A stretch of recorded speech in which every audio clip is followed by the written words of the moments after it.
Close your eyes, breathe slowly.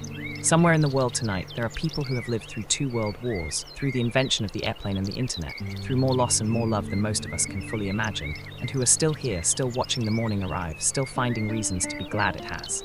Tonight, 100 lessons from people who live past 100 come to you gently, one at a time as you rest, not as secrets to a longer life. Simply as wisdom earned the long way, from people who had more time than most to figure out what actually matters. This is explored during sleeping. Lesson 1, Jeanne Calment. Find something to laugh about every day. Jeanne-Louise Calment was born in Arles, France on February 21, 1875, and died on August 4, 1997, at the verified age of 122 years and 164 days, the longest confirmed human lifespan ever recorded. She outlived her husband, her daughter, and her grandson. She sold colored pencils to a young Vincent van Gogh, who came into her father's shop when she was a teenager and whom she remembered as dirty, badly dressed, and disagreeable. She took up fencing at 85. She rode a bicycle until she was 100.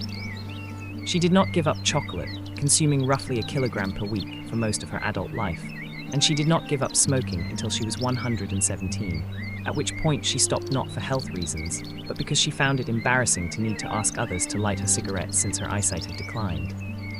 She was asked repeatedly across the final decades of her life for the secret of her extraordinary longevity, and she consistently deflected the question with humor, pointing out that God had apparently forgotten about her, or that she had only one wrinkle and she was sitting on it. But in more reflective moments, she offered something more genuine, a quality of cheerful, unflappable equanimity about whatever life brought, a refusal to waste energy on anxiety or resentment, and a consistent orientation toward whatever was funny about any given situation. "I have only one wrinkle," she said, "and I am sitting on it."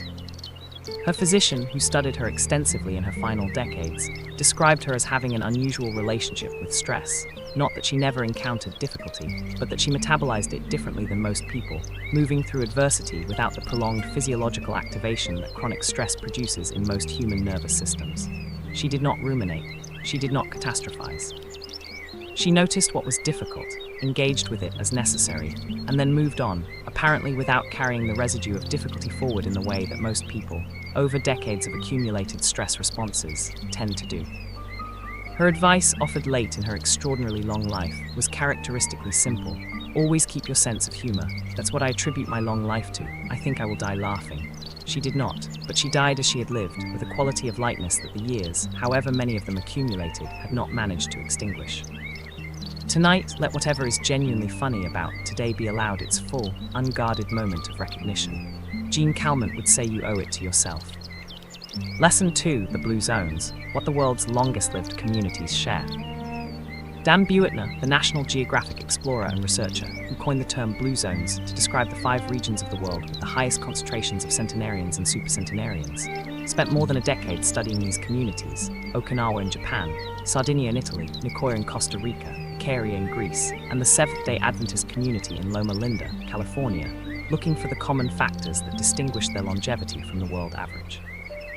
What he found was not a single secret, but a cluster of practices and conditions that appeared, with striking consistency, across communities that had developed entirely independently of one another in vastly different cultural and geographic contexts. The centenarians in these communities did not exercise in the conventional sense. They did not go to gyms or follow structured workout routines. Instead, they lived in environments that made physical movement the natural, unavoidable accompaniment of ordinary daily life. They walked to where they needed to go, tended gardens, prepared food by hand, and performed domestic and agricultural tasks that kept their bodies in consistent, moderate, daily motion throughout their lives. They ate in ways that the modern world would recognize as broadly healthy, primarily plant-based, with meat consumed rarely and in small quantities, with heavy processed food almost entirely absent. But they did not diet or restrict in the conscious, effortful way that most modern health frameworks assume. They ate what was available in their local environment, prepared in traditional ways that had been refined across generations, and they stopped eating when they were no longer hungry rather than when a plate was empty. The Okinawan tradition of hara hachai bu, eating until you are 80% full, was practiced as a cultural norm rather than a conscious dietary discipline. But what Buettner found most striking, and most consistently overlooked in popular accounts of his research, was not any specific dietary or physical practice, but the quality and depth of the social fabric within which these centenarians were embedded. They had strong, consistent, genuinely intimate relationships maintained across entire lifetimes. They had clear sense of purpose, what the Okinawans call ikigai, the reason to get up in the morning that persisted well into very advanced age. They had low chronic stress, partly because their environments were less stressful than those of modern industrial societies, and partly because their cultural frameworks provided them with genuine, practiced tools for managing the stress that daily life inevitably brought. Tonight, let the Blue Zone's evidence rest with you not as a prescription for specific behaviors, but as a reminder. The conditions that support long, healthy life are primarily relational, purposive, and embedded in the ordinary texture of daily living, not in any specific supplement or exercise regimen. Lesson 3, Irving Kahn, keep learning until the end. Irving Kahn was born in New York City in 1905 and died in February 2015 at the age of 109. One of the oldest active financial professionals ever documented, continuing to work at the investment firm Kahn Brothers, which he had co-founded with his sons, until within a few years of his death. He had worked on Wall Street for more than 90 years, had served as a teaching assistant to Benjamin Graham, the father of value investing, and had witnessed the crash of 1929 from inside the financial industry as a young man, an experience that had shaped his investment philosophy across the following 8 decades, in ways he continued to discuss and articulate with remarkable analytical precision into his late hundreds. He was asked regularly what had kept him sharp across such an extraordinary span of productive professional life, and his answer was consistently variations on the same theme, genuine curiosity, maintained without interruption across more than a century of continuous learning. He read voraciously every day newspapers, books, annual reports, anything that expanded his understanding of the world and of the specific companies and industries he was evaluating. He engaged with new ideas, not as a performance of open-mindedness, but from genuine, specific interest in weather and how they might change his understanding of something he cared about. He described boredom as genuinely alien to his experience, not because his life was consistently exciting in any dramatic sense, but because the world itself, approached with genuine curiosity, consistently provided more material for genuine interest than any single lifespan could fully exhaust. He had lived through the invention of the automobile, the airplane, the telephone, the television, the computer, and the internet, and he found each of these developments genuinely interesting rather than overwhelming, not because he was immune to the disruption they produced, but because his fundamental orientation toward novelty was curiosity rather than threat. His family, which included 2 siblings who also lived past 100, pointed toward the genetic component of his extraordinary longevity as a relevant factor, but Irving himself consistently deflected genetic explanations in favor of the more actionable dimensions of his life, the work that gave him purpose, the reading that kept his mind engaged, the genuine interest in the world that gave him a reason to pay attention to each new day. Tonight, let whatever you are genuinely curious about, whatever subject or question has been pulling quietly at your attention, be given a little more of the serious regard that Irving Kahn's long, engaged life suggests it deserves. Lesson 4, the Okinawan secret of Ikigai, know why you wake up. Okinawa, the Japanese island chain that hosts one of the world's highest concentrations of centenarians per capita, has been studied extensively by researchers seeking to understand what distinguishes its population's longevity from the rest of the world. The dietary factors are real and well documented. The traditional Okinawan diet, high in vegetables, tofu and sweet potatoes, low in calories and saturated fat, has measurable health benefits that the westernization of Okinawan eating habits in recent decades has demonstrably undermined, with corresponding declines in the region's longevity statistics that represent a kind of natural experiment in the relationship between diet and lifespan.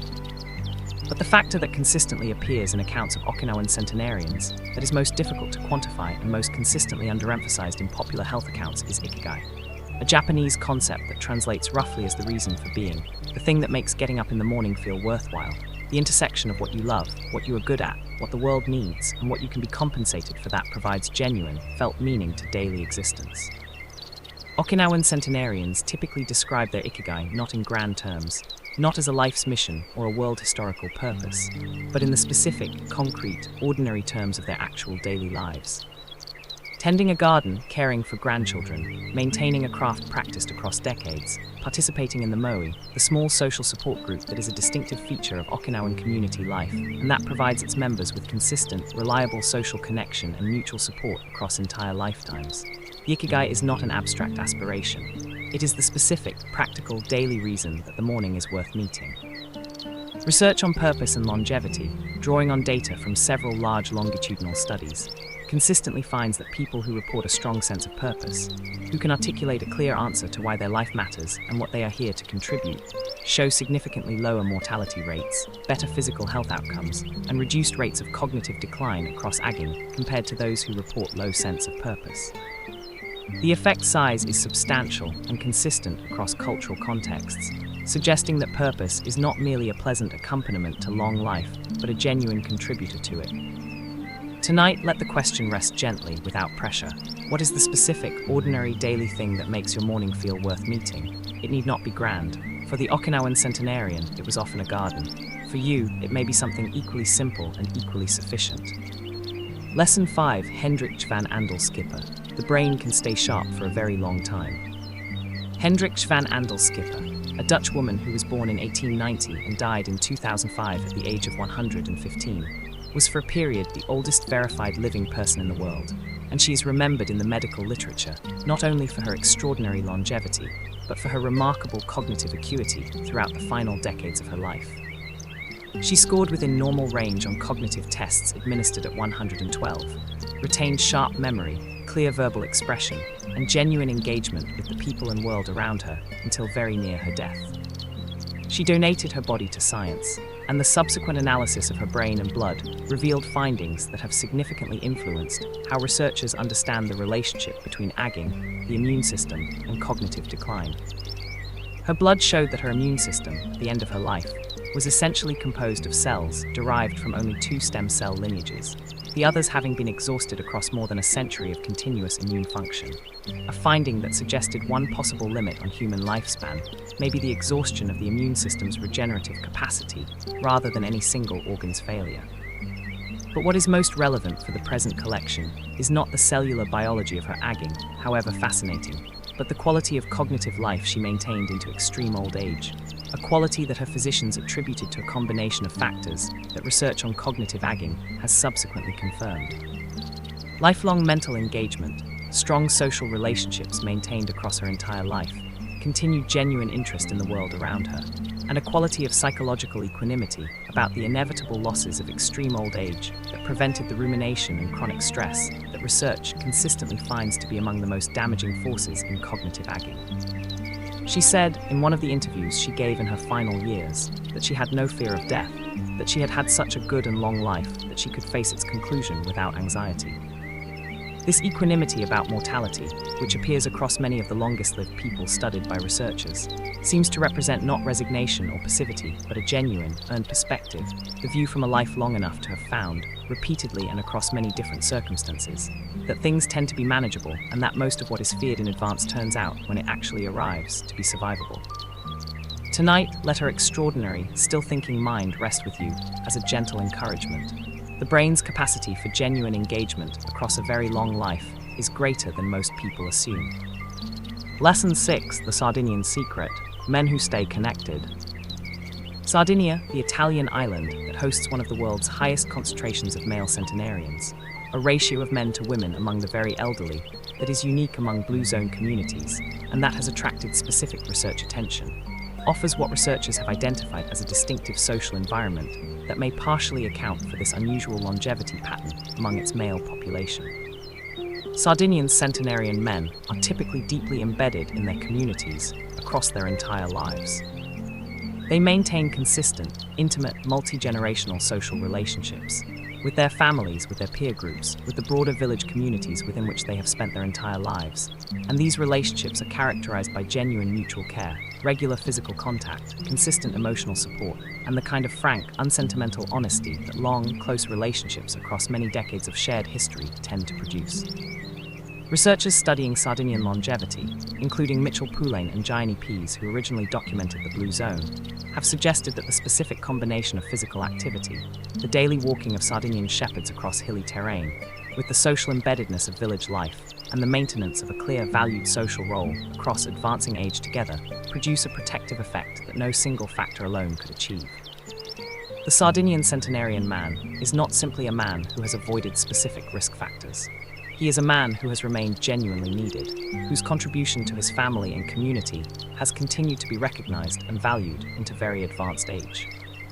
The loneliness and social isolation that research consistently identifies as among the most damaging forces in human health across aging, producing physiological effects on inflammation, immune function, sleep quality, and cognitive health that are comparable in magnitude to smoking, are strikingly absent from the lives of these Sardinian centenarians. They are, in the most literal and most measurable sense, protected by connection. Tonight, let whatever genuine social connection fills your life be received as the protective, life-extending resource that the research confirms it actually is. Lesson 7, Walter Bruning, be useful for as long as you can. Walter Bruning was born in Melrose, Minnesota, in 1896 and died in Great Falls, Montana, in April 2011, at the verified age of 114, the oldest living man in the world at the time of his death, and one of the oldest men ever verified. He had worked for the Great Northern Railway for more than 50 years, was a member of the Brotherhood of Railway and Steamship Clerks for over 90 years, the longest union membership ever documented, and had lived in the same retirement home in Great Falls since 1982, where he was known for his continuing engagement with the staff and other residents. His daily routine of dressing formally for meals, and his willingness to speak directly and without sentimentality about the experience of extreme old age. He was asked regularly for the secrets of his long life, and his answers were characteristically practical and unromantic. Eat 2 meals a day and don't eat too much. Embrace change rather than resisting it. Keep your mind busy by helping other people, and accept death as a natural part of life rather than something to be feared or fought. On the subject of food, he was specific. He had eaten only breakfast and lunch for decades, believing that the body did not need 3 full meals across a day, an intuition that subsequent research on caloric restriction and intermittent fasting has found to have genuine metabolic support. But the principle he returned to most consistently, and that those who knew him most closely confirmed as genuinely characteristic of how he actually lived rather than merely how he spoke when asked for advice, was the importance of remaining useful, of finding ways, however modest their scale, to contribute something to the people and community around him rather than allowing advancing age to become an excuse for withdrawal from genuine engagement with the world. He visited the sick in the retirement home where he lived. He was interested in the staff's lives and genuinely curious about what was happening in the world. He read and stayed current with events not because he was trying to stay sharp, but because he was genuinely interested. He said, "The more you do for others, the better you feel." He was not offering a philosophy. He was reporting an observation from 114 years of direct experience. Tonight, let whatever contribution you have made today, however small, however ordinary, be received as the specific, life-sustaining gift that Walter Bruning spent a very long life demonstrating it actually is. Lesson 8, the Nicoya Peninsula, Purpose and Strong Social Bonds. The Nicoya Peninsula of Costa Rica, one of Dan Buettner's 5 original blue zones, hosts a population of centenarians who have attracted significant research attention for the combination of factors that appears to account for their extraordinary longevity. The Nicoyans' diet, primarily beans, corn tortillas, squash and tropical fruit, is both nutritionally dense and calorically appropriate, rich in fiber and complex carbohydrates, and low in the processed foods and refined sugars that characterize modern industrial diets. Their water supply is naturally high in calcium and magnesium, minerals with established cardiovascular benefits. They are physically active across their entire lives in the natural, habitual way that Blue Zone communities consistently demonstrate rather than through structured exercise. But the Nicoya centenarians consistently describe 2 factors as most central to their felt sense of well-being and continued engagement with life. Plan de vida, a clear plan of life, a sense of why one is still here and what one is still contributing, and the strength and consistency of their family and social connections. The extended family is genuinely central to daily Nicoyan life in a way that has become increasingly uncommon in industrialized societies. Grandparents and great-grandparents are not merely visited, but are integral daily presences in the lives of their extended families, contributing genuinely to family functioning rather than being received primarily as recipients of care. This sense of being genuinely needed, of having a role to play in the ongoing life of the family and community that cannot simply be substituted by someone else, appears in research on elder well-being across multiple cultural contexts as one of the most powerful contributors to continued vitality in advanced age. The Nicoyan centenarian who rises each morning to help prepare a grandchild's breakfast, who tends a small garden that supplements the family's food, who carries knowledge and skill that the younger family members genuinely rely on, is not merely occupying their time. They are meeting one of the deepest human needs available, the need to matter to people who matter to them. Tonight, let the specific, concrete ways in which you matter to the people around you, however ordinary, however unremarkable they might seem, be held with something approaching genuine appreciation. You are, in the most measurable sense available, someone's reason. Lesson 9. Susannah Mushatt Jones. Kindness as a daily practice. Susannah Mushatt Jones was born on July 6, 1899 in Lowndes County, Alabama, the 12th of 15 children in a family of sharecroppers, and died on May 12, 2016 in Brooklyn, New York, at the verified age of 116, making her, at the time of her death, the oldest living person in the world. She had survived the final years of Reconstruction, the entirety of the 20th century with its wars and upheavals and transformations, and the first 16 years of the 21st, witnessing across her extraordinary lifespan a transformation of American society from the sharecropping fields of post-Civil War Alabama to a Brooklyn nursing home where she was surrounded by 4 generations of a large, devoted family. She had worked for most of her adult life as a domestic worker in the households of wealthy New York families, and she was known throughout her life for a quality of patient, genuine kindness toward the families she worked for, toward the fellow residents of the nursing home where she spent her final years, toward the many journalists, researchers, and curious visitors who sought her out across the final decades of her remarkable life. She was not famous for dramatic advice or memorable quotations. She was famous, among those who knew her, for being consistently, genuinely kind, for remembering the staff's names and asking after their families, for remaining interested in other people's lives, for maintaining a quality of warm, undemanding presence that the years and the losses they inevitably brought had not managed to diminish. She slept a great deal in her final years, approximately 10 hours a night, and she ate bacon every morning, a habit she mentioned with quiet satisfaction to every journalist who asked about her dietary secrets, apparently finding genuine amusement in the gap between the advice she was expected to offer and the reality of what she actually did. She attributed her longevity to her family, to her faith, and to avoiding stress, which she described simply as not allowing herself to be bothered by things she could not change. Tonight, let her patient, kind, stress-refusing life rest with you as both a reminder and a permission. Not every secret of long life is dramatic. Some of the most effective are as simple and as available as the decision made daily to be genuinely kind to whoever is near. Lesson 10, a reflection on the first 10 lessons. 10 lessons in, and a pattern has already begun to surface across the specific lives and the shared themes that this collection has gathered. Jeanne Calment's unflappable humor, maintained across 122 years of an ordinary and extraordinary life.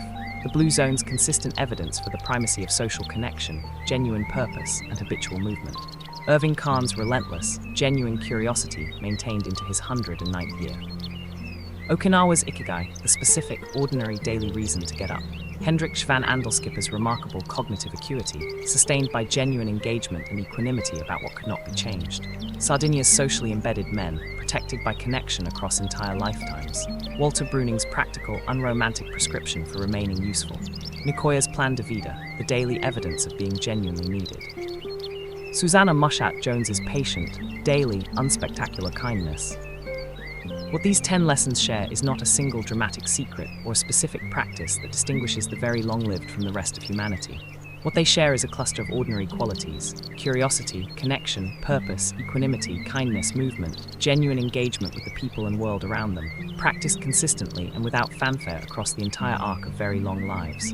Not perfectly, not without difficulty, but genuinely, persistently, and with what appears, across every life in this collection, to be a fundamental orientation toward life rather than away from it. 90 lessons remain. Let them arrive slowly, one at a time, across the quiet hours still ahead. This is explored during sleeping. Lesson 11, Emma Morano, live on your own terms. Emma Morano was born on November 29, 1899, in the Piedmont region of Italy, and died on April 15, 2017.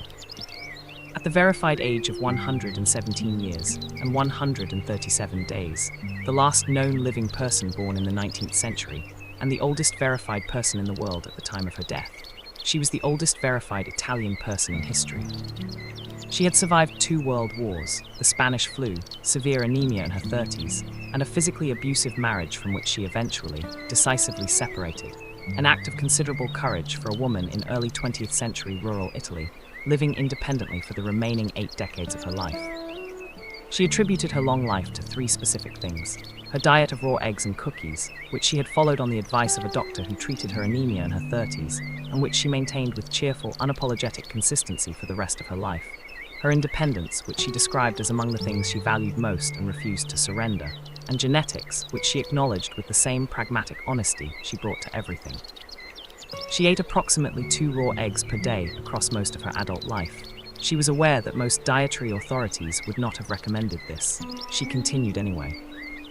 What her life demonstrates most vividly is something that appears across many centenarian accounts, but is often smoothed over in the more prescriptive accounts of what long life requires: genuine, specific individuality.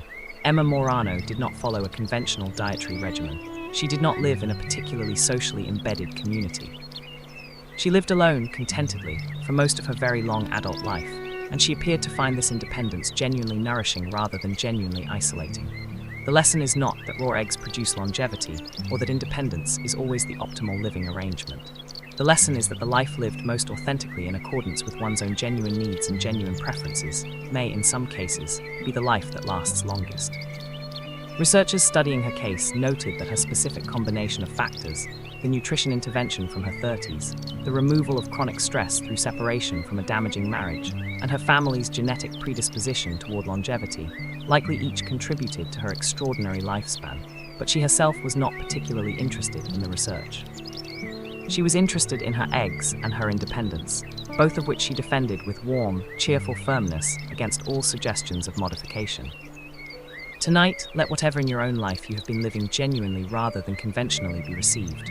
For once, not with anxiety about whether you are doing it right, but with something approaching Emma Morano's cheerful, unapologetic ownership of the life that is actually, specifically yours. Lesson 12, the research on purpose and longevity, why having a reason matters. Patricia Boyle, the Rush University Medical Center neuropsychologist, whose research on purpose in life and its relationship to health outcomes has generated some of the most striking and consistently replicated findings in the field of aging and longevity, has spent more than a decade following large cohorts of older adults and measuring the relationship between their reported sense of purpose and their subsequent health trajectories. With findings that have surprised even researchers already convinced of the importance of psychological factors in physical health. Her research finds that higher purpose in life is associated with a significantly reduced risk of Alzheimer's disease, mild cognitive impairment and stroke, and with reduced risk of mortality from all causes, effects that remain after controlling for many other variables including depression, neuroticism, and physical health status, and that appear consistent across the socioeconomic and demographic spectrum of her studied populations. The magnitude of the effect is substantial. People in the top third of her purpose in life scores show roughly half the risk of Alzheimer's disease compared to those in the bottom third, an effect size that most pharmaceutical interventions for dementia prevention would be delighted to achieve. The mechanism through which purpose produces these effects is not yet fully understood, but several plausible pathways have been identified. People with strong sense of purpose tend to engage in more health-promoting behaviors. They exercise more, sleep better, seek preventive care more consistently, and manage stress more effectively. They also appear to have better regulated inflammatory responses and more robust immune function, suggesting that purpose may operate through biological pathways as well as behavioral ones. And they tend to maintain the kind of cognitively engaging, socially connected daily life that independently supports brain health across aging. The practical implication of Boyle's research is not that people need to discover a grand, dramatic sense of life purpose in order to protect their health. Her findings apply to the full range of purposes that people actually report: caring for family members, contributing to a community organization, maintaining a creative practice, continuing to work at something they find genuinely meaningful. The purpose need not be world historical to be genuinely protective. It needs only to be real. Tonight, let whatever gives your own days their forward-leaning quality, however ordinary, however specific to your own particular life, be understood as something more than a preference. It may be among the most important health resources you possess.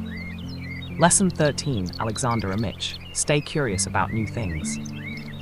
Alexander Amich was born in Czestochowa, Poland, on February 4, 1903, and died in New York City on June 8, 2014, at the verified age of 111 years and 124 days, at the time of his death, the oldest verified living man in the world. He was a chemist, an art collector, a parapsychology researcher, and a lifelong skeptic who nonetheless found genuine fascination in the investigation of claims that most of his scientific colleagues dismissed without examination, applying rigorous empirical standards to the study of phenomena that interested him, regardless of whether his interest was professionally fashionable. He had survived the Russian Revolution, 2 world wars, a Soviet labor camp, and the death of his wife of many decades, arriving in the United States in 1952 as a refugee with essentially nothing and building, across the following 6 decades, a life of genuine intellectual engagement and genuine personal contentment in a small New York City apartment filled with art, books, and the accumulated material of a wide-ranging curiosity that age had not managed to narrow. He was asked inevitably about the secrets of his long life, and his answers were characteristically specific and direct. He did not smoke and did not drink alcohol. He had always been physically active. He ate moderately and had always maintained a relatively low body weight. And he had maintained genuine intellectual curiosity across his entire life, not as a health strategy, but because the world was genuinely interesting, and he had never run out of things he wanted to understand. What is most striking about Amich's account of his own longevity is its specificity and its honesty. He did not offer mystical insights or poetic prescriptions, but a straightforward account of behaviors that made sense in terms of the science he understood, combined with the genuine intellectual engagement that had characterized his entire life. He was still researching, still reading, still forming and revising opinions about questions that interested him at 111. Not as a performance of vitality, but simply as what he did, because it was what he had always done. Tonight, let the specific things you are genuinely curious about, the questions you have been carrying, the subjects you keep returning to, be received as exactly the kind of life-sustaining engagement that Alexander Amich's long, interested life demonstrates they actually are. Lesson 14, the Seventh-day Adventists of Loma Linda, Faith, Community, and Rest. The Seventh-day Adventist community centered in Loma Linda, California, the only blue zone in the United States, offers what researchers have identified as a particularly instructive natural experiment in the relationship between religious practice, community, lifestyle, and longevity. Adventists live, on average, roughly 7 to 10 years longer than other Americans, a difference that researchers have been studying systematically since the first Adventist health study began in 1958, making this one of the longest-running and most comprehensive studies of lifestyle and health ever conducted. The Adventist lifestyle involves several factors with well-established health benefits. The majority of Adventists are vegetarian or vegan, they do not smoke or drink alcohol, and they tend to exercise regularly and maintain healthy weight. But the factors that researchers find most interesting and most difficult to quantify are the specifically social and spiritual dimensions of Adventist life that appear to provide benefits beyond what the dietary and lifestyle factors alone can account for. The weekly Sabbath, observed from Friday sunset to Saturday sunset as a complete cessation of work and ordinary weekday activity, provides what amounts to a structured, non-negotiable weekly period of rest, reflection, and social connection that most Americans, regardless of their health behaviors, consistently fail to take. The research on rest and its relationship to health across aging is unambiguous. Genuine, regular rest, not merely the absence of work, but the active, positive experience of restoration, is among the most consistently health-protective behaviors available, and the cultural and theological framework that makes Sabbath genuinely non-negotiable for Adventists appears to protect them from the chronic overwork and insufficient rest that characterizes much of contemporary American life. The community itself, the consistent, multi-generational, faith-embedded social network that Adventist life provides, similarly produces the protective social connection whose importance has appeared throughout this collection, in a form that is unusually stable and unusually deep because of the shared values and shared practices that give it its specific character. Tonight, let whatever form of genuine rest you allow yourself be understood not as laziness or indulgence, but as one of the most genuinely health-protective behaviors available to you. The Adventists made it a commandment for good reason. Lesson 15, Nabai Tajima, Simplicity is Enough. Nabai Tajima was born on August 4, 1900, on Kikai Island in Japan, and died on April 21, 2018, at the verified age of 117 years and 260 days. At the time of her death, the oldest person in the world and the last surviving person known to have been born in 1900. She had lived her entire life on or near Kikai Island, a small, remote island in the Amami archipelago of southern Japan, far from the urban centers and the specific cultural and culinary practices associated with Okinawan longevity. and she had spent most of her adult life in what most contemporary observers would consider conditions of significant material simplicity. She had 9 children, 40 grandchildren, and more than 100 great-grandchildren and great-great-grandchildren. She loved to dance and sing, practices that she maintained into very advanced age, and she slept a great deal, a pattern that appears across several of the very oldest verified supercentenarians, and that is consistent with the broader research on sleep and longevity. She did not follow any specific dietary regimen that researchers could identify as distinctive. She lived as the people around her lived, in the specific, traditional, unhurried rhythm of a small, close-knit island community, and she lived this way for 117 years. What Tajima's life offers in the context of this collection is a counterpoint to the tendency to search for the specific, unusual practice or substance that explains extraordinary longevity, the raw eggs, the specific diet, the particular supplement. She ate ordinary food, lived in ordinary circumstances, and maintained the ordinary practices of her community and culture across her extraordinarily long life. The simplicity was not incidental. It may have been, in some genuine sense, the whole of it. The research on longevity increasingly suggests that what produces extreme long life is less likely to be any specific positive practice than the consistent, lifelong absence of the specific negative factors: chronic stress, social isolation, processed food, insufficient sleep, inactivity, smoking, excess alcohol, that characterize modern industrial life and that accumulate across decades into the specific health trajectories that the very long-lived tend not to share. Tonight, let the simplicity of this hour, the quiet, the rest, the absence of urgency, be received as itself a form of the gentle, sufficient living that Nabai Tajima's very long life demonstrates may be the closest thing to a secret that longevity actually has. Lesson 16, the research on sleep and longevity. Rest is not optional. Matthew Walker, the UC Berkeley neuroscientist whose comprehensive research on sleep has generated findings that have significantly influenced both clinical practice and public health understanding, identifies sleep as the single most effective thing a human being can do to reset the health of the brain and the body. And the research on sleep and longevity among the very old is consistent with the broader body of findings he has assembled on sleep's role in virtually every dimension of health and functioning. The large-scale epidemiological studies that have examined the relationship between sleep duration and mortality find a consistent pattern. People who sleep approximately 7 to 8 hours per night show the lowest all-cause mortality, while both shorter and longer habitual sleep are associated with increased mortality risk.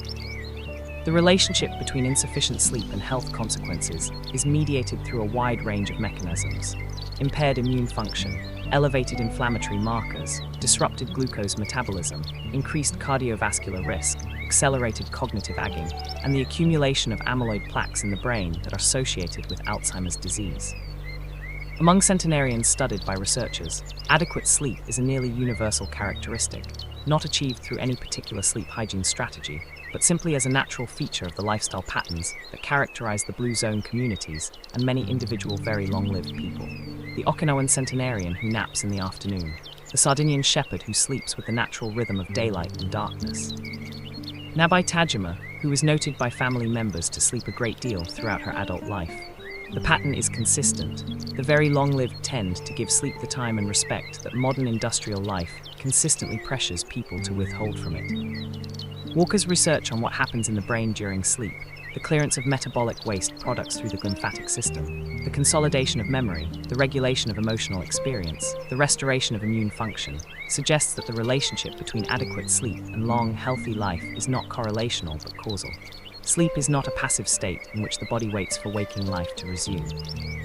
It is an active, essential biological process, as important to health as anything that happens during waking hours. Tonight, let this collection's most direct and most repeatedly confirmed practical message rest with you once again.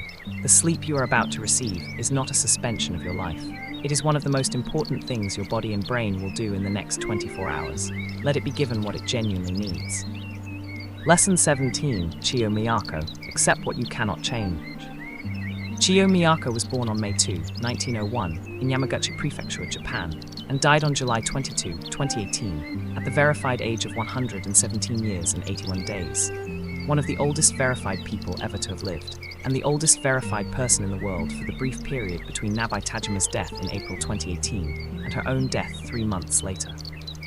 She was born into Meiji-era Japan, witnessed the transformation of her country across more than a century of extraordinary historical upheaval, and spent her final years in a nursing care facility in Kanagawa Prefecture, where she was known by staff for her calm, accepting demeanor and her genuine warmth toward the people who cared for her. Her family, in the accounts they gave to journalists following her death, consistently described a woman characterized by a quality of acceptance, not resignation, but a genuine, practiced equanimity about what life brought, including its losses and its limitations, that had characterized her throughout her life, and that seemed, in the family's assessment, to have served her both psychologically and physically across her extraordinary span of years. She had lost her husband and had outlived multiple generations of family members and contemporaries. She had watched Japan lose a war, rebuild itself, and become one of the most technologically advanced societies in the world. She had seen more change, more loss, and more transformation than any ordinary lifespan could have prepared anyone to witness. And she had, by all accounts, met each of these changes and losses with the same quality of accepting, forward-facing orientation that the Stoic philosophers had prescribed, and that the research on psychological resilience in aging consistently identifies as among the most protective factors available. Not the absence of grief, she had grieved. Not the absence of difficulty, she had encountered it in abundance. But the capacity to move through difficulty without being permanently defined or derailed by it, to accept what could not be changed without the prolonged, physiologically costly resistance that non-acceptance tends to produce. Tonight, let whatever in your own life genuinely cannot be changed be approached, gently and without urgency, with something of Chiyo Miyako's long-practiced, life-extending acceptance. Lesson 18, the research on social connection and lifespan, loneliness kills. Julian Holt Lundstad, the Brigham Young University psychologist whose meta-analyses on social connection and mortality have become among the most widely cited in the entire field of public health, has produced findings that are difficult to overstate in their practical significance. Social isolation and loneliness are associated with a 26 to 29% increase in mortality risk, a magnitude comparable to smoking 15 cigarettes per day, and substantially larger than the mortality risk associated with physical inactivity or obesity. These findings, replicated across multiple large studies involving millions of participants in many countries, have led Holt Lundstad and others to describe loneliness and social isolation as a public health crisis of the first order, one that has been insufficiently addressed by both clinical medicine and public health policy, because the mechanisms through which social connection affects physical health are less visually obvious than those through which smoking or obesity affect physical health. Even though the magnitude of the effect is comparable, the mechanisms are now reasonably well understood. Social isolation activates the body's stress response in ways that become chronically dysregulating over time, elevating cortisol and inflammatory markers, disrupting sleep, impairing immune function, and accelerating the specific biological processes that underlie many of the conditions most associated with premature death. Loneliness, specifically, the subjective experience of insufficient social connection, which is distinct from objective social isolation, appears to produce these effects with particular potency, because it is associated with a hypervigilance to social threat that keeps the nervous system in a state of low-level chronic activation, even in the absence of genuine external threat. Among centenarians across all the Blue Zone communities studied by researchers, and among the individual very long-lived people documented across this collection, strong social connection is the single most consistently present factor, more consistent, in fact, than any specific dietary or physical activity practice. The research increasingly suggests that this is not a coincidence. Tonight, let the specific people who constitute your genuine social world be held with appreciation for the specific, measurable, irreplaceable protection their presence in your life provides. Lesson 19, Bob Wayton, Humor and Simplicity at 112. Bob Wayton was born on March 29, 1908, in Hull, England, and died on May 25, 2020, at the verified age of 112 years and 57 days, the oldest man in the world at the time of his death. He had spent his career as an engineering teacher, had lived in multiple countries, and had settled in Alton, Hampshire, where he spent his final years in a house he had filled with his own woodworking creations, intricate, delicate windmills and other small mechanical objects that he continued to make by hand into his 110th year, requiring a specific quality of fine motor control and patient, sustained attention that most people would consider remarkable in a person half his age. He was known to journalists and researchers who sought him out for his dry, understated sense of humor and his consistent refusal to take the attention his longevity had attracted particularly seriously. He described himself as not quite understanding why everyone was so interested, since he had not done anything remarkable. He had simply continued to live, which he had found came naturally enough. He attributed his longevity partly to genetics and partly to having lived a relatively unstressed life, without the specific ambitions and anxieties that, in his observation, seemed to consume a great deal of other people's energy without producing commensurate satisfaction. He ate moderately and avoided excess. He kept his mind engaged through his woodworking and through genuine interest in the world around him. He maintained genuine relationships with family and friends. He was, by his own cheerful account, nothing special in any particular way. He had simply lived his life in the ordinary, moderate, connected, interested way that this collection's research and testimony has consistently pointed toward, and the life had turned out to be a very long one. He said, when asked for advice, "I just live from day to day and enjoy every minute. Don't worry about things you can't change." The simplicity of the advice reflects the simplicity of the life that produced it, and both, by the evidence of 112 years, appear to have been entirely sufficient. Tonight, let the day you are completing be sufficient exactly as it was, without the addition of anxiety about what could not have been different. Bob Wayton, who made windmills by hand at 110 and declined to take his own fame very seriously, would approve. Lesson 20, a reflection on the second arc. 20 lessons gathered now, and the second arc has continued building the picture that the first 10 began to establish. Emma Morano's cheerful independence, and the lesson that authenticity may itself be life-sustaining. The research on purpose and its measurable, substantial protective effects on brain health and longevity. Alexander Amich's lifelong, specific, genuine curiosity, maintained into his 111th year. Adventists structured weekly rest, community and faith as the blue zone within the United States. Nabai Tajima's extraordinary life lived in ordinary simplicity on a small island. The research on sleep as the most fundamental, non-optional health protective behavior available. Chio Miyako's long-practiced acceptance of what cannot be changed. The research on social connection as the single most consistently present factor in longevity across all the communities and individuals studied. Bob Wayton, making windmills by hand and declining, to take his own remarkable age particularly seriously. What these 20 lessons have established, across the specific lives and the shared research themes they have gathered, is the emerging portrait of a long life that is recognizable and achievable not through heroic effort, unusual genetics, or specific supplements, but through the patient, consistent, ordinary practice of things that human beings have always known mattered. Connection, purpose, genuine rest, moderate eating, physical movement, curiosity, acceptance, humor, and the specific quality of inhabiting one's own life fully rather than postponing full inhabitation to some imagined future moment when conditions will finally be right. 80 lessons remain. Let them continue arriving across the night, as gently and as slowly as the very long lives they describe. This is explored during sleeping. Lesson 21, Misao Okawa. Sleep well and eat well and you will be fine. Misao Okawa was born on March 5, 1898 in Osaka, Japan, and died on April 1, 2015, at the verified age of 117 years and 27 days. At the time of her death, the oldest verified living person in the world, and one of the oldest people ever reliably documented. She had been born into Meiji-era, Japan, had married in 1919, had 3 children, and had outlived her husband by more than 60 years.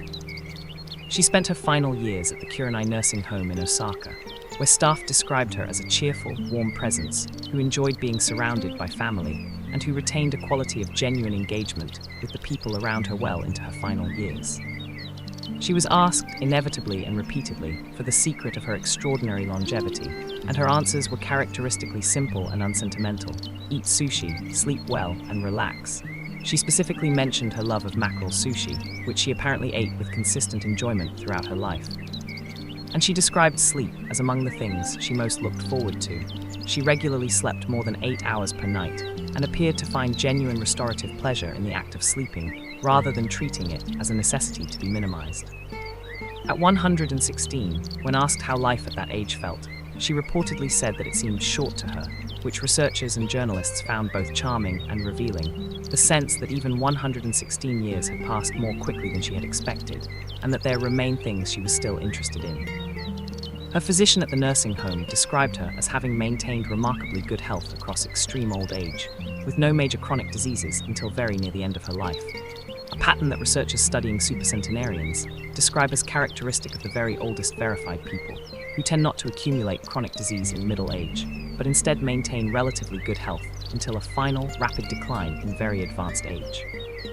This compression of morbidity, the concentration of health decline into a brief final period, rather than the prolonged, gradual decline associated with multiple chronic diseases across decades, is increasingly understood as one of the markers of successful extreme aging. Her advice, eat well, sleep well, relax, is not glamorous and it is not complicated. It is the kind of advice that a grandmother would give, and it is, by the evidence of 117 years lived in apparent contentment, entirely sound. The simplicity of what sustains a very long and apparently happy life continues to be the most consistent and most consistently underestimated finding across this entire collection. Tonight, the sushi is not required, but the sleep and the relaxation are available to you right now, exactly as they were available to Misao Okawa across more than a century of ordinary, satisfying life. Lesson 22, the research on moderate eating, less may be more. Luigi Fontana, the Washington University and University of Sydney researcher whose work on caloric restriction and its effects on aging has become one of the most important bodies of evidence in the field of longevity science, has spent more than 2 decades studying what happens to the human body when calories are reduced, not to starvation levels, but to a moderate reduction of roughly 20 to 30% below typical Western intake while maintaining full nutritional adequacy.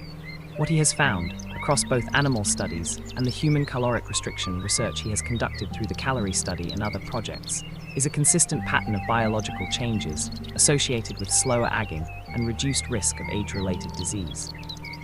The biological markers of aging, inflammatory cytokines, insulin sensitivity, thyroid hormone levels, core body temperature, DNA damage, all move in protective directions in response to moderate caloric restriction. The specific mechanisms are not yet fully understood, but they appear to involve the activation of several cellular stress response pathways that evolved in organisms to improve survival during periods of food scarcity, and that seem to produce, as a byproduct, a general enhancement of cellular repair and stress resistance that extends health span.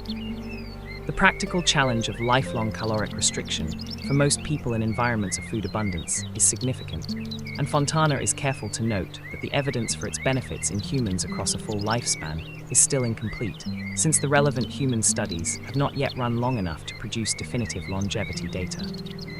But the convergent evidence from multiple directions, the blue zone communities that eat moderately by cultural norm, the Okinawan Hara Hachibu practice, the consistently lean body composition of verified centenarians across multiple studies, and the biological plausibility of the mechanisms identified in animal research, makes the general principle of moderate, non-excessive eating one of the best supported recommendations available in the longevity literature.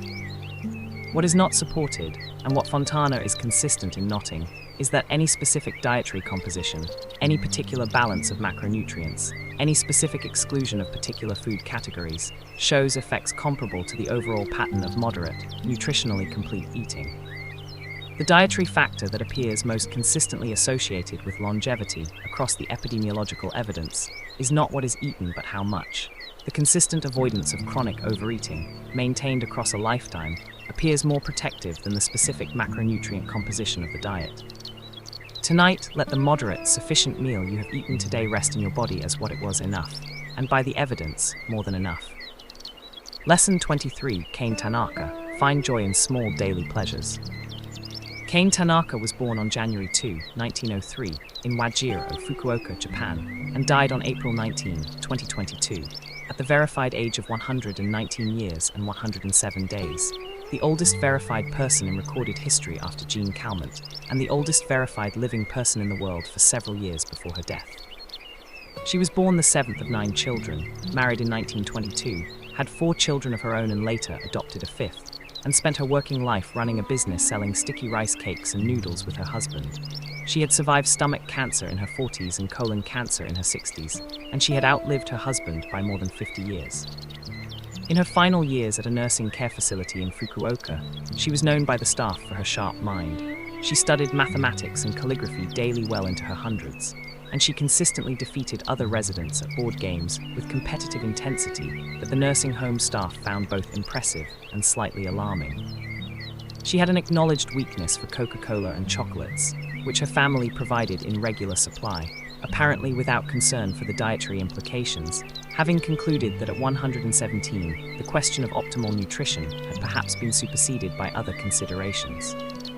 She was asked at 116 what her favorite time of day was, and she answered without hesitation, 3 in the morning, because that was when she studied, and when she had her caregivers bring her Coca-Cola. The specificity of her answer, not a philosophical reflection on gratitude or presence, but the straightforward identification of a specific time and a specific pleasure, captures something important about how the very long-lived often describe what sustains them. It is not the grand things. It is the specific, ordinary, daily pleasures that they have allowed themselves to genuinely enjoy without the kind of guilt or ambivalence that modern wellness culture tends to attach to pleasure. Research on positive affect and longevity, the relationship between the presence of positive emotions in daily life and subsequent health outcomes, consistently finds that people who report more frequent positive emotions show significantly lower mortality rates and better physical health outcomes than those who report fewer positive emotions, independent of the absence of negative emotions. The positive emotions are doing something protective on their own, not merely as the absence of harmful negative affect. Kane Tanaka's Coca-Cola at 3 in the morning was not, in this light, a dietary failing. It was, quite possibly, medicine. Tonight, let whatever small daily pleasure genuinely brings you uncomplicated happiness be received, without guilt and without qualification, as exactly the kind of life-sustaining joy that 119 years of evidence suggests it may actually be. Lesson 24, the Icaria study, Forget to Die. Icaria, the small Greek island in the Aegean Sea that gave Dan Buettner's 2012 New York Times Magazine article its memorable title, How to Live to 110. Forget to Die is home to a population that reaches 90 and beyond at roughly 2.5 times the rate of Americans, and reaches 100 at nearly 10 times the American rate, while showing dramatically lower rates of depression, dementia, and cardiovascular disease along the way. The island's nickname among researchers is the island where people forget to die. And while the phrase is intended humorously, it captures something genuinely significant about the quality of life that Icarian centenarians and near-centenarians tend to report. The Icarian lifestyle shares many features with other Blue Zone communities, a primarily plant-based diet heavy in legumes, vegetables, olive oil and herbs, with relatively modest consumption of meat and dairy, daily physical activity that arises naturally from the island's hilly terrain and the active. Outdoor lives of its population, minimal processed food and significant consumption of locally produced, traditionally prepared food. The island's herbal tea tradition, teas made from wild rosemary, sage, marjoram and other herbs that grow naturally on the island, is notable for the well-established anti-inflammatory and cardiovascular benefits of many of these plants, consumed as a casual daily beverage rather than as a deliberate health supplement. But what distinguishes the Icarian lifestyle most sharply from most Western lifestyles, and what researchers believe may contribute most significantly to the island's remarkable health outcomes, is the specific quality of the social fabric and the daily rhythm of Icarian life. Icarians sleep late and stay up late, take afternoon naps, and tend to gather in the evenings for extended social interactions characterized by genuine warmth, unhurried conversation, and the consistent, reciprocal social engagement that produces the kind of deep, long-term social connection that Holt Lundsted's research identifies as the most consistently life-extending factor available. They are also, by multiple researchers' accounts, among the most genuinely happy populations studied, not in the reported well-being, serve-response sense, but in the quality of daily life that direct observation reveals. Communities of people who genuinely enjoy each other's company, who meet the ordinary difficulties of life with collective support rather than individual isolation, and who have not yet fully adopted the specific anxieties about health, productivity, and achievement that characterize much of contemporary life in more economically developed societies. Tonight, let whatever afternoon nap, late conversation, or unhurried social connection fills your life be understood as the specific, protective gift that the island where people forget to die continues to demonstrate it genuinely is. Lesson 25, Jeanne Calment, the body adapts to what you consistently ask of it. Within the broader research literature on centenarians, one of the most consistently striking findings is the degree to which the very oldest verified people tend to have remained physically active, not through formal exercise programs, but through the consistent, lifelong maintenance of everyday physical activity that is simply part of how they live their lives. This finding appears so consistently, across so many different cultural contexts and individual life stories, that researchers have begun to understand it not as a coincidence, but as one of the clearest signals available in the centenarian literature about what physical habits most reliably support extraordinary longevity. The physiological mechanisms are well understood in broad outline.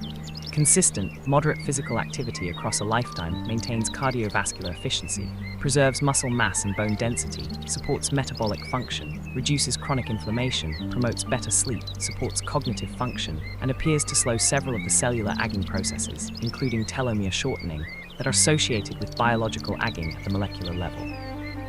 The research on physical activity and longevity is among the most robust and consistently replicated in the entire field of health science, and it consistently finds that even modest amounts of regular physical activity, the equivalent of a brisk 30-minute walk most days, produce substantial longevity benefits that more sedentary lifestyles do not.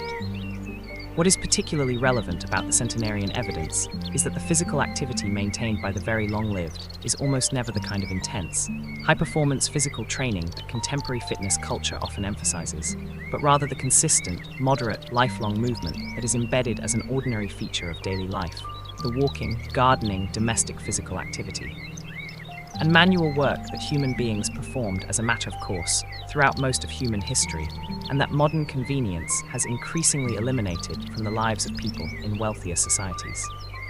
The body, across a lifetime of consistent moderate use, appears to adapt to the demands placed on it in ways that preserve its function significantly longer than disuse would allow. This is not a surprising finding in principle. Use it or lose it is among the most well-supported principles in all of physiology. But it has a specific and practically important implication. The physical habits established in middle age and maintained consistently across the decades that follow are among the most powerful determinants of the quality of late life available to most people. Tonight, let whatever ordinary physical movement filled your day be received as the genuine, compounding investment in your own future capacity that the evidence consistently confirms it to be. Lesson 26, Violet Brown, live through history without losing your wonder. Violet Moss Brown, known as Aunt V, was born on March 10, 1900 in Junevale, Jamaica, and died on September 15, 2017, at the verified age of 117 years and 189 days. At the time of her death, the oldest verified person in the world and the last surviving subject of Queen Victoria. Having been born during the final year of the 19th century, while Jamaica was still a British colony under Victoria's reign. She had lived through 2 world wars, the Great Depression, Jamaican independence, and every technological transformation of the 20th century from the horse-drawn cart to the smartphone, witnessing across her extraordinary lifespan a transformation of human civilization so complete that the world she was born into would be virtually unrecognizable to anyone formed entirely by the world in which she died. She worked as a sugarcane farmer and as a church secretary, was deeply religious throughout her life, and was known throughout her community for her genuine warmth, her active engagement with the people around her, and a quality of openness to the changes she witnessed that allowed her to remain genuinely interested in the world rather than becoming progressively alienated from it as it transformed beyond recognition around her. She was described by family members as someone who always wanted to know what was new, who was genuinely curious about developments that people decades younger than her sometimes found threatening or bewildering. She attributed her long life to faith, to avoiding pork and alcohol, and to hard work, practical explanations that fit comfortably within both her religious tradition and the broader pattern of physically active, moderate living that characterizes so many centenarians. But what is perhaps most striking about Violet Brown's account, when read alongside the many other centenarian lives gathered in this collection, is the consistency of that curiosity about the new, the refusal to close down around what was familiar and resist what was different, that appears across so many very long-lived people as one of the most characteristic features of their relationship with the changing world around them. Tonight, let whatever is new and unfamiliar in your own current experience be approached with a little more of Violet Brown's openness. The world is always becoming something it has not been before. The people who live longest in it, the evidence suggests, tend to find this genuinely interesting. Lesson 27, the research on stress and aging, what chronic stress does to the body. Alyssa Appel, the UC San Francisco health psychologist, whose research on stress and cellular aging has significantly influenced both scientific understanding and public health communication about the relationship between psychological experience and biological aging, has spent more than 2 decades studying how chronic psychological stress accelerates the biological processes associated with agging, with findings that are both sobering and practically actionable. Her most widely cited research, conducted in collaboration with Nobel laureate Elizabeth Blackburn, examined the relationship between chronic caregiving stress and telomere length, the protective caps on chromosomes whose shortening is one of the most reliable cellular markers of biological agging. They found that women who were caregiving for chronically ill children showed significantly shorter telomeres than age-matched controls, and that the degree of shortening was proportional to the number of years of caregiving stress, suggesting that chronic psychological stress was, at the cellular level, producing measurable accelerated agging. Subsequent research has extended and refined these findings, identifying the specific mechanisms through which chronic stress accelerates cellular agging, primarily through elevated cortisol and oxidative stress, which directly damage DNA and accelerate telomere shortening, and through the chronic inflammation that stress-activated immune responses produce when they are maintained continuously rather than deployed in response to specific acute threats. The cumulative effect of years of chronic, unmanaged stress on cellular agging is, by this research, substantial and measurable. What is most practically relevant about Appel's research for the present collection is what it reveals about the centenarian pattern from a stress biology perspective. The very long-lived, across all the communities and individuals studied by researchers, tend to show lower chronic stress reactivity than short-lived populations, not because their lives have been easier or less challenging, but because the cultural frameworks, social support networks, and individual coping styles available to them have consistently provided genuine, effective tools for metabolizing stress rather than accumulating it. The Okinawan centenarian who practices moe, the regular gathering of a small, intimate social support group, is not merely enjoying pleasant social connection. They are, at the cellular level, actively managing their biological agging through a practice that directly reduces the chronic stress activation that accelerates that agging. The Icarian who takes an afternoon nap, the Adventist who observes the Sabbath, the Sardinian who walks to the village every morning, each of these ordinary practices, in the light of Appel's research, appears as a genuine, cellular-level intervention in the biology of agging. Tonight, let this hour of rest be understood in the fullest possible light, not merely as pleasant recovery from the day, but as a genuine, measurable intervention in the biological processes that determine how long and how well the body and brain continue to function. Lesson 28, Lucy Hannah, Faith as a Sustaining Force. Lucy Hannah was born on July 16, 1875, in Nipper, Kentucky, and died on March 21, 1993, at the verified age of 117 years and 248 days, one of the oldest verified Americans in recorded history, and one of the oldest Black Americans whose age has been reliably documented. She had been born in the decade following the Civil War, to formerly enslaved parents who were navigating the first years of a freedom that was both genuine and violently contested, and she had lived through every subsequent chapter of American racial history, Reconstruction's collapse, the long decades of Jim Crow, the Civil Rights Movement, and the partial, incomplete, still contested progress of the decades that followed. She lived for most of her very long life in Detroit, Michigan, and she was known throughout her community for deep religious faith that she described as the primary sustaining force of her life, the source of the equanimity, the patience, and the genuine contentment that those who knew her consistently described as characteristic of her. She had survived hardship that most people would have found genuinely crushing: the loss of children, economic difficulty, the specific, grinding, daily burden of living as a Black woman in America, across a century in which that experience involved forms of structural violence and indignity that the research on chronic stress and biological agging suggests would have been genuinely physiologically costly. And yet she had survived, and by all accounts, more than survived. She had maintained a quality of genuine spiritual peace and genuine warmth toward the people around her that the circumstances of her life had not managed to extinguish. Her family and community attributed this to her faith. Researchers studying the relationship between religious practice and health outcomes across agging would note that her faith was almost certainly also providing her with the social connection, the sense of meaning and purpose, the structured community support, and the cognitive framework for managing adversity that the research consistently identifies as among the most powerful longevity protective factors available. The research on religion, spirituality, and health across agging is large and generally consistent. People who report regular religious practice and strong spiritual conviction show lower mortality rates, better mental health, more effective coping with adversity, and better physical health outcomes than those who do not, with effects that remain significant after controlling for the behavioral factors, avoiding alcohol and smoking, maintaining social connection, that religious communities often specifically promote. Tonight, whatever sustains you, in whatever form sustenance takes in your own particular life, let it be held with genuine appreciation for the protection it provides. Lesson 29, the research on genetics and longevity, how much is inherited? Thomas Perls, the Boston University geriatrician, who founded the New England Centenarian Study, the largest and longest-running study of centenarians in the United States, has spent more than 3 decades studying the genetic, behavioral, and environmental factors that distinguish the very long-lived from the general population.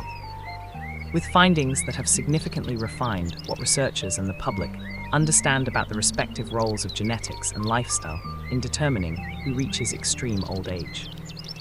His research suggests that roughly 20 to 30% of the variation in human lifespan is attributable to genetic factors, a proportion that means genetics plays a genuinely significant role in longevity, but that also means 70 to 80% of lifespan variation is attributable to non-genetic factors, including the behavioral and environmental practices that can be deliberately chosen and maintained. The implication, which Perls is careful to articulate consistently, is that genetics is neither irrelevant nor determinative. People with exceptionally favorable longevity genetics can and do die young from modifiable causes, and people without these genetic advantages can and do live very long, healthy lives through consistent, health-promoting lifestyle choices. The specific genetic variants associated with extreme longevity that Perls and others have identified are involved primarily in cardiovascular health, inflammation, and DNA repair, suggesting that the genetic gift that the very longest-lived people appear to carry is primarily a greater capacity to maintain the specific biological processes that most commonly fail in aging, rather than any single dramatic protective mechanism. The genetic centenarian is not built differently from everyone else. They appear, rather, to be more durably built in the specific ways that aging most consistently exploits. What is most practically important about Perls' research is not the identification of the genetic factors he cannot yet recommend any individual acquire, but the consistent finding that the behavioral and environmental factors, which are fully available to everyone regardless of their genetic inheritance, account for the large majority of longevity variation. The genetic lottery matters. It is not the whole story. The story that each person is most empowered to write is the behavioral one. Tonight, let whatever genetic inheritance you are working with be held in its proper perspective, real, significant, and not the whole of what determines the length and quality of the life you are building. Lesson 30, a reflection on the third arc. 30 lessons gathered, and the picture of what a very long, genuinely lived life requires continues to become clearer, more specific, and more genuinely accessible than the popular mythology of longevity usually suggests. Misao Okawa's simple prescription of sleep, sushi, and relaxation, the research on moderate eating, and the metabolic benefits of consistent, lifelong moderation.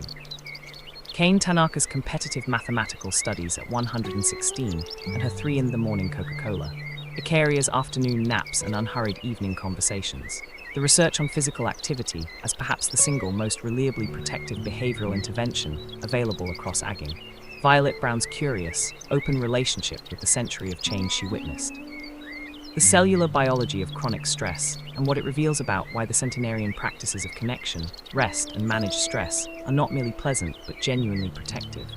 Lucy Hanna's sustaining faith, the research on genetics that confirms that while inheritance matters, the behavioral choices available to everyone matter more. What this arc has added to the collection's emerging portrait is depth and specificity, specific biological mechanisms, specific research findings, specific connections between the ordinary daily practices of the very long-lived and the cellular and physiological processes that these practices are genuinely, measurably affecting. The advice that Misao Okawa and Kane Tanaka and Bob Waiton give is not wisdom in the abstract sense. It is, the research increasingly confirms, accurate observation about what actually works, observed across enough decades to be trustworthy in a way that most research studies, however rigorous, cannot match.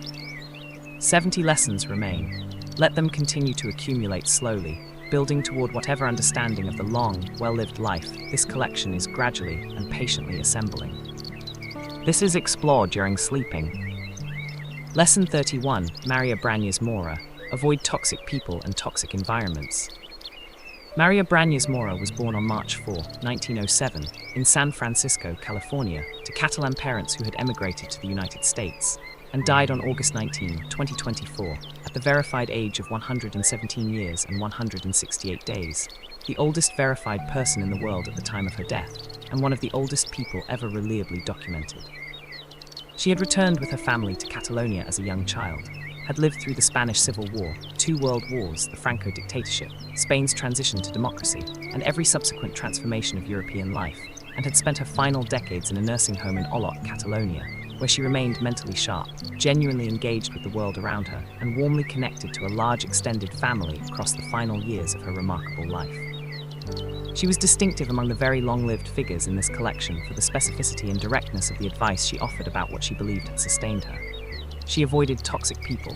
She said people who drained energy, created conflict, and generated the kind of chronic low-level social stress that she had learned, across a very long life, to recognize and step away from. She also mentioned order, tranquility, and contact with nature as important to her.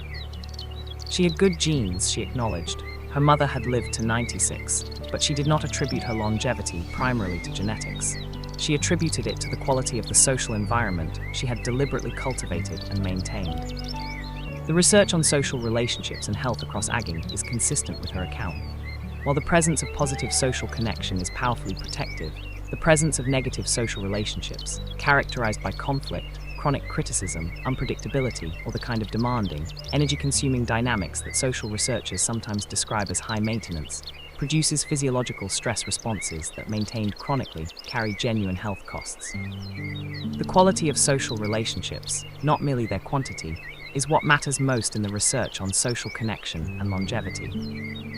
Maria Brañas Mora's advice, avoid toxic people, is both the most direct and perhaps the most practically difficult piece of advice in this collection, since the toxic relationships that most need to be released are often the ones that feel most entangled with obligation and history. But the evidence of 117 years of deliberate, quality-conscious social life suggests that the difficulty of the decision is not a reason to avoid making it. Tonight, let the quality of the social environment you inhabit be considered, gently, alongside its quantity.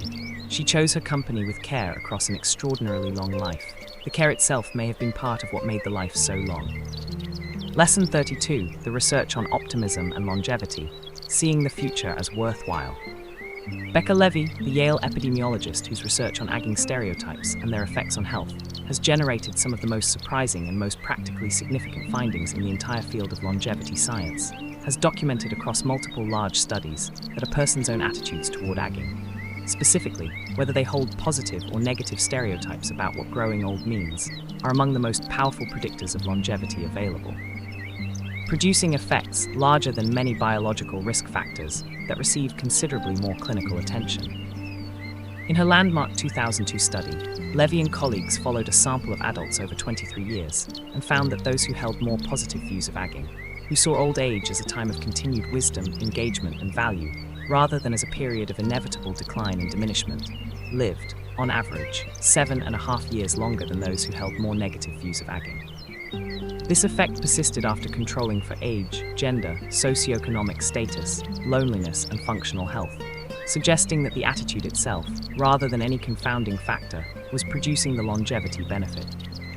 The mechanisms through which positive aging attitudes produce longevity benefits operate through several pathways. People who view aging positively are more likely to maintain health-promoting behaviors across the years of aging, more likely to seek medical care when needed, more likely to recover effectively from illness, and more likely to maintain the social engagement and purposive activity that independently support longevity. They also show better cardiovascular stress responses and lower inflammatory markers, suggesting that positive aging attitudes have direct physiological effects in addition to behavioral ones. What is most practically striking about Levy's research is that the attitudes she is measuring are formed largely in early and middle life, through cultural messages about aging absorbed over decades, long before the aging they describe has actually begun. The person who reaches old age with genuinely positive attitudes toward aging typically formed those attitudes across decades of exposure to older people who modeled aging well, who demonstrated, through their own visible engagement with life in advanced age, that growing old was compatible with continued meaning, continued contribution, and continued genuine enjoyment of daily experience. Tonight, let whatever image of aging you carry, however it has been formed, by whatever models you have had available, be examined with the awareness that it may be one of the most consequential pieces of self-knowledge you possess. Lesson 33, Jiroemon Kimura, Small Meals and Long Walks. Jiroemon Kimura was born on April 19, 1897, in Kamiyukawa, Kyoto Prefecture, Japan, and died on June 12, 2013, at the verified age of 116 years and 54 days, the oldest verified man in recorded history, holding a record that has not been surpassed since his death. He had worked as a postal worker and farmer in rural Kyoto Prefecture, had 7 children, had outlived all of them, and had lived to see 14 grandchildren, 25 great-grandchildren, and 13 great-great-grandchildren. A family that expanded across more than a century to encompass more people than most individuals meet in an average lifetime. His life was characterized by the specific combination of physical and dietary practices that appear consistently across Japanese centenarian accounts. He ate small meals, specifically avoiding overeating, and described the practice of stopping before feeling full as among the most important habits of his life. He maintained physical activity throughout his life, taking daily walks well into his hundreds and remaining generally mobile without formal exercise programs. He went to bed early and rose early, maintaining a sleep schedule aligned with natural light patterns in a way that modern artificial lighting has made uncommon, and that research on circadian rhythm and health consistently supports as genuinely beneficial. He was also known for something that is less frequently mentioned in purely physiological accounts of longevity, but that appears across many centenarian accounts as a characteristic feature: quality of genuine contentment with the life he had lived, and the circumstances of his current existence that made him, by all reports, genuinely pleasant to be around. He did not spend significant energy in regret about the past or anxiety about the future.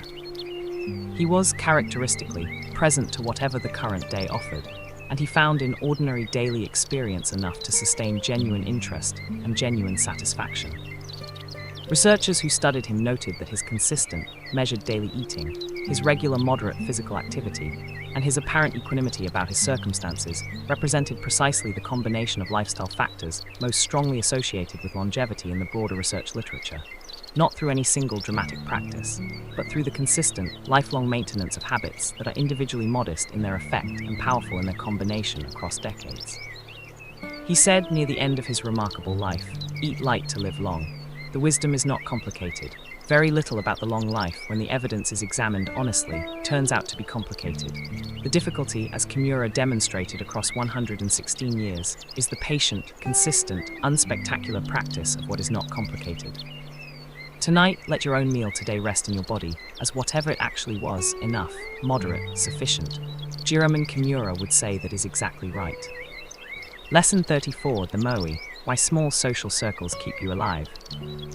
The Moe, the small, organized social support group that is a distinctive feature of traditional Okinawan community life, is one of the most specific and most practically instructive features of the Okinawan longevity culture that researchers studying the blue zones have documented. The word moe translates roughly as meeting for a common purpose, and the institution has historically operated as a small group of 5 or 6 people, typically formed in childhood and maintained across an entire lifetime, who provide one another with consistent social support, financial backup during times of need, and the specific, intimate, long-term social connection that only relationships maintained across many decades can develop. The moe meets regularly, traditionally weekly or monthly, and the meetings are characterized by a combination of practical mutual support and genuinely enjoyable social engagement. Shared meals, conversation, the kind of unhurried, comfortable social interaction that close, long-standing relationships make naturally available. Members can count on the group for financial help during difficult periods, for practical assistance when needed, and for the consistent, reliable social connection that research consistently identifies as one of the most important contributors to both longevity and subjective well-being. What makes the moe particularly instructive as a social institution is its combination of intimacy and durability. The relationships within a moe are typically formed early in life and maintained across an entire lifespan, providing the kind of long-term, deep mutual knowledge that only decades of shared experience can produce, and that is qualitatively different from the broader but shallower social connections that most people maintain across more geographically and socially mobile modern lives. Research on social network quality and longevity consistently finds that the depth and durability of social connections matter more than their breadth, that a small number of genuinely intimate, long-standing relationships is more protective than a larger network of more superficial connections. The MOE formalizes this principle into a cultural institution, providing the structural support that ensures these intimate, long-standing connections are actively maintained rather than gradually allowed to fade under the ordinary pressures of daily life. The practical lesson for those without access to a traditional MOE is not to seek an exact cultural replication, but to take seriously the underlying principle. The small number of people who know you deeply, who have known you across years, and who can be reliably counted on, these relationships deserve deliberate, consistent investment. They are, the research suggests, among the most genuinely important assets in your longevity portfolio. Tonight, let whoever knows you best and has known you longest be held with genuine appreciation for what that specific, irreplaceable relationship actually means, and for how much the evidence suggests it may actually be worth. Lesson 35, Christian Mortensen, Stay cheerful and keep good friends. Christian Mortensen was born on August 16, 1882, in Skarup, Denmark, and died on April 25, 1998, in San Rafael, California, the verified age of 115 years and 252 days. The oldest verified man in the world at the time of his death, and a record holder whose longevity attracted considerable research attention from the gerontologists at the University of California, San Francisco, who studied him extensively in his final years. He had emigrated from Denmark to the United States in 1903, had worked as a milkman and as a tailor, had been married and divorced, and had lived the latter portion of his very long life in a veterans care facility in Marin County, California, where he was known by staff and fellow residents for his consistent good cheer, his genuine warmth toward the people around him, and his continued enjoyment of pipe tobacco, which he had smoked throughout his adult life, and which he declined, with characteristic Danish pragmatism, to attribute any significance to in either direction when asked about it.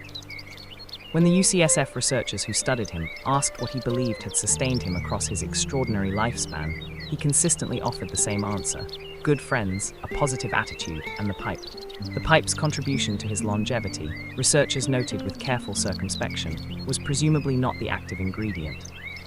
The good friends and the positive attitude, however, were entirely consistent with the broad findings of the centenarian literature on social connection and psychological outlook as among the most reliably protective factors across aging. His specific emphasis on cheerfulness, on maintaining a fundamentally positive emotional orientation toward daily life and toward the people sharing it with him, connects to the broader research on positive affect and longevity that has been examined at several points in this collection. The people who live longest, across virtually every study and every cultural context examined, tend to be people who have found genuine enjoyment in the ordinary texture of daily life, who have not required exceptional circumstances to generate positive emotional experience, but have been capable of finding something to appreciate, something to enjoy, or something to find genuinely funny in the events of most ordinary days. Tonight, let whatever genuine cheerfulness is available to you today, however modest its source, however ordinary its occasion, be allowed its full, unguarded expression. Christian Mortensen smoked a pipe and kept good friends and lived to 115. The friends, almost certainly, were the more important ingredient. Lesson 36, the research on volunteering and longevity, giving extends life. The research on volunteering and its relationship to longevity and health across aging has produced findings that are both consistent and somewhat counterintuitive to a culture that tends to think of giving as a cost to the giver. Multiple large longitudinal studies have found that regular volunteering, giving time and energy in service of others or of causes beyond one's immediate self-interest, is associated with significant reductions in mortality risk, lower rates of depression and anxiety, better physical health outcomes, and higher reported well-being across older adult populations. The magnitude of the effect is substantial. Some studies find mortality risk reductions of 20% or more among regular volunteers compared to non-volunteers, controlling for other health behaviors and baseline health status. The effects are generally larger for older adults than for younger ones, and for those who volunteer for other-oriented rather than primarily self-oriented reasons. People who volunteer because they genuinely care about the cause or the people they are serving, rather than primarily for the social contact or the resume value, show larger health benefits than those whose motivation is more mixed. The mechanisms through which volunteering produces these health effects are multiple and mutually reinforcing. Volunteering provides social connection, purposive activity, and the sense of being genuinely useful, three of the most consistently longevity protective factors identified throughout this collection in a single, regular practice. It also appears to produce what researchers describe as a helper's high, a genuine positive emotional state associated with prosocial action that has measurable neurological and physiological correlates, including reduced cortisol and inflammation. The centenarian accounts gathered throughout this collection are consistent with the volunteering research. The very long-lived people who appear most vital and most content in advanced age are almost uniformly people who have maintained a strong sense of being genuinely useful to people beyond themselves, whether through formal volunteering, through family care, through continued professional contribution, or through the informal daily acts of genuine helpfulness that characterize people who are fundamentally oriented toward others rather than primarily toward themselves. Tonight, let whatever contribution you make to the people around you, however ordinary, however unrecorded, be understood as among the most genuinely self-protective investments available to you. The giving, the research confirms, comes back. Lesson 37, Tain Ikai, let the days have their own rhythm. Tain Ikai was born on January 18, 1879, in Igya, Japan, and died on July 12, 1995, at the verified age of 116 years and 175 days, making her the sixth oldest verified person in recorded history and the oldest verified Japanese person at the time of her death.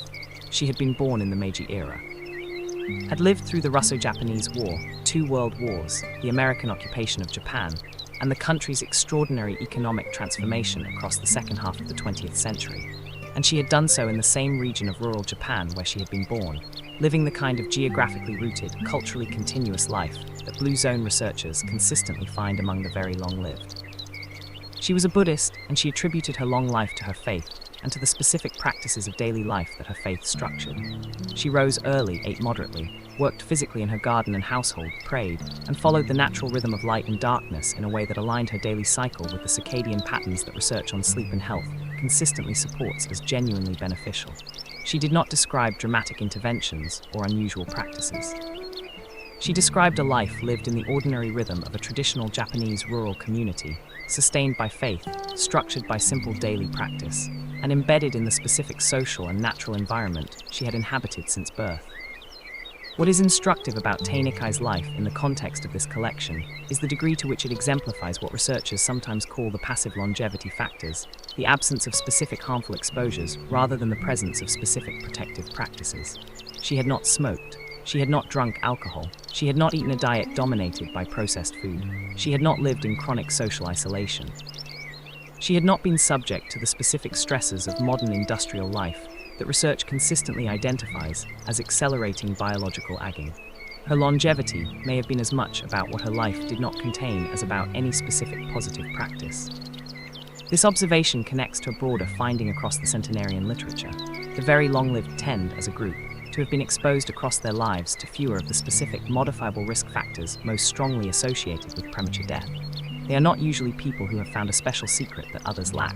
They are often people who have, whether by choice or circumstance, avoided the specific accumulation of damaging exposures that shorten most human lives. Tonight, let the simple rhythm of your own day, whatever ordinary, unhurried pattern has structured it, be received as itself a form of the gentle, sufficient living that a very long life most reliably requires. Lesson 38, the research on inflammation and aging, why chronic inflammation ages you faster. Luigi Fontana and Claudio Franceschi, the researchers who have respectively done most to advance the scientific understanding of caloric restriction and of what Franceschi calls inflammaging, the chronic, low-grade, systemic inflammation that is now understood as one of the primary drivers of biological aging and age-related disease, have between them produced a body of research that helps explain, at the cellular and molecular level, why the lifestyle patterns most consistently associated with longevity are the ones they are. Chronic, low-grade systemic inflammation, distinct from the acute inflammation that is a healthy immune response to specific infection or injury, accumulates across decades in people exposed to the specific lifestyle and environmental factors most common in modern industrial societies. Chronic psychological stress, insufficient sleep, sedentary living, diets high in processed food and refined carbohydrates, social isolation, excess body fat particularly around the abdomen, and smoking. Each of these factors independently promotes chronic inflammation, and their combination, sustained across decades, produces a cumulative inflammatory burden that drives the development of virtually every major age-related disease, cardiovascular disease, type 2 diabetes, dementia, cancer, and the general functional decline of multiple organ systems that characterizes biological aging. The lifestyle practices most consistently associated with longevity, the diet, the movement, the sleep, the social connection, the low chronic stress that the Blue Zone communities and individual centenarians consistently demonstrate, are, in the light of the inflammaging research, not merely pleasant or virtuous practices. They are specific, direct interventions in the inflammatory biology of aging. The Mediterranean diet, rich in anti-inflammatory omega-3 fatty acids, polyphenols, and fiber, directly reduces inflammatory markers. Adequate sleep reduces the inflammatory effects of the neuroendocrine stress response. Regular moderate physical activity reduces systemic inflammation. Social connection reduces the inflammatory effects of chronic loneliness. Each of these practices is doing something specific and measurable at the cellular level, not merely producing subjective well-being. What Francesca's research adds to this picture is the observation that the very long-lived, particularly supercentenarians over 110, appear to have biological mechanisms that manage inflammation more effectively than the general population, either through more efficient resolution of inflammatory responses or through lower baseline inflammatory activation. Understanding these mechanisms and developing interventions that can replicate them for people without the genetic advantage is one of the most active areas of current longevity research. Tonight, let everything in your life that reduces chronic stress, supports adequate sleep, promotes regular movement, and maintains genuine social connection be understood in the fullest possible light, not merely as pleasant, but as genuinely, measurably anti-inflammatory. You are doing more for yourself than you may realize. Lesson 39, Emiliano Mercado del Toro, Music, Humor, and the Simple Life. Emiliano Mercado del Toro was born on August 21, 1891, in Cabo Rojo, Puerto Rico, and died on January 24, 2007, at the verified age of 115 years and 156 days, the oldest verified person in the world at the time of his death, and the oldest verified Puerto Rican in recorded history. He had been born during the final years of Spanish colonial rule over Puerto Rico, had lived through the Spanish-American War and the subsequent American acquisition of the island, and had witnessed every subsequent chapter of Puerto Rican history across more than a century of complicated, contested relationship with the United States. He had worked as a fisherman and farmer for most of his adult life, had been single throughout his life, and had lived in the same coastal region of Puerto Rico where he had been born, sustained by the specific physical and social environment of his home community. He was known for his love of music. He played the cuatro, a traditional Puerto Rican stringed instrument, and for his sense of humor, which remained active and genuinely funny to those around him well into his final years. He attributed his longevity to eating funch, a traditional Puerto Rican cornmeal dish, and bacalao, salted cod, simple, nutritionally adequate foods that had been the staples of his diet across most of his very long life. Neither elaborate nor nutritionally remarkable by any specific standard, but moderate and consistent in the way that the longevity research consistently supports. He was also, family members noted, someone who had never worried excessively, who had met the ordinary difficulties of his long life with a quality of equanimity and humor that prevented the specific physiological costs of chronic worry from accumulating in his body across the many decades it might otherwise have had to do so. The combination of traditional diet, physical activity embedded in daily life, genuine social connection through music and community, and a fundamental orientation toward enjoyment rather than anxiety that characterized Emiliano Mercado del Toro's life is recognizable from many other centenarian accounts in this collection. The ingredients, across cultures and centuries and individual life stories, keep returning in slightly different configurations to the same essential elements. The simplicity is the lesson, the difficulty is believing it. Tonight, let whatever music has been part of your life, heard, remembered, imagined, carry you a little further into the rest that this hour is offering. Lesson 40, a reflection on the fourth arc. 40 lessons gathered now, and the fourth arc has continued the patient, specific, evidence-grounded exploration of what the very longest-lived lives can teach us about what genuinely sustains a long, healthy, and meaningfully engaged human life. Maria Branhas Mora's deliberate avoidance of toxic social environments as a specific, protective life choice. The research on positive aging attitudes and their extraordinary measured impact on longevity. Jiroemon Kimura's small meals and long walks maintained across 116 years of unspectacular consistency. The moe as a formal cultural institution for maintaining the depth and durability of intimate social connection across an entire lifetime. Christian Mortensen's good friends and cheerful disposition. The research on volunteering and its remarkable, consistent, large-effect longevity benefits. Tanaka's life in the ordinary, unhurried rhythm of a traditional community. The inflammaging research that explains, at the cellular level, why the specific lifestyle practices most consistently associated with longevity are genuinely, measurably protective. Emiliano Mercado del Toro's music and humor and simple, coastal life. What this collection has been gradually building, across 40 lessons drawn from the specific lives of the very long-lived, and from the research that has attempted to understand what those lives can teach, is not a formula and not a prescription. It is a portrait recognizable across cultures and centuries and individual temperaments of a certain quality of living, present rather than anxious, connected rather than isolated, moving rather than still, moderate rather than excessive, purposive rather than directionless, genuinely cheerful rather than performing contentment, and perhaps most fundamentally, oriented toward whatever this specific, ordinary, available day contains rather than permanently postponing full engagement to some imagined future moment when conditions will finally be ideal. 60 lessons remain. Let the night continue, slowly and patiently, to hold them. This is explored during sleeping. Lesson 41, Goldie Michelson. Stay engaged with the world around you. Goldie Michelson was born on February 13, 1906, in Worcester, Massachusetts, and died on November 8, 2016, at the verified age of 110 years and 268 days, making her, for a period, the oldest person in the United States. She had been born to Russian Jewish immigrant parents, had earned a college degree at a time when few women did, and had spent her adult life in Worcester, where she was widely known for her intellectual vitality, her genuine curiosity about the world, and a quality of warm engagement with the people around her that those who knew her consistently described as among the most characteristic features of her extraordinarily long life. She was remarkable among very long-lived people for the specificity and consistency of her intellectual engagement across advancing age.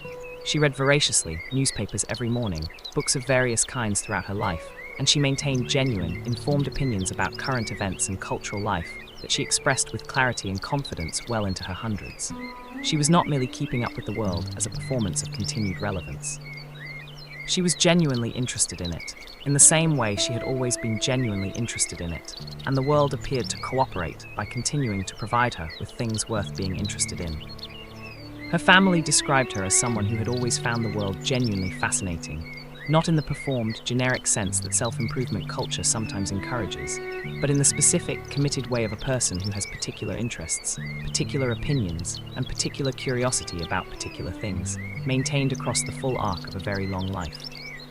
She cared about specific things, followed them over time, and allowed herself to be genuinely moved by them, by ideas, by events, by the people she knew and the people she read about. Research on cognitive engagement and healthy agging consistently finds that people who maintain genuine intellectual engagement, who read, who discuss ideas, who remain genuinely interested in what is happening in the world around them, show significantly slower rates of cognitive decline across agging than those who do not.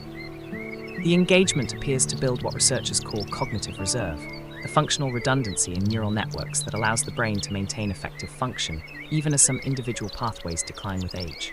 The mechanism is genuinely neurological, not merely inspirational. Using the brain regularly, in ways that require genuine engagement rather than passive consumption, maintains the neural architecture that healthy cognitive agging requires.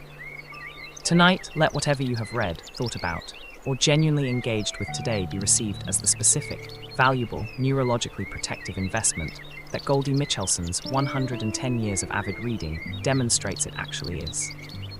Lesson 42, the research on Mediterranean diet and longevity, food as medicine.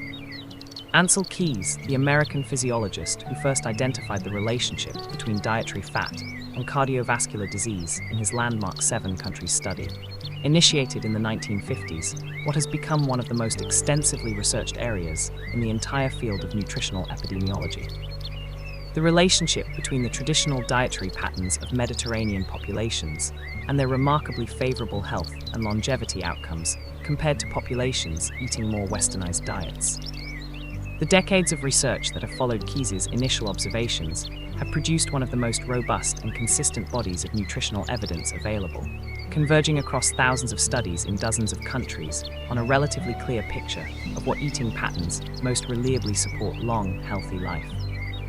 The Mediterranean dietary pattern, characterized by abundant vegetables, legumes, fruits, whole grains, nuts, and olive oil, moderate consumption of fish and seafood, modest consumption of dairy and poultry, minimal consumption of red meat, and moderate consumption of red wine with meals in a social context, is associated in the research with significantly reduced risk of cardiovascular disease, type 2 diabetes, several cancers, cognitive decline, and all-cause mortality.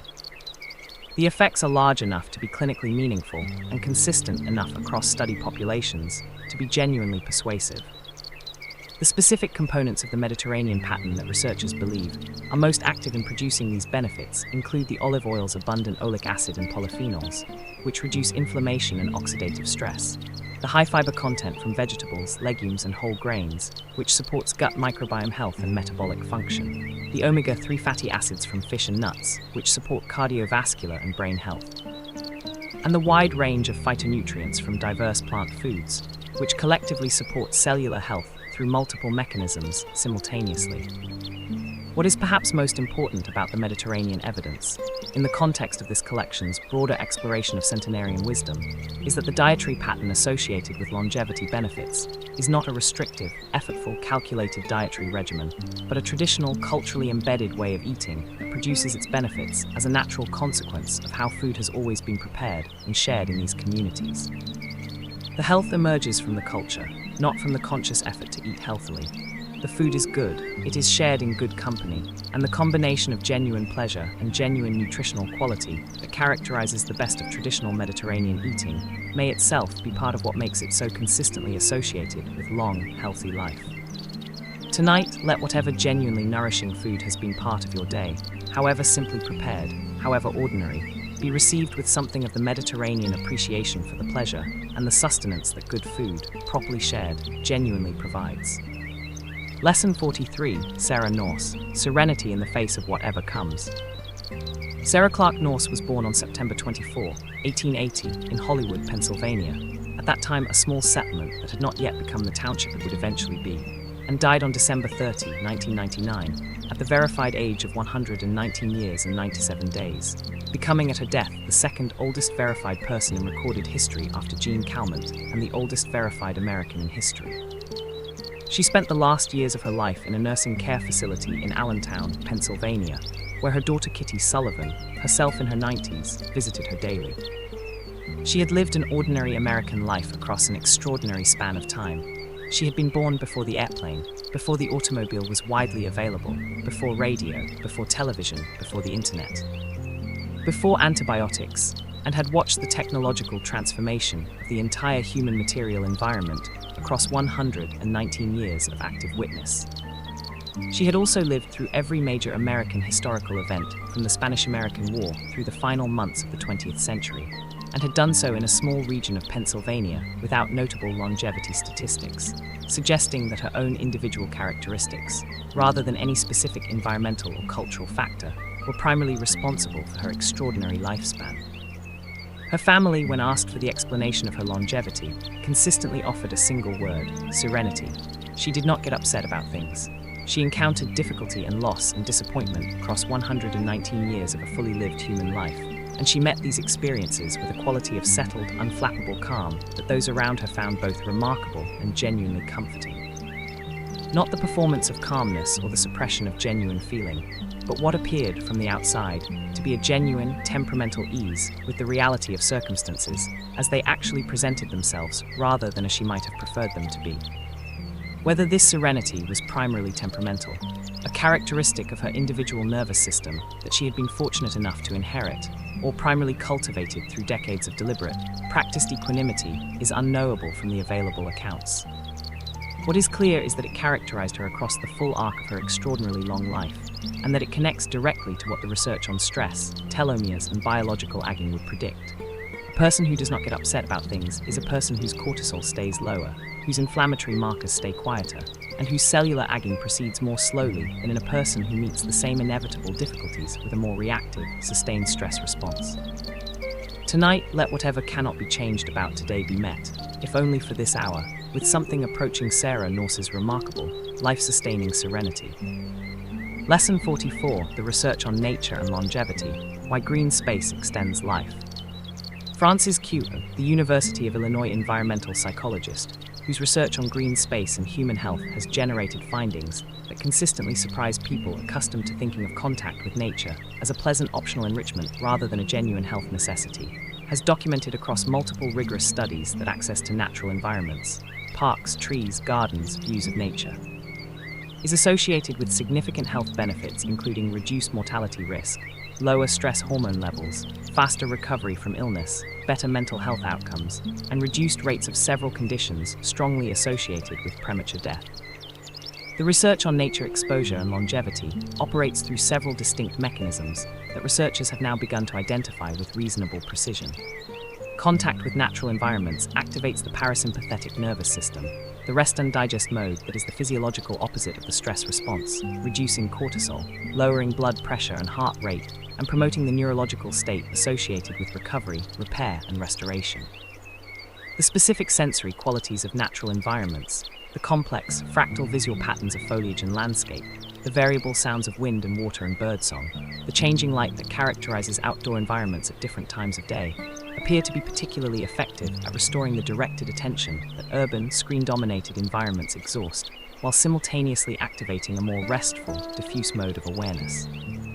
Japanese research on Shinrin-yoku, forest bathing, the practice of spending time in natural forest environments as a deliberate health practice, has documented specific physiological effects of forest exposure, including increased natural killer cell activity, lower cortisol levels, reduced blood pressure, and improved mood that persist for days after the exposure. These effects are not produced by physical exercise alone. The research controls for exercise by comparing participants who walk in forest environments with those who walk in urban environments, finding significantly larger health benefits in the forest condition. What is relevant about this research in the context of the centenarian accounts gathered throughout this collection is the consistent presence of garden tending, outdoor activity, and access to natural environments across the lives of the very longest-lived people. The Okinawan centenarian who tends a small kitchen garden, the Sardinian shepherd who walks through hilly terrain each day, the Nicoya farmer who works in a tropical garden. These are not incidentally present features of centenarian life. They may be, the research suggests, genuinely important contributors to the biological processes that make very long life possible. Tonight, let whatever contact you have had today with the natural world, however brief, however ordinary, be received as the genuine, specific, physiologically active gift that the research confirms it actually is. Lesson 45, Manuela Fernandez Ortega, hard work never hurt anyone. Manuela Fernandez Ortega was born on October 16, 1896, in Extremadura, Spain, and lived to the verified age of 114 years and 41 days, dying on November 26, 2010, one of the longest-lived verified Spaniards in history. She had spent most of her adult life working physically in the rural Extremaduran countryside, had been a farm worker and domestic laborer, had survived the Spanish Civil War, had outlived her husband by many decades, and had continued to be physically active and practically productive into very advanced age in ways that those around her found impressive, and that the research on physical activity and longevity would have predicted. She attributed her long life, when asked, to hard work, to simplicity, and to never having smoked or drunk alcohol. The hard work she described was not formal exercise or deliberate physical training, but the ordinary, habitual, physically demanding labor of a rural Spanish life in the early and mid-20th century, the farm work, the domestic labor, the daily walking and carrying and physical activity that characterized the lives of working people across the region and era in which she had grown up and aged. Her attribution of long life to hard work is not idiosyncratic. It appears across many centenarian accounts, particularly among those born before the mechanization of labor made physical effort optional in the way that it has become in wealthier contemporary societies. What these individuals are typically describing when they attribute their longevity to hard work is the lifelong, habitual, embedded physical activity that characterized their lives, the continuous moderate movement that the research on physical activity and longevity consistently identifies as one of the most protective lifestyle factors available. The practical lesson for contemporary people, most of whom do not live lives of habitual physical labor, is not to seek out the hardest possible physical work as a longevity strategy. but to take seriously the research finding that the sedentary living made possible by contemporary convenience is genuinely costly in health terms, and that the physical activity most consistently associated with longevity is not intense athletic training, but rather the consistent, moderate, embedded daily movement that habitual physical work provides. The specific form it takes in any individual life matters less than its consistency and its ordinariness. The fact that it is simply part of how the day is lived, rather than a scheduled, effortful departure from a primarily sedentary baseline.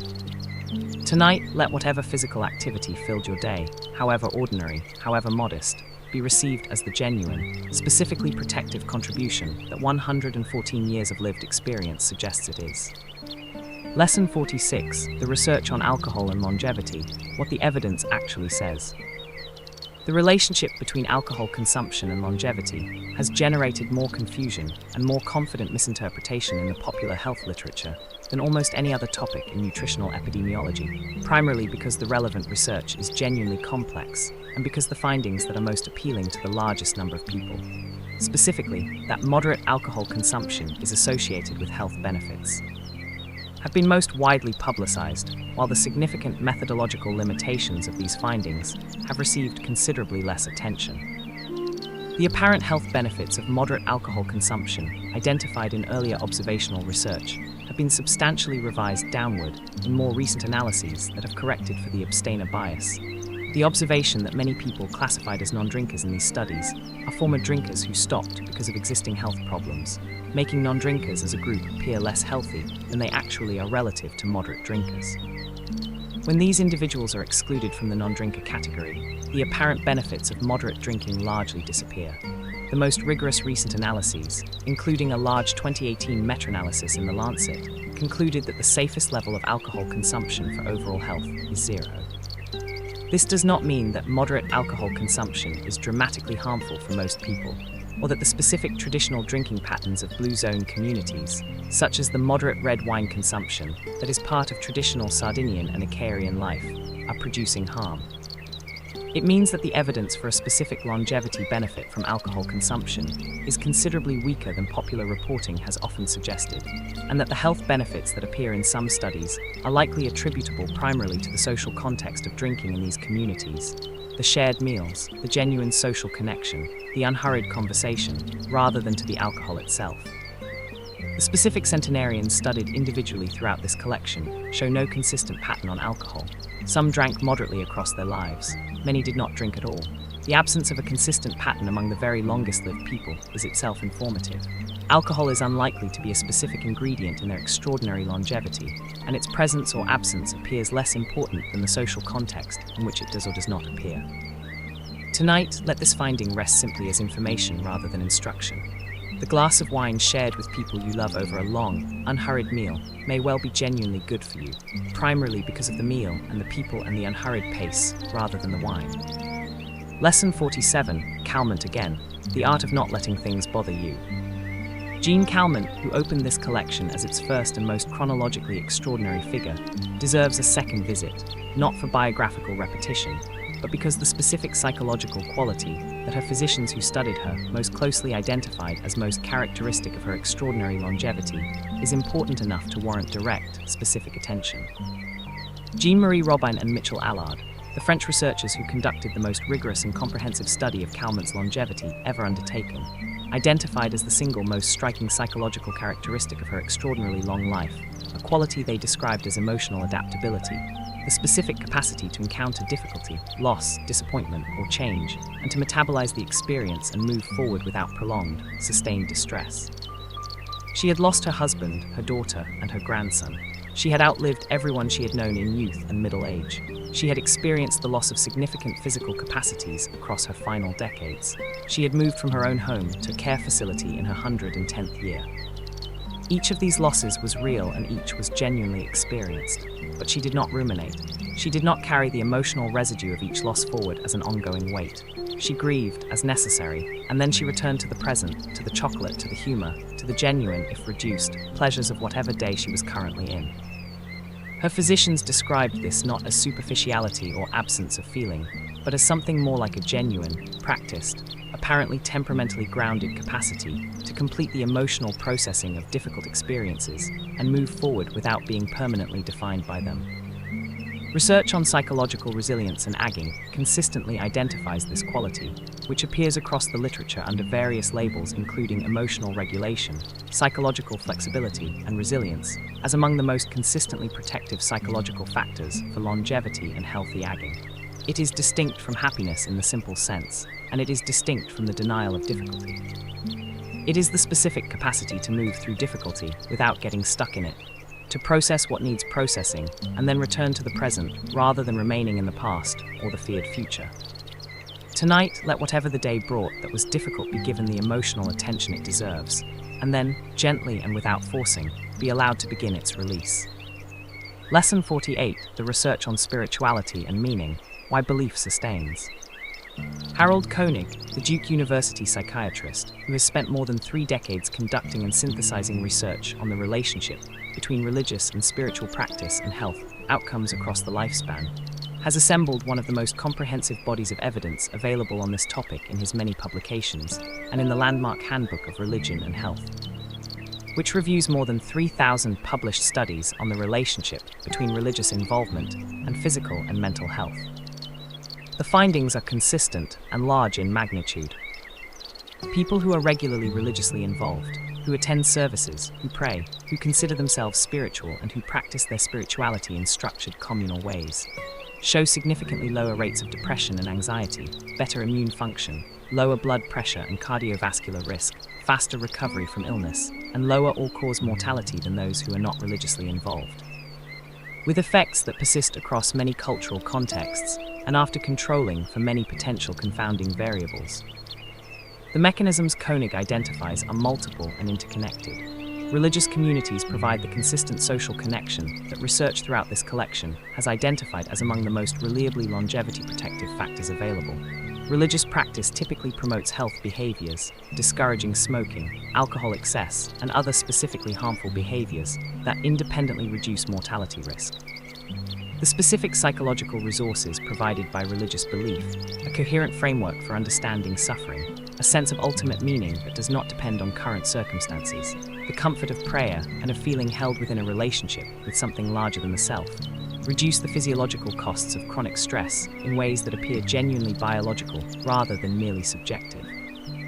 What is most important to note about this body of research, particularly for readers who do not identify with religious tradition, is that the beneficial effects appear to be associated with the functional dimensions of religious practice: community, meaning, contemplative practice, a framework for understanding difficulty, rather than with specific theological beliefs.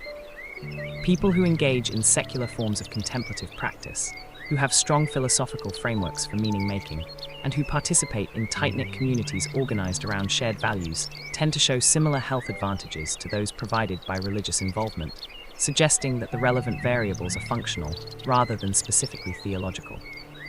Tonight, whatever holds you and gives your life its deepest sense of meaning, in whatever form that takes, let it be received with appreciation for the specific, measurable, physiological protection that the research confirms it genuinely provides. Lesson 49, Dina Manfredini, It's Never Too Late to Change. Dina Manfredini was born on April 4, 1897, in Pieve Pelego, in the Emilia-Romagna region of Italy, and died on December 17, 2012, in Johnston, Iowa, at the verified age of 115 years and 257 days. The oldest verified person in the world for a brief period between the deaths of 2 other record holders in late 2012. And one of the oldest verified Italian Americans in recorded history. She had emigrated to the United States in the 1920s, had worked in Iowa for most of her adult life, and had spent her final years in a nursing care facility near Des Moines, where she was known by staff for her cheerful demeanor and her continued genuine engagement with the people around her. What is most instructive about Dina Manfredini's account, in the context of this collection, is less the details of her specific lifestyle, which were in most respects unremarkable, than the broader point her life raises about the timing of health protective changes and their capacity to produce meaningful longevity benefits, even when initiated late in life. The research on the timing of lifestyle changes and their health effects consistently finds that people who adopt health protective behaviors, stopping smoking, increasing physical activity, improving dietary quality, increasing social engagement, at virtually any age show measurable health benefits from those changes. The benefits are largest when changes are made in early life and maintained consistently across decades. But they are genuinely present even when changes are made in middle age or later. The body responds to improved conditions at any age by moving toward better function, and years of life gained through changes made at 50 or 60 or even 70 are as genuinely valuable as those gained through changes made at 30. This finding is important because the implicit logic of much longevity research, emphasizing the importance of lifelong habits established in youth and maintained consistently across decades, can inadvertently communicate to middle-aged and older readers that the window for meaningful change has already closed. It has not. The research is consistent that positive lifestyle changes produce genuine longevity benefits at any age at which they are made, and that the best time to begin living more health protectively, for anyone who has not yet done so, is always now rather than at some earlier moment that has already passed. Tonight, let whatever changes you have been postponing, in sleep, in movement, in connection, in the quality of the daily life you are building, be approached with the understanding that now, exactly now, is genuinely worth beginning. Lesson 50, a reflection on the halfway point. 50 lessons gathered, and this extraordinary collection of long lives and the research that has tried to understand them has arrived at its midpoint. Goldie Mitchelson's avid, lifelong, protective intellectual engagement, the Mediterranean diet research, and the evidence for food as genuine medicine. Sarah Norse's serenity, not performed, but apparently constitutive of how she met the inevitable losses of 119 years. The research on green space and nature as a specific, measurable, physiologically active health resource. Manuela Fernandez Ortega's ordinary, habitual, lifelong physical labor as one of the most reliably protective things a human being can do across a lifetime. The honest, complex research on alcohol. Calment's return for a second lesson, the art of not letting things bother you, metabolizing difficulty without getting stuck in it. The research on spirituality and meaning as genuine, biologically active health resources. Dina Manfredini, and the finding that it is never too late for meaningful change. What this collection has established across 50 lessons, drawn from specific extraordinary lives, and from the research those lives have inspired, is a consistent and increasingly detailed portrait of what genuinely sustains a very long, meaningfully engaged human life. The portrait is not glamorous, and it is not complicated. It is, in its essentials, recognizable, the things that most people already know, at some level, to be true, confirmed by the evidence of lives long enough to have tested them more thoroughly than most research studies can manage. 50 more lessons remain. Let them arrive now, slowly, carrying whatever they have still to offer about the long, ordinary, extraordinary business of being genuinely, persistently, specifically alive. This is explored during sleeping. Lesson 51, Antonia Gerena Rivera, Work the Land and Love Your Family. Antonia Gerena Rivera was born on May 19, 1897, in Orocovis, Puerto Rico, and died on February 12, 2013, at the verified age of 115 years and 269 days, one of the longest-lived verified Puerto Ricans in recorded history. She spent virtually her entire life in the mountainous interior of Puerto Rico, working the land as a farmer, raising a large family, and inhabiting the same physical and cultural environment from birth to death in a way that is increasingly rare in a world of geographic mobility and cultural disruption. She had 11 children, and her extended family at the time of her death encompassed dozens of grandchildren, great-grandchildren, and great-great-grandchildren. She worked physically in the fields for most of her adult life, ate the traditional Puerto Rican diet of the mountainous interior, beans, plantains, rice, and whatever the land provided, and she lived within the specific social fabric of a small, close mountain community, where the relationships that sustained her had been maintained and deepened across her entire extraordinarily long life. Her family described her as someone characterized by a fundamental orientation toward others, toward the care and feeding of her family, toward the maintenance of relationships, toward the ordinary but genuinely important work of keeping people well and keeping them together. She was not famous for wisdom expressed in memorable quotations. She was known for showing up consistently, reliably, across decades, for the people she loved. Research on centenarians in Puerto Rico and similar Caribbean communities consistently finds that the combination of traditional diet, physical activity embedded in agricultural work, large and consistently present extended family networks, and the specific social fabric of small, geographically stable communities produces longevity outcomes significantly better than those of more urbanized, more mobile, more disconnected populations. The ingredients that sustained Antonia Gerena Rivera across 115 years are not exotic. They are the ordinary infrastructure of a genuinely embedded human life, maintained without interruption from birth to death. Tonight, whatever connections root you, to place, to family, to the specific people who have known you across years, let them be held with genuine appreciation for the specific, irreplaceable protection they provide. Lesson 52, the research on telomeres and aging, how the body keeps score. Elizabeth Blackburn, the Australian-born molecular biologist who shared the 2009 Nobel Prize in Physiology or Medicine for her discovery of telomeres and the enzyme telomerase, has spent decades studying the relationship between these specific molecular structures and the biological processes of aging. And her work, extended in collaboration with health psychologist Alyssa Appel, has produced findings that help explain, at the cellular level, why the lifestyle and psychological factors most consistently associated with longevity are genuinely, measurably protective. Telomeres are the protective sequences of DNA at the ends of chromosomes, analogous to the plastic caps at the ends of shoelaces, that prevent chromosome fraying and degradation during cell division. Each time a cell divides, the telomeres shorten slightly. When they become too short, the cell can no longer divide and enters a state of senescence. It stops working properly but does not die, instead producing inflammatory signals that damage surrounding tissue. Cellular senescence, accumulated across billions of cells in an aging body, is one of the primary drivers of the tissue and organ dysfunction associated with aging and age-related disease. The rate of telomere shortening varies significantly between individuals, and this variation is now known to be substantially influenced by lifestyle and psychological factors rather than solely by genetics.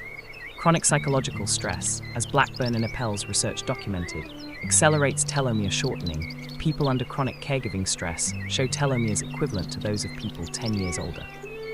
Inadequate sleep, chronic inflammation, social isolation, sedentary living, and smoking all accelerate telomere shortening, while regular physical activity, adequate sleep, meditation, and strong social connection are associated with slower shortening and, in some cases, with measurable telomere lengthening through the activation of telomerase.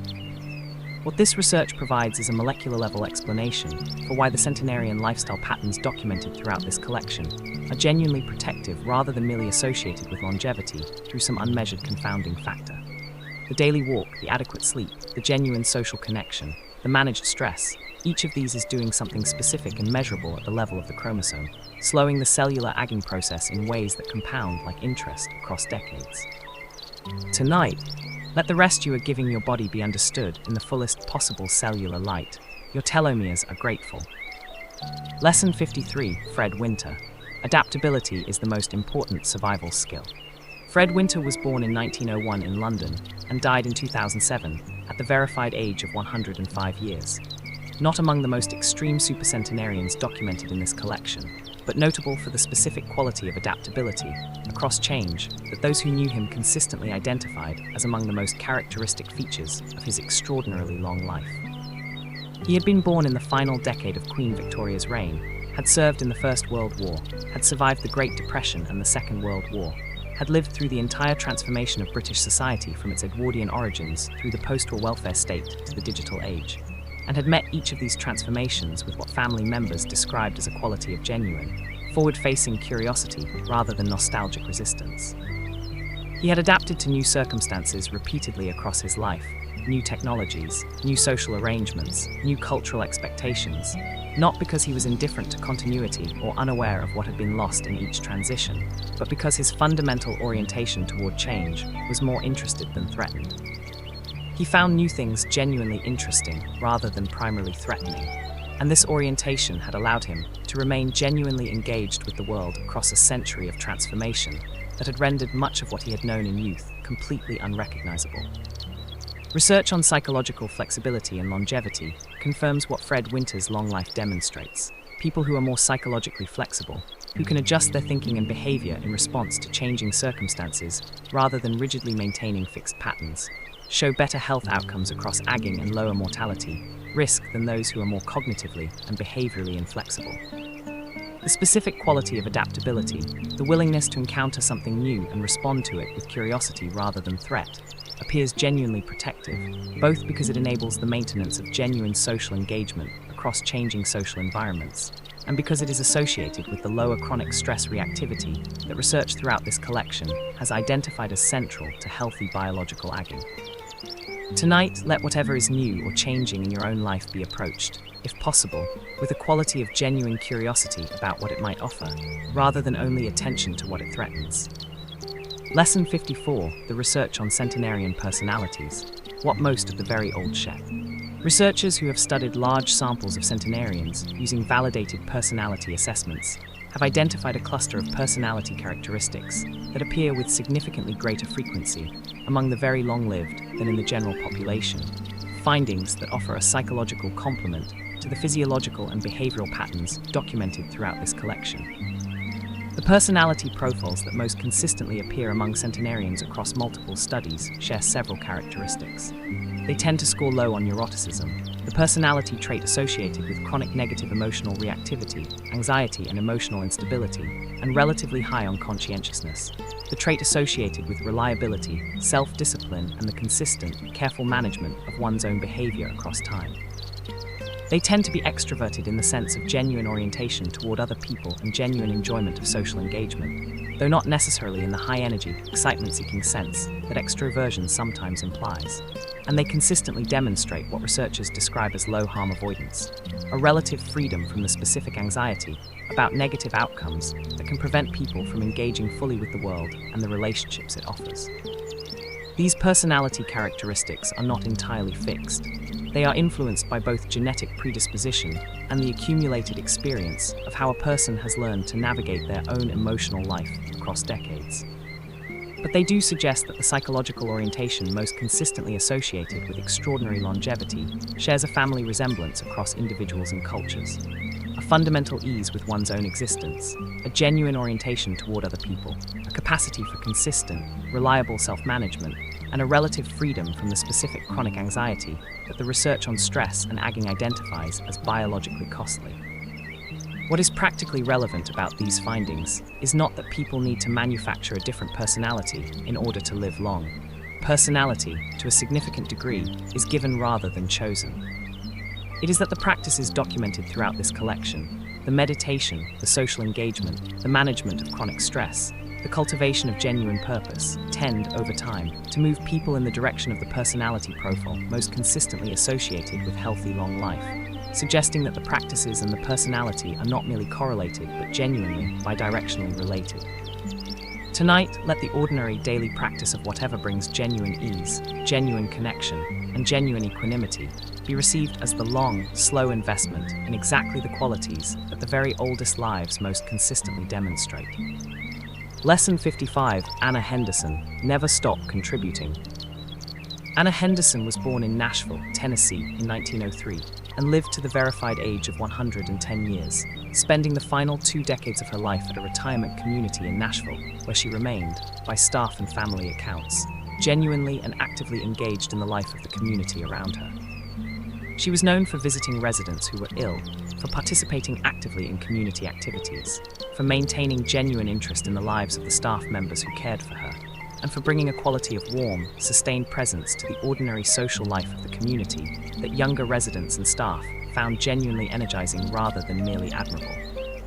She attributed her long life to faith, to family, and to the principle, stated simply and practiced consistently, that one should never stop doing what one can do for other people. She was not describing a grand philanthropic mission, but the specific, ordinary, daily practice of genuine consideration for the people around her. The visit to the sick neighbor, the genuine question about how someone's day was going, the remembered detail that communicated sustained attention to specific people as specific individuals rather than as a generalized category of community members. Research on prosocial behavior and longevity, extending the findings on volunteering already discussed in this collection, consistently finds that people who maintain genuine, other-oriented engagement with the world around them, who continue to find ways to be useful and caring toward others across advancing age, show significantly better health outcomes and lower mortality risk than those who withdraw into primarily self-focused or passive modes of daily existence. The mechanism connects to the broader findings on purpose and meaning. The other-oriented person has a clear, daily, concrete reason to engage fully with each day that the purely self-focused person may lack, and this ongoing purposive engagement with the world maintains the biological vitality that disengagement tends to gradually erode. Anna Henderson's simple prescription, "Never stop contributing," is both the most ordinary advice in this collection and, in the light of the research, among the most specific and most reliably supported. The contribution does not need to be large. It needs only to be genuine and consistent. Tonight, let whatever genuine contribution you made today, to a person, to a task, to the ongoing life of the world around you, be received with the full appreciation that 110 years of evidence suggests it deserves. Lesson 56, the research on caloric restriction mimetics. Can we get the benefits without the hunger? Walter Longo, the USC Longevity Institute director, whose research on fasting, diet, and longevity has become among the most widely discussed in popular science journalism about aging, has spent decades studying what happens to organisms, from yeast to mice to humans, when calories are reduced or when specific dietary patterns mimic the effects of caloric restriction without requiring continuous caloric deprivation. His work has identified several dietary approaches that appear to produce many of the biological benefits associated with caloric restriction, including activation of cellular repair pathways, reduction in inflammatory markers, improved insulin sensitivity, and enhanced cellular stress resistance, without the difficulty of sustained caloric deprivation. The fasting-mimicking diet he has developed and studied is a 5-day protocol of significantly reduced caloric intake, undertaken several times per year, that appears to produce biological benefits including reduced inflammation, enhanced stem cell activation, and improved several biomarkers associated with aging and disease risk. His research in clinical populations has found effects on risk factors for cardiovascular disease, diabetes, and cancer that are meaningful in magnitude, though the long-term effects on human longevity specifically are not yet established. More broadly, Longo's research points toward the importance of periods of reduced nutrient availability, whether through intermittent fasting, time-restricted eating, or periodic longer fasting protocols, as a stimulus for cellular repair and renewal processes that continuous, unrestricted eating does not equally activate. The specific signaling pathways activated by nutrient restriction, particularly the inhibition of mTOR, a key cellular growth regulator, and the activation of autophagy, the cellular self-cleaning process, appear to play central roles in the biology of aging across many species, and their periodic activation through dietary restriction appears to slow several specific aging processes. What is most practically relevant about this research for most people, rather than the specific protocols Longo studies, is the broader principle that the consistent pattern of moderate, non-excessive eating that characterizes the diets of the very long-lived, the hara hachibu of Okinawa, the small meals of Jiroemon Kimura, the traditional simplicity of Tainakai's mountain diet, may be producing some of these same biological effects through the consistent daily avoidance of the caloric excess that activates growth pathways at the cost of repair pathways. Tonight, let your body's quiet, nighttime process of cellular repair, activated partly by the period of not eating that sleep provides, proceed undisturbed and fully supported. Lesson 57, Delina Filkins, Daily Routine as the Skeleton of a Long Life. Delina Eka Filkins was born on May 4, 1815, in Stark, New York, and died on December 4, 1928, at the claimed age of 113 years and 214 days, making her, according to records that historians have generally found credible though not by the strictest modern standards, one of the longest-lived Americans in historical record. She spent her entire life in the same region of upstate New York where she had been born, had outlived 2 husbands and several children, and had lived into an era when automobiles, airplanes, and electric lights were already part of ordinary American life despite having been born decades before any of these existed. Those who knew her in her final years consistently described a life of extraordinary regularity, the same daily schedule maintained across decade after decade, the same patterns of waking, eating, working, resting, and sleeping, followed with a consistency that those around her found both remarkable and reassuring. She was not in any conventional sense an interesting person to observe. Her days were predictable, her habits established, her routines maintained. And she lived longer than virtually anyone documented in American history. The research on daily routine and health across aging supports what Delina Filkins' long, regular life demonstrates. People who maintain consistent, predictable daily schedules, who rise and sleep at consistent times, who eat meals at regular hours, who structure their days with reliable, repeated patterns, show better sleep quality, lower cortisol levels, more stable metabolic function, and better overall health outcomes than those whose daily schedules are irregular and unpredictable. The circadian biology that governs virtually every physiological process in the human body functions most effectively when the behavioral cues that entrain it, light exposure, eating patterns, sleep timing, physical activity, are delivered consistently and predictably rather than irregularly. Routine is not glamorous. It is not the stuff of inspiring advice about living fully and spontaneously, but the evidence of the very longest lives, from Delina Filkins in upstate New York to Misao Okawa in Osaka, consistently points toward the same unglamorous conclusion. The daily routine, maintained with patient, unspectacular consistency across years and decades, is among the most powerful structural supports available for a long, healthy life. Tonight, let the routine that is carrying you towards sleep right now be received as exactly the kind of reliable, health-supporting daily rhythm that the evidence suggests it genuinely is. Lesson 58, the research on music and longevity, why song sustains. Stefan Kolsch, the neuroscientist at the University of Bergen, whose research on music and the brain has significantly advanced understanding of how musical experience affects neural function, emotional regulation, immune function, and social bonding, has documented a body of effects from musical engagement, both listening and active participation, that connect directly to many of the specific factors most consistently associated with longevity across this collection. Music activates the brain's reward system with unusual breadth and intensity, producing neurochemical responses, including dopamine release, that are associated with pleasure, motivation, and the positive emotional states that research on positive affect and longevity has consistently found to be genuinely protective. Shared musical experience, particularly the synchronized movement and vocalization of group singing or group musical participation, produces measurable increases in oxytocin, endorphins, and other neurochemicals associated with social bonding and trust, creating a form of rapid, deepened social connection that other forms of shared activity do not equivalently produce. Music also reduces cortisol and inflammatory markers, supports immune function, and has been found in multiple studies to reduce pain, anxiety, and depression, all conditions whose management directly affects the physiological processes associated with biological aging. For older adults specifically, musical engagement is associated with better cognitive function, better mood, and better quality of life, with several studies finding that active musical participation, singing in a choir, playing an instrument, produces cognitive benefits larger than those produced by purely passive listening.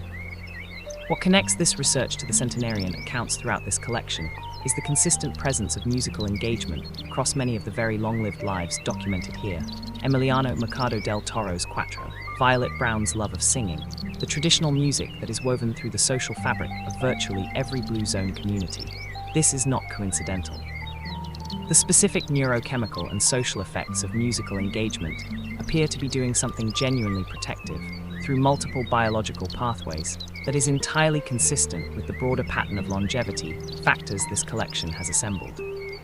Tonight, whatever music has been part of your life, heard, sung, remembered, imagined, let it carry you a little further into the rest that this quiet hour is offering. Lesson 59, Bess Cooper, Mind Your Own Business.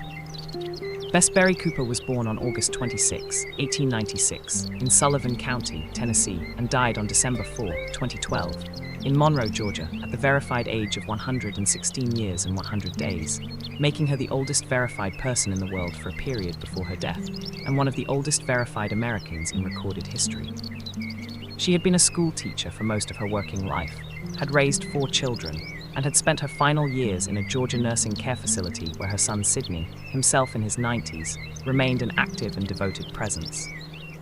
She was asked repeatedly across the final years of her remarkable life for the secrets of her longevity, and her answers were characterized by the same dry humor and pointed directness that appears so consistently across the centenarian accounts in this collection. She did not smoke and did not drink. She ate a healthy diet, including a lot of vegetables from the garden. She slept 8 hours a night. These are the answers that researchers and health journalists expected and appreciated, since they fit neatly into the emerging portrait of centenarian lifestyle that the research has been building.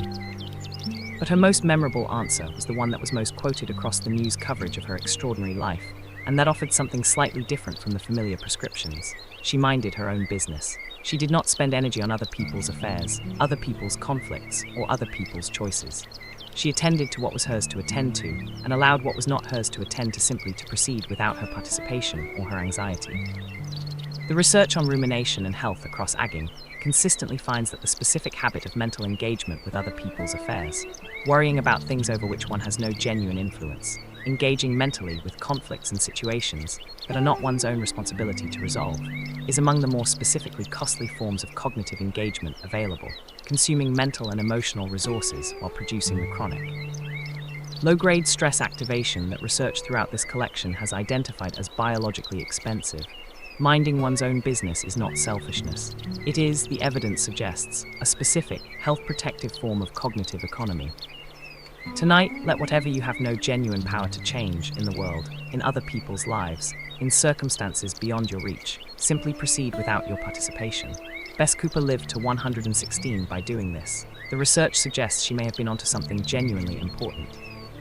Lesson 60, a reflection on the sixth arc. 60 lessons gathered, and 60 remain. This sixth arc has continued the patient, specific, evidence-grounded portrait of what genuinely sustains a very long, meaningfully engaged life. Antonia Gerena Rivera's lifetime of rooted, family-centered, land-connected living. The cellular biology of telomeres, and what it reveals about why sleep, movement, and managed stress are measurably life-extending, rather than merely associated with longevity.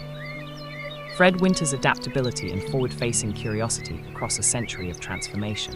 The consistent personality profile of centenarians, low neuroticism, high conscientiousness, genuine social orientation, and freedom from harm avoidance.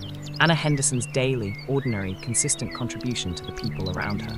The research on caloric restriction and the biological case for moderate, non-excessive eating. Delina Filkins's extraordinary, boring, apparently essential daily routine. The research on music's specific, multiple neurochemical benefits for longevity and healthy aging. Bess Cooper's pithy, pointed, research-supported advice to mind one's own business. The portrait this collection has been building is becoming, with each arc, more specific and more unified. It is not the portrait of people who discovered a dramatic secret or achieved an unusual feat. It is the portrait of people who inhabited the ordinary conditions of a genuinely lived human life. Connection, purpose, movement, rest, moderate eating, managed stress, genuine humor, consistent routine, and the daily unremarkable practice of being genuinely useful to the specific people around them. With a quality of patient, consistent, unsentimental faithfulness that accumulated, across the decades, into lives of extraordinary length and by all available evidence. Extraordinary, genuine satisfaction. 40 lessons remain. Let them arrive slowly, each one adding its own specific note to this long, patient, gently illuminating collection. This is explored during sleeping. Lesson 61, Hendrika van Andel Skipper, already covered, replacing with Maria Giuseppa Rabucina Giza, Love Every Day as a Gift. Maria Giuseppa Rabucina Giza was born on March 20, 1903, in Poggio Imperio, a small hilltop town in the Foggia province of Puglia, southern Italy, and died on June 18, 2019, at the verified age of 116 years and 90 days, making her, for a period, the oldest verified living person in the world and one of the oldest people ever reliably documented. She had spent her entire life in the same region of southern Italy where she had been born, had married, had raised 5 children, and had lived the specific, rooted, family-centered life of a traditional pugless woman across more than a century of Italian history. She was known within her family and community for a quality of daily gratitude that those who described her found difficult to convey without sounding sentimental, because it was not a performed or dramatic gratitude, but a simple, consistent, matter-of-fact appreciation for whatever each day offered. She loved her food, the specific, simple, traditional dishes of pugless cuisine, with genuine pleasure and genuine appreciation. She loved the company of her family with the same uncomplicated, present delight. She loved the ordinary texture of her days in a way that her longevity may have both reflected and reinforced. When asked about the secret of her long life, she consistently returned to the same theme. She loved every day. Not in the sense of finding every day spectacular or uniformly pleasant, but in the sense of genuine appreciation for the simple fact of another day of consciousness, connection, food, and the presence of the people she loved. This orientation, the experience of each ordinary day as already, in itself, something worth receiving, is among the most difficult qualities to cultivate deliberately and among the most reliably present across the centenarian accounts this collection has gathered. Research on savoring, the deliberate, attentive appreciation of positive experience, consistently finds that people who engage more frequently in savoring show higher levels of well-being, lower rates of depression, and better stress resilience than those who pass through positive experience without fully receiving it. The centenarian who genuinely loves each ordinary day may be doing something specifically and measurably health protective through this orientation, quite apart from any specific behavioral practice. Tonight, let this day, however ordinary, however imperfect, be received with something approaching Maria Giuseppa Rabucci-Narciso's quiet, consistent, genuinely felt gratitude for the simple fact of its having been.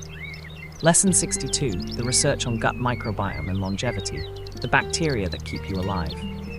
Claudio Franceschi, the Italian immunologist already encountered in this collection for his work on inflammaging, has in recent years turned significant research attention toward what he and colleagues call the gut microbiome and its relationship to aging and longevity. A rapidly developing field that has produced findings suggesting that the specific community of microorganisms inhabiting the human gut is both a significant driver of biological aging and a potentially important target for longevity interventions. The human gut microbiome, the approximately 38 trillion bacteria, archaea, fungi, and viruses that inhabit the human digestive tract, performs functions essential to human health that go far beyond basic digestion. It synthesizes vitamins and other nutrients, regulates immune function, produces neurotransmitters that affect brain function and mood, maintains the integrity of the gut barrier that prevents inflammatory molecules from entering the bloodstream, and actively shapes the systemic inflammatory environment that, as this collection has documented, is one of the primary drivers of biological aging. Research on the gut microbiomes of centenarians, conducted in Sardinia, in Okinawa, and in multiple other longevity-associated populations, has found that the very long-lived tend to harbor gut microbial communities that are distinctively different from those of younger or shorter-lived comparison populations. Specifically, they show higher microbial diversity, higher abundance of specific bacterial families associated with anti-inflammatory effects and production of short-chain fatty acids, and lower abundance of pro-inflammatory bacterial species. The dietary patterns most consistently associated with favorable microbiome composition are, unsurprisingly, the same ones most consistently associated with longevity across this collection. High intake of diverse plant foods, legumes, whole grains, and fermented foods, low intake of processed foods, refined sugars, and red meat, and the specific phytonutrient richness of the traditional diets that characterize blue zone communities. The diet feeds the microbiome, and the microbiome in turn manages the systemic inflammation that drives aging. Tonight, whatever plant-rich, traditionally prepared, genuinely nourishing food has been part of your day is feeding more than your hunger. It is tending an internal ecosystem whose health, the research increasingly suggests, is among the most important determinants of how long and how well your body continues to function. Lesson 63, Augusta Holtz, stay near people you love. Augusta Holtz was born on May 3, 1871, in London, Germany, and died on October 21, 1986, at the verified age of 115 years and 171 days, one of the oldest verified Americans in recorded history, and a woman whose extraordinary longevity was marked, in the accounts of those who knew her, by a consistent, sustained quality of genuine social engagement maintained across the full arc of her remarkable life. She had emigrated to the United States as a young woman, had married and raised a family in Wisconsin, and had maintained across more than a century of American life the specific, intimate, extended family connections that the research on social connection and longevity consistently identifies as among the most powerfully life-extending factors available. She was known for her love of visiting with family and friends, for her genuine interest in the lives of the people around her, and for a quality of warm, consistent, undemanding presence that those who loved her found both sustaining and genuinely restoring. When asked about the secret of her longevity, she offered an answer that was both simple and precisely consistent with the research. She stayed near people she loved. Not merely people she was obligated to, not the dutiful maintenance of family relationships experienced as burden or performance, but people she genuinely loved and whose presence she genuinely enjoyed. The distinction matters because the research on social connection and health consistently finds that the quality and the genuine positivity of social relationships, rather than merely their presence, is what produces the longevity benefit. relationships characterized by chronic conflict, obligation without affection, or the specific social stresses that some family relationships produce do not provide the same protection as relationships of genuine warmth and genuine mutual enjoyment. Augusta Holtz spent a century staying near people she loved. The research suggests that this specific, ordinary, apparently simple choice may have been, along with whatever genetic gifts she carried, the most important longevity decision available to her and to anyone.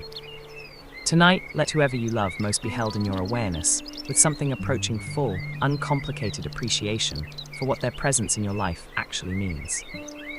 Lesson 64, the research on cognitive reserve. Using your brain protects it.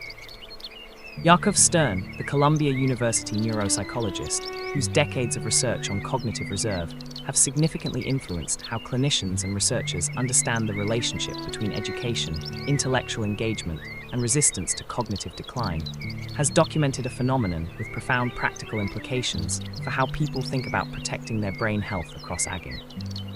Cognitive reserve refers to the brain's capacity to maintain effective cognitive function despite the accumulation of the neuropathological changes, amyloid plaques, neurofibrillary tangles, vascular damage that are associated with Alzheimer's disease and other forms of dementia. People with higher cognitive reserve can tolerate more neuropathological burden before showing clinical symptoms of cognitive decline, effectively delaying the functional manifestation of neurological damage that may be present in the brain for years or decades before it becomes apparent in behavior and cognition.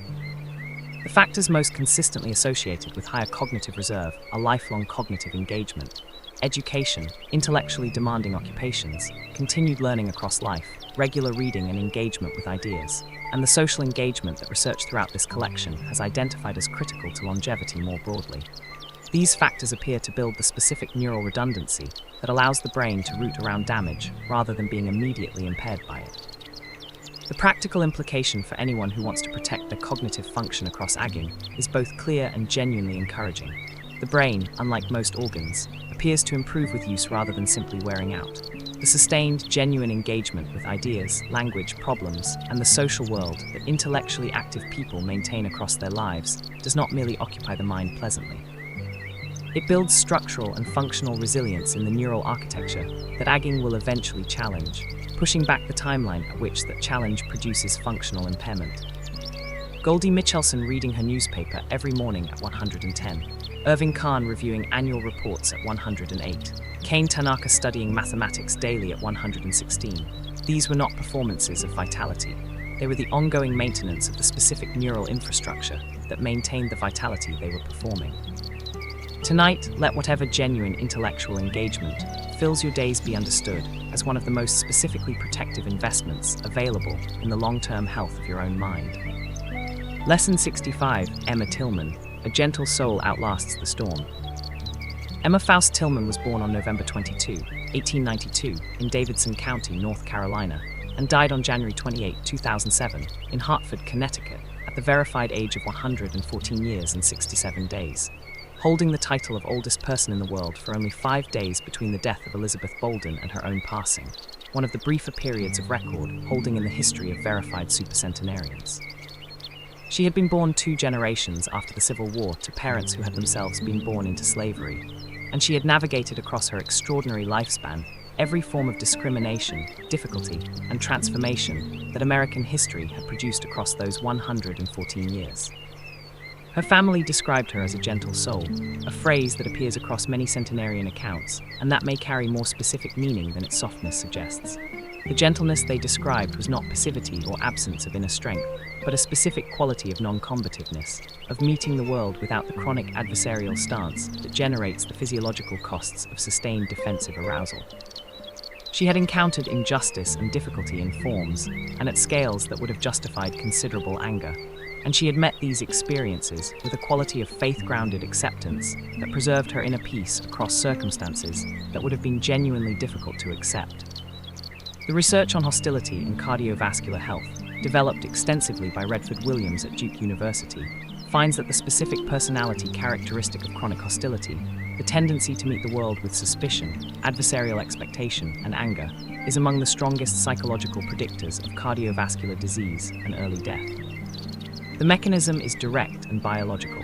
Chronic hostility maintains the sympathetic nervous system in a state of elevated activation that, across years and decades, produces measurable damage to the cardiovascular system. The gentle soul who meets the world without chronic adversarial stance is, in this light, protecting their heart in the most literal possible sense. Emma Tillman's gentle soul outlasted storms that might have hardened anyone into something less gentle. The research suggests that the gentleness, maintained across those storms, may have been part of what allowed her to outlast them. Tonight, let whatever you are carrying that has been generating adversarial arousal in you, the frustration, the resentment, the chronic low-level combat with circumstances, be held, just for this hour, more lightly. Lesson 66, the research on fasting and longevity, what hunger does to cells. Mark Mattson, the Johns Hopkins neuroscientist, whose decades of research on intermittent fasting and its effects on brain health and aging have made him one of the most influential researchers in the field, has documented a consistent pattern of biological effects from periodic fasting that connects directly to the molecular mechanisms of aging documented earlier in this collection. When the body goes without food for extended periods, roughly 12 to 16 hours or more, depending on individual metabolic factors, it depletes its glycogen stores and begins generating energy from fat, producing in the process ketone bodies that serve as an alternative fuel for the brain. This metabolic shift from glucose to ketones activates a cascade of cellular responses that have measurable effects on multiple aging-related processes.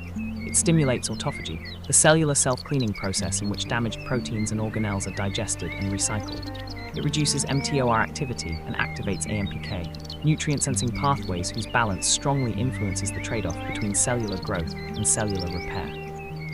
And it promotes the production of brain-derived neurotrophic factor, a protein that supports the growth and maintenance of neurons and that is associated with cognitive health and resilience.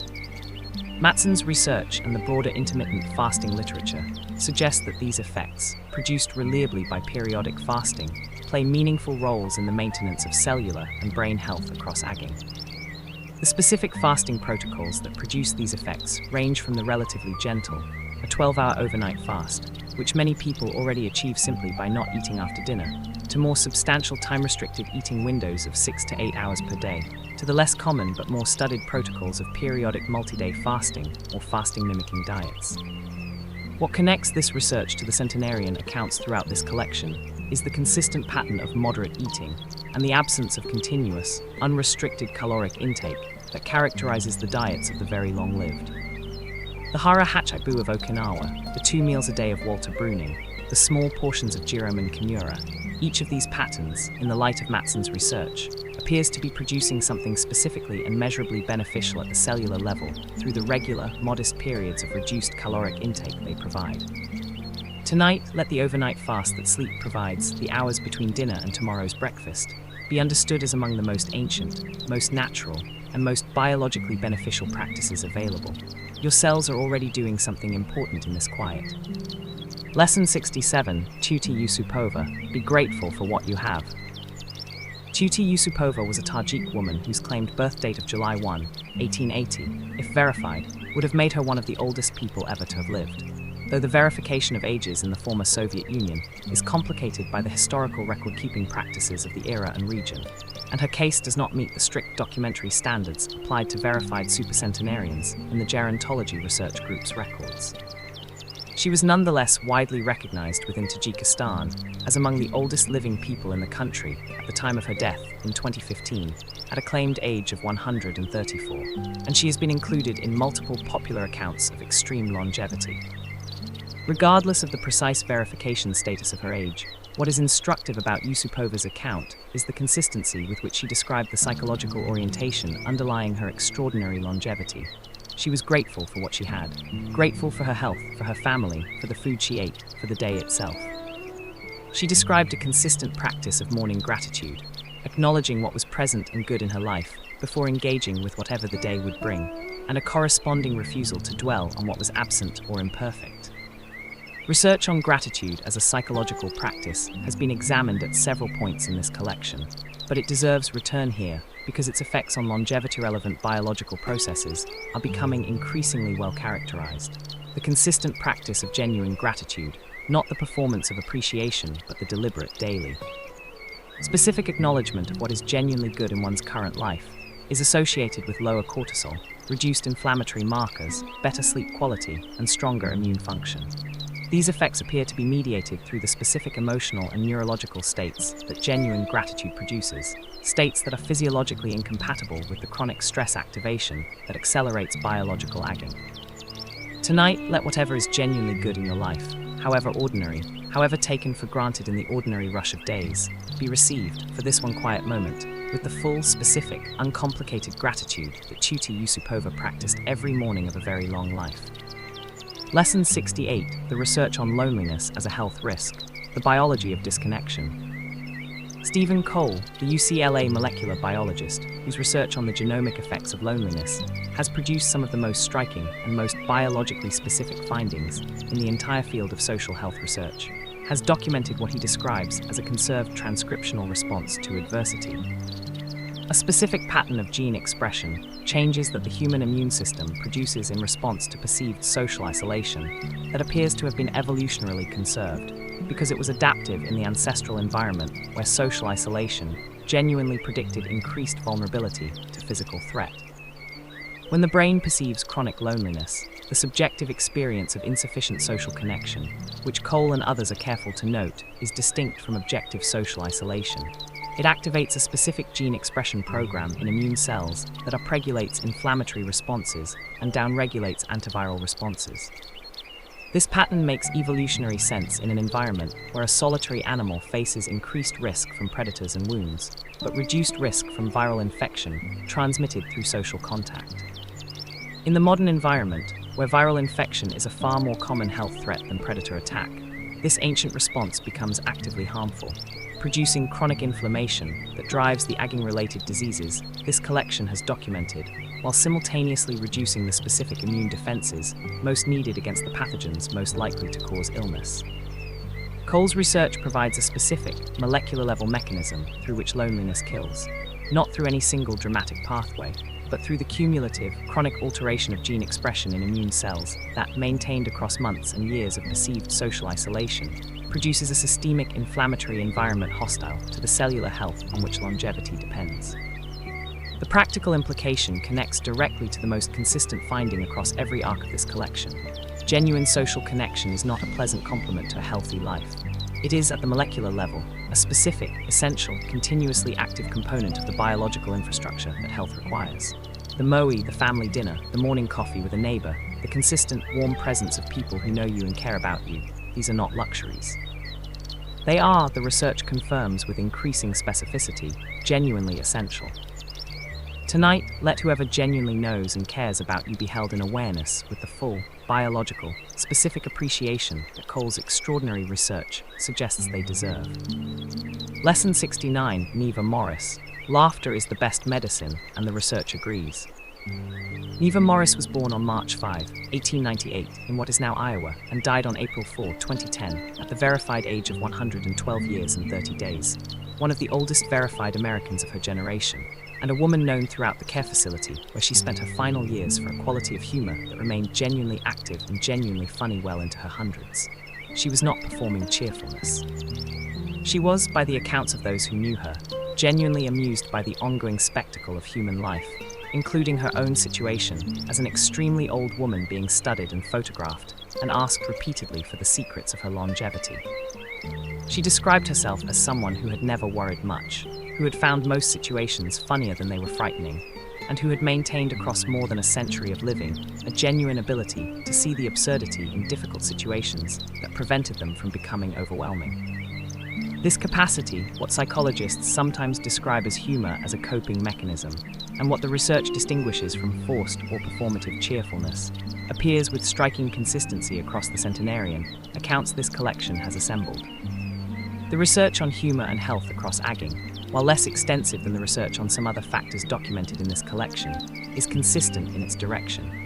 People who use humor as a genuine coping mechanism show lower cortisol levels, better immune function, reduced inflammatory markers, and more effective recovery from both physical and psychological stress than those who do not. The specific physiological mechanism involves the inhibition of the stress response through the cognitive reappraisal of threatening or difficult situations as containing humorous or absurd elements.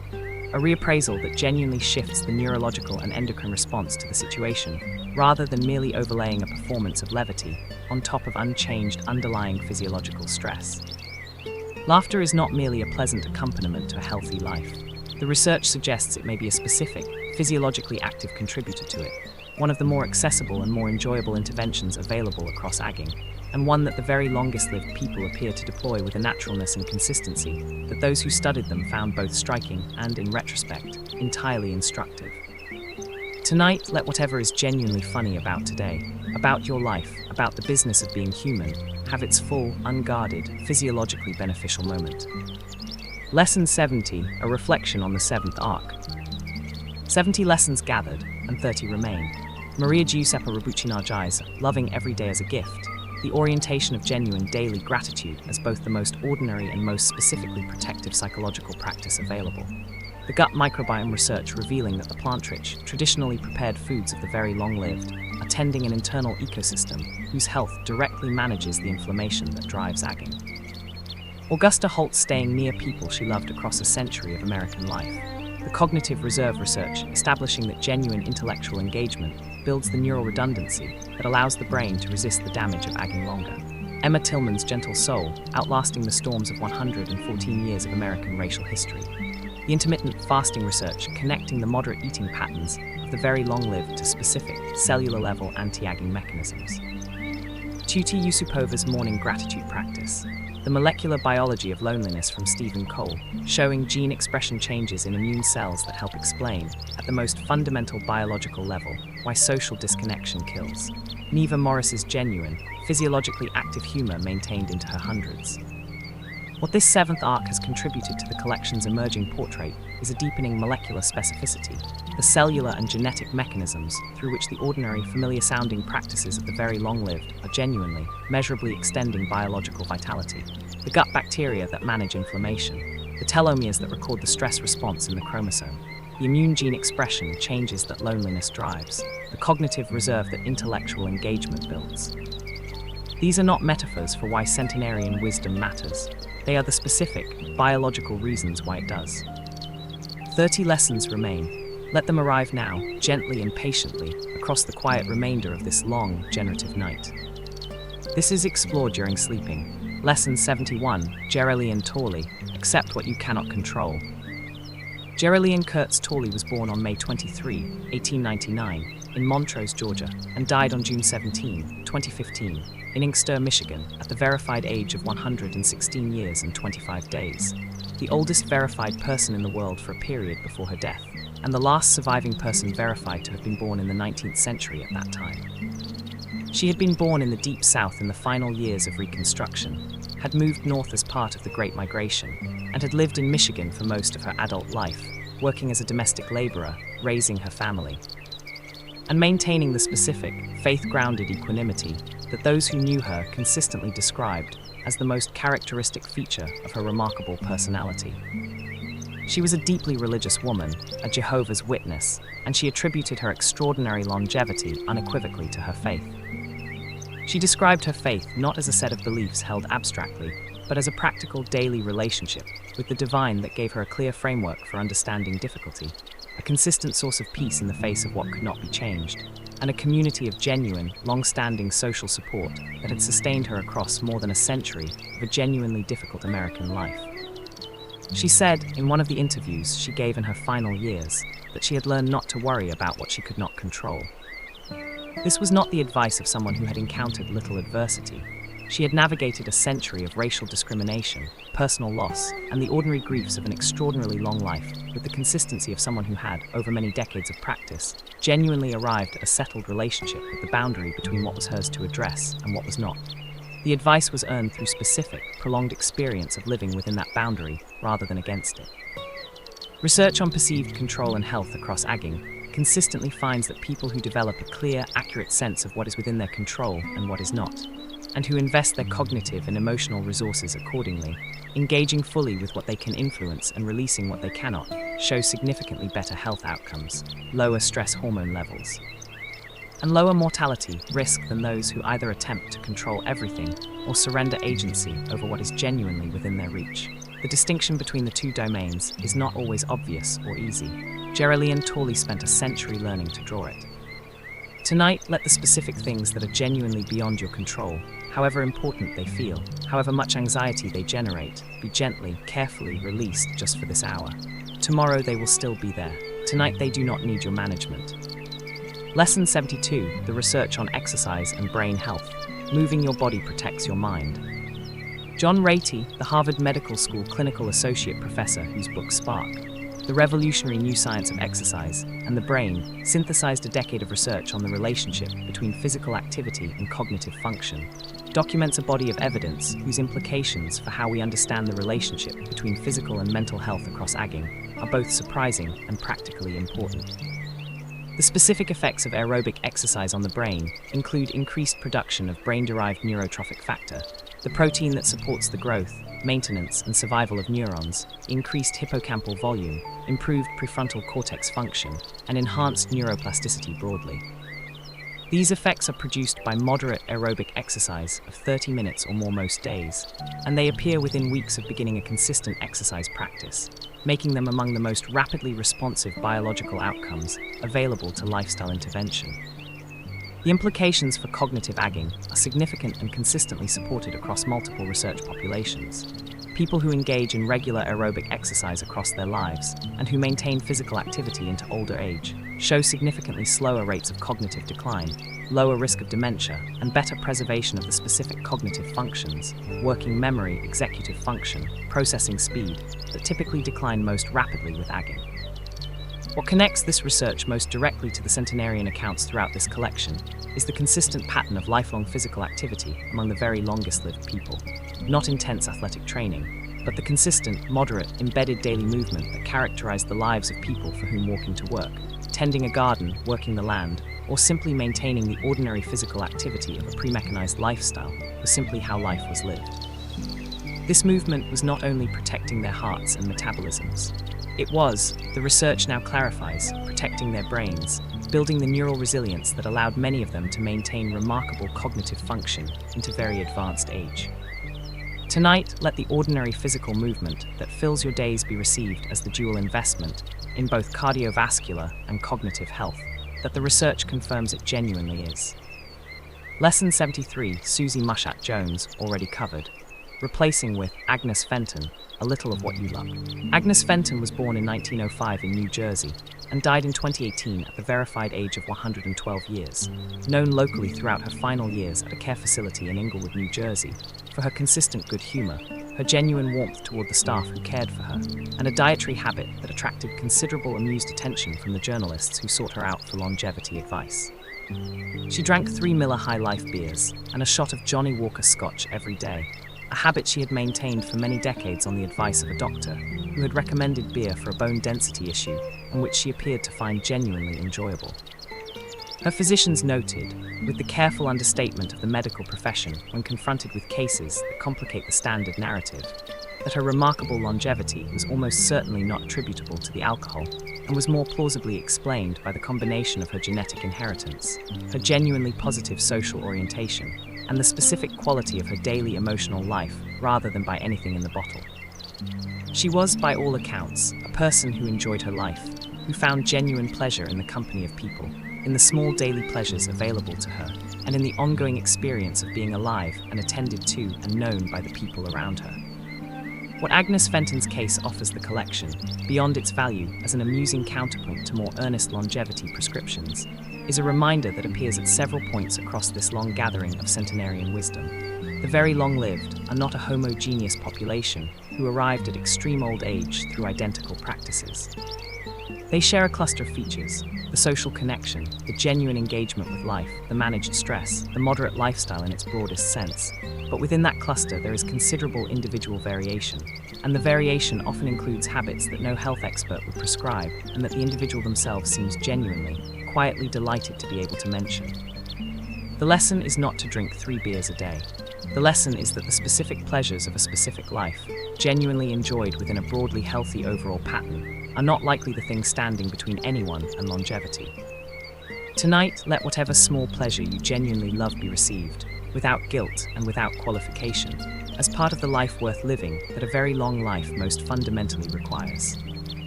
Lesson 74, the research on plant-based diets and longevity, what the Adventist studies show.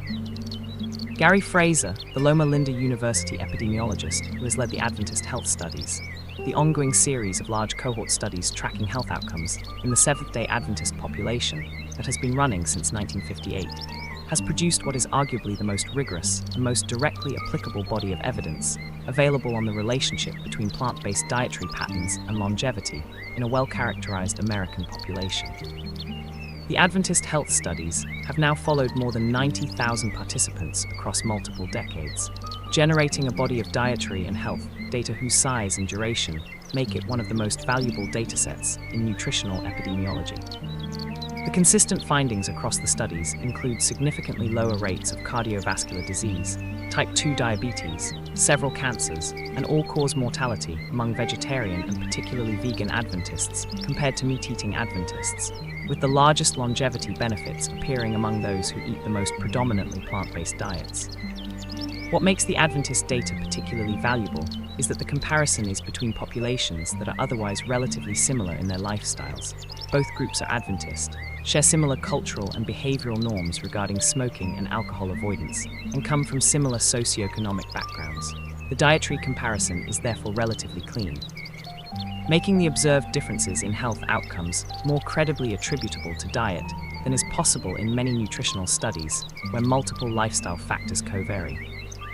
The specific dietary components that appear most protective in the Adventist research are legumes, beans, lentils, and peas, which appear consistently as among the strongest individual predictors of longevity across the dataset, reducing mortality risk by amounts that researchers find both robust and practically significant. Nuts are similarly associated with reduced cardiovascular risk. Whole grains, vegetables, and fruits consistently show protective associations. Red and processed meat consumption is consistently associated with increased risk of several adverse outcomes. The Adventist evidence, combined with the traditional dietary patterns of the Blue Zone communities documented throughout this collection, consistently points toward the same dietary conclusion. An eating pattern characterized by abundant, diverse plant foods as the primary nutritional foundation, with animal products consumed sparingly if at all, is the eating pattern most consistently associated with both longevity and the specific reductions in chronic disease risk that make the final decades of life genuinely livable rather than merely prolonged. Tonight, whatever plant foods have been part of your day are doing something specific and measurable for your long-term health. The beans and the broccoli, the olive oil and the whole grain, they are not merely nutritious. They are, the evidence increasingly confirms, genuinely life-extending. Lesson 75, Charlotte Hughes, keep learning new things. Charlotte Hughes was born on August 1, 1877, in Hartlepool, England, and died on March 17, 1993, at the verified age of 115 years and 228 days, one of the oldest verified British women in recorded history. She had lived through the reigns of 5 British monarchs, 2 world wars, the end of the British Empire, and every major transformation of British life across more than a century. And she had met each of these changes with a quality of curious, forward-facing engagement that those who knew her consistently described as among the most characteristic features of her extraordinary character. She was known for her enthusiasm for learning new things well into extreme old age. She was one of the first people in her care facility to embrace the technology of her era, was reportedly delighted by the television when it became available, found the microwave oven genuinely fascinating, and expressed genuine curiosity about the computers she encountered in her final years, rather than the resistance or anxiety that her age might have made entirely understandable. When she was asked about the secret of her long life, she often mentioned staying curious and keeping the mind active, not as a strategy she had adopted for health purposes, but as simply how she had always been. She had always wanted to know how things worked. She had always found the world genuinely interesting. She had never arrived at the conclusion that she had learned enough, seen enough, or understood enough to stop paying attention to what the world was doing next. Research on novelty-seeking and cognitive health across aging finds that people who maintain genuine openness to new experience, who continue learning new skills, encountering new environments, engaging with new ideas and new technologies, show better cognitive function across aging and lower risk of cognitive decline than those who settle into increasingly familiar, routine-only modes of existence. The brain appears to benefit specifically from genuine novelty, from the specific neural engagement required by encountering something genuinely new and working to understand it, in ways that the repetition of familiar activities, however pleasant, does not equally provide. Charlotte Hughes found the microwave oven fascinating at an age when most people find new technology threatening. Her brain was, in this small, delighted engagement with novelty, doing something specifically protective that her age had not yet made unavailable. Tonight, let whatever you have encountered today that was genuinely new, however small, however ordinary, be received with something of Charlotte Hughes's enduring, life-extending curiosity. Lesson 76, the research on happiness and longevity, positive emotions add years.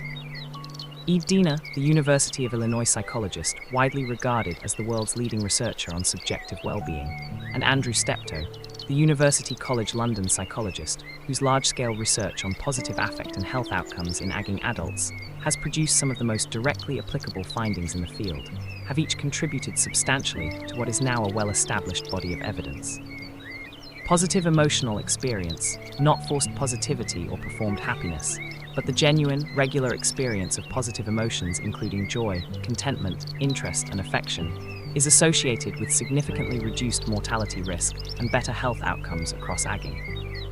Diener's research, drawing on large international datasets, finds that people who report higher levels of subjective well-being, who experience more frequent positive emotions, and who assess their overall life satisfaction more favorably, live, on average, significantly longer than those who report lower well-being, with effects that persist after controlling for many other health-relevant factors.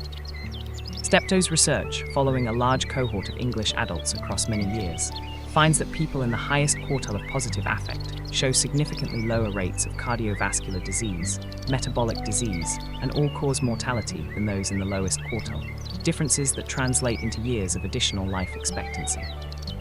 The mechanisms through which positive emotional experience extends life are multiple and mutually reinforcing. Positive emotions directly reduce the physiological stress response, lowering cortisol and inflammatory markers. They are associated with better health behaviors. People who feel genuinely well tend to exercise more, sleep better, eat more healthily, and seek medical care more consistently than those who do not. They support the social engagement that this collection has repeatedly identified as among the most consistently longevity protective factors available, and they appear to produce direct neurological and immunological effects that are genuinely protective independent of the behavioral pathways. What the very long-lived people in this collection demonstrate, across their specific lives and across the research that has tried to understand them, is that genuine positive affect, the actual, felt experience of life as worthwhile, enjoyable, and meaningful, is not merely a pleasant accompaniment to a healthy life. It may be, the research increasingly suggests, one of the most important active ingredients. Tonight, let whatever genuine positive emotion is available to you in this quiet hour, contentment, warmth, simple gratitude for the rest approaching, be received fully, completely, without diminishment. Lesson 77, Elsa Doris Laster. Patience is a survival skill. Elsa Doris Laster was born on September 28, 1897, in rural Georgia, and lived to the verified age of 111 years, spending the final decades of her life in a care community in Tennessee, where she was known by staff and family for a quality of patient, unhurried presence that those who worked with her found both unusual and genuinely refreshing. She was not anxious. She was not in a hurry. She did not treat the ordinary delays, inefficiencies, and imperfections of daily institutional life as affronts to be challenged, but as simply the way things were, to be accepted with the same equanimity she brought to everything else. Her family described her patience as something fundamental to her character, not merely behavioral composure, but a genuine, settled quality of not being distressed by time passing slowly or by circumstances failing to match expectations. She had lived through an era of American history characterized by extraordinary injustice toward Black Americans, and she had navigated that history with the specific, survival-oriented patience that African American experience across that period required. The patience that was not passive resignation, but an active, strategic, dignity-preserving refusal to be destroyed by what could not yet be changed. Research on patience as a psychological characteristic and its relationship to health outcomes is less extensively developed than the research on many other factors documented in this collection, but what exists is consistent with the broader picture. People who score higher on measures of patience, who are able to tolerate delay and frustration without excessive distress, show lower cortisol responses to frustrating situations, lower baseline inflammatory markers, better sleep quality, and better cardiovascular profiles than those who are characteristically impatient. The physiological costs of chronic impatience, the low-grade, chronic arousal that arises when the world consistently fails to match one's pace, appear to be real, measurable, and cumulative across years. Patience, in this light, is not merely a virtue in the ethical sense. It is a physiological strategy, one of the more accessible and more consistently beneficial approaches to managing the chronic stress activation that the research throughout this collection has identified as central to biological aging. Tonight, let whatever is taking longer than you would like in your life, in your world and yourself, be held with something approaching patience. It may be the most specifically health-protective thing you can do with your attention right now. Lesson 78, the research on intergenerational connection, why grandchildren keep you young. Research from multiple disciplines has documented what many grandparents have experienced intuitively, that sustained, genuine connection with younger generations, whether through grandchildren, through mentoring relationships, through teaching or volunteering with young people, is associated with significant health and longevity benefits for older adults that go beyond what purely peer group social connection provides. Sarah Moorman, the Boston College sociologist whose research on grandparenting and grandparent well-being has documented the specific health effects of different styles of grandparenting, finds that grandparents who are meaningfully and regularly involved with their grandchildren, in ways that involve genuine mutual enjoyment and genuine contribution to the grandchild's life, rather than the mere performance of the grandparental role, show better mental health, more vital physical engagement with daily life, and stronger sense of purpose than those whose grandparenting relationship is more distant or more purely obligatory. Broader research on intergenerational programs, structured initiatives that bring older adults and children or young people together in genuinely reciprocal relationships, consistently finds significant benefits for older participants, including improved mood, reduced depression and anxiety, enhanced cognitive function, and in some studies reduced mortality risk. The mechanism appears to involve multiple of the longevity protective factors identified throughout this collection simultaneously. The genuine social connection, the sense of being meaningfully useful, the cognitive engagement required by genuine relationship with minds organized very differently from one's own, and the specific neurochemical joy that the uncomplicated delight of young people tends to generate in those who share genuine relationship with them. Among the centenarians documented throughout this collection, multi-generational family connection is one of the most consistently present features of their lives, not merely as a demographic characteristic of having survived long enough to accumulate grandchildren, but as an actively valued, actively maintained, genuinely enjoyed dimension of daily life. The intergenerational connection is not merely a consequence of long life. It may be, the research suggests, one of its contributors. Tonight, let whatever connection you maintain across generational lines, with those younger or older than yourself, be held with appreciation for the specific, reciprocal vitality that genuine intergenerational relationship provides. Lesson 79, John McMorran. The day you stop being interested is the day you start to die. John McMorran was born on June 19, 1889, in Hevel, Michigan, and died on January 27, 2003, at the verified age of 113 years and 222 days, making him, at the time of his death, one of the oldest verified men in American history. He had worked as a telegraph operator in his youth, had later become a businessman, and had retired in his 70s, after which he lived for more than 4 decades in a retirement characterized, by his own account, not by passive withdrawal from the world, but by continued, active, genuine engagement with it. He was known for following current events with sustained interest, for maintaining genuine opinions about what was happening in the world, and for a quality of intellectual engagement that family members and journalists who met him found remarkable in someone of his age. He was not merely going through the motions of continued interest. He was genuinely interested in politics, in sports, in the ongoing drama of American life that he had been watching and participating in for more than a century. When asked for the secret of his extraordinary longevity, he offered a sentence that has appeared in multiple accounts of his life and that captures, with particular directness, a principle that runs through virtually every centenarian account gathered in this collection. The day you stop being interested is the day you start to die. He was not speaking only figuratively. He was describing, from 113 years of direct experience, the specific relationship between genuine engagement with the world and the biological vitality that genuine engagement appears to sustain. The research on interest, engagement, and vitality across agging consistently supports what John McMorran's long, interested life demonstrates. Genuine interest, the actual, felt, neurologically distinct experience of finding something worth paying attention to, activates the same brain systems associated with motivation, reward, and the neurochemical environment most supportive of continued vitality. People who maintain genuine interests across advancing age, who continue to find things genuinely worth caring about, show better cognitive function, better physical health, and better survival outcomes than those who have reached the conclusion, whether explicitly or implicitly, that they have already seen enough.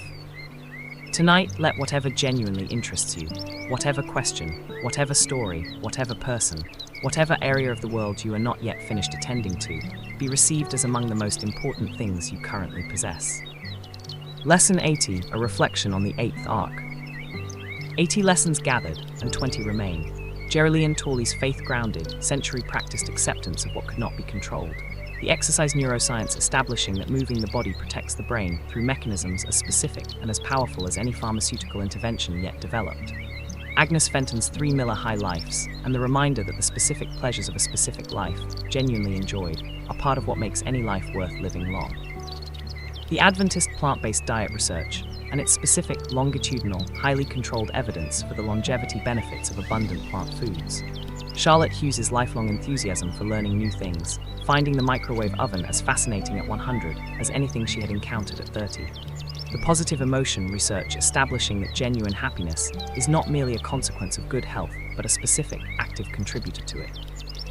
Elza Dory's last as patient, strategic, survival-tested equanimity. The intergenerational connection research confirming what every engaged grandparent has known.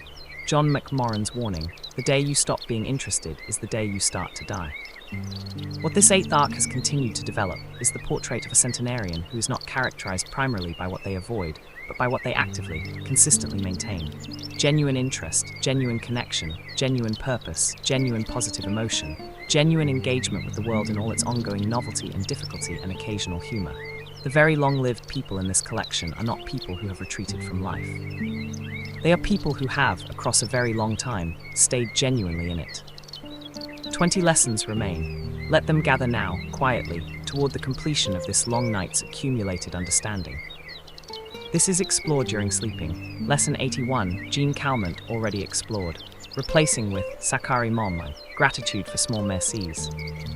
Sakari Momo was born on February 5, 1903, in Tome, Miyagi Prefecture, Japan, and died on July 27, 2015, at the verified age of 112 years and 172 days, holding the title of oldest living man in the world for a period before his death. He had worked as a school teacher for most of his adult life, had retired in his 60s, and had spent the following 5 decades in what those around him described as a state of genuine, uncomplicated contentment with the ordinary circumstances of his daily life. A contentment that his family and the researchers who visited him consistently found striking in its genuineness rather than its performance. He attributed his long life to a practice that Japanese culture has a specific word for, kancha, which translates roughly as gratitude, but carries within it a specific quality of appreciation directed not toward exceptional gifts or dramatic positive events, but toward the small, ordinary mercies of daily existence. The food on the table, the functioning body, the presence of family, the simple fact of another morning. He described beginning each day with a specific, felt acknowledgement of these small mercies, not as a ritual performed for its own sake, but as a genuine orientation toward what was already present rather than what was absent or what might be wished for.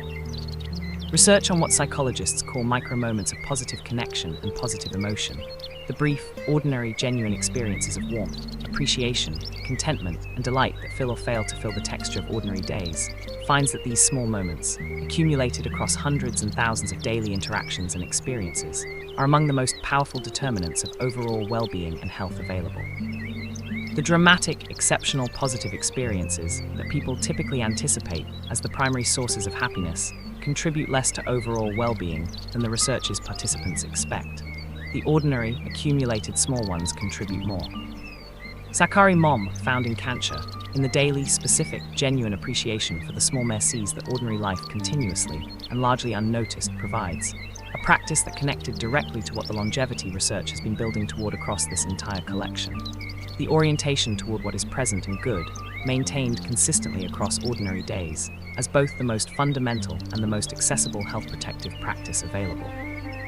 Tonight, let one specific small mercy from today be held with genuine, specific gratitude before sleep. Just one. Mom would say that is enough to begin. Lesson 82, the research on longevity and marriage, partnership that sustains.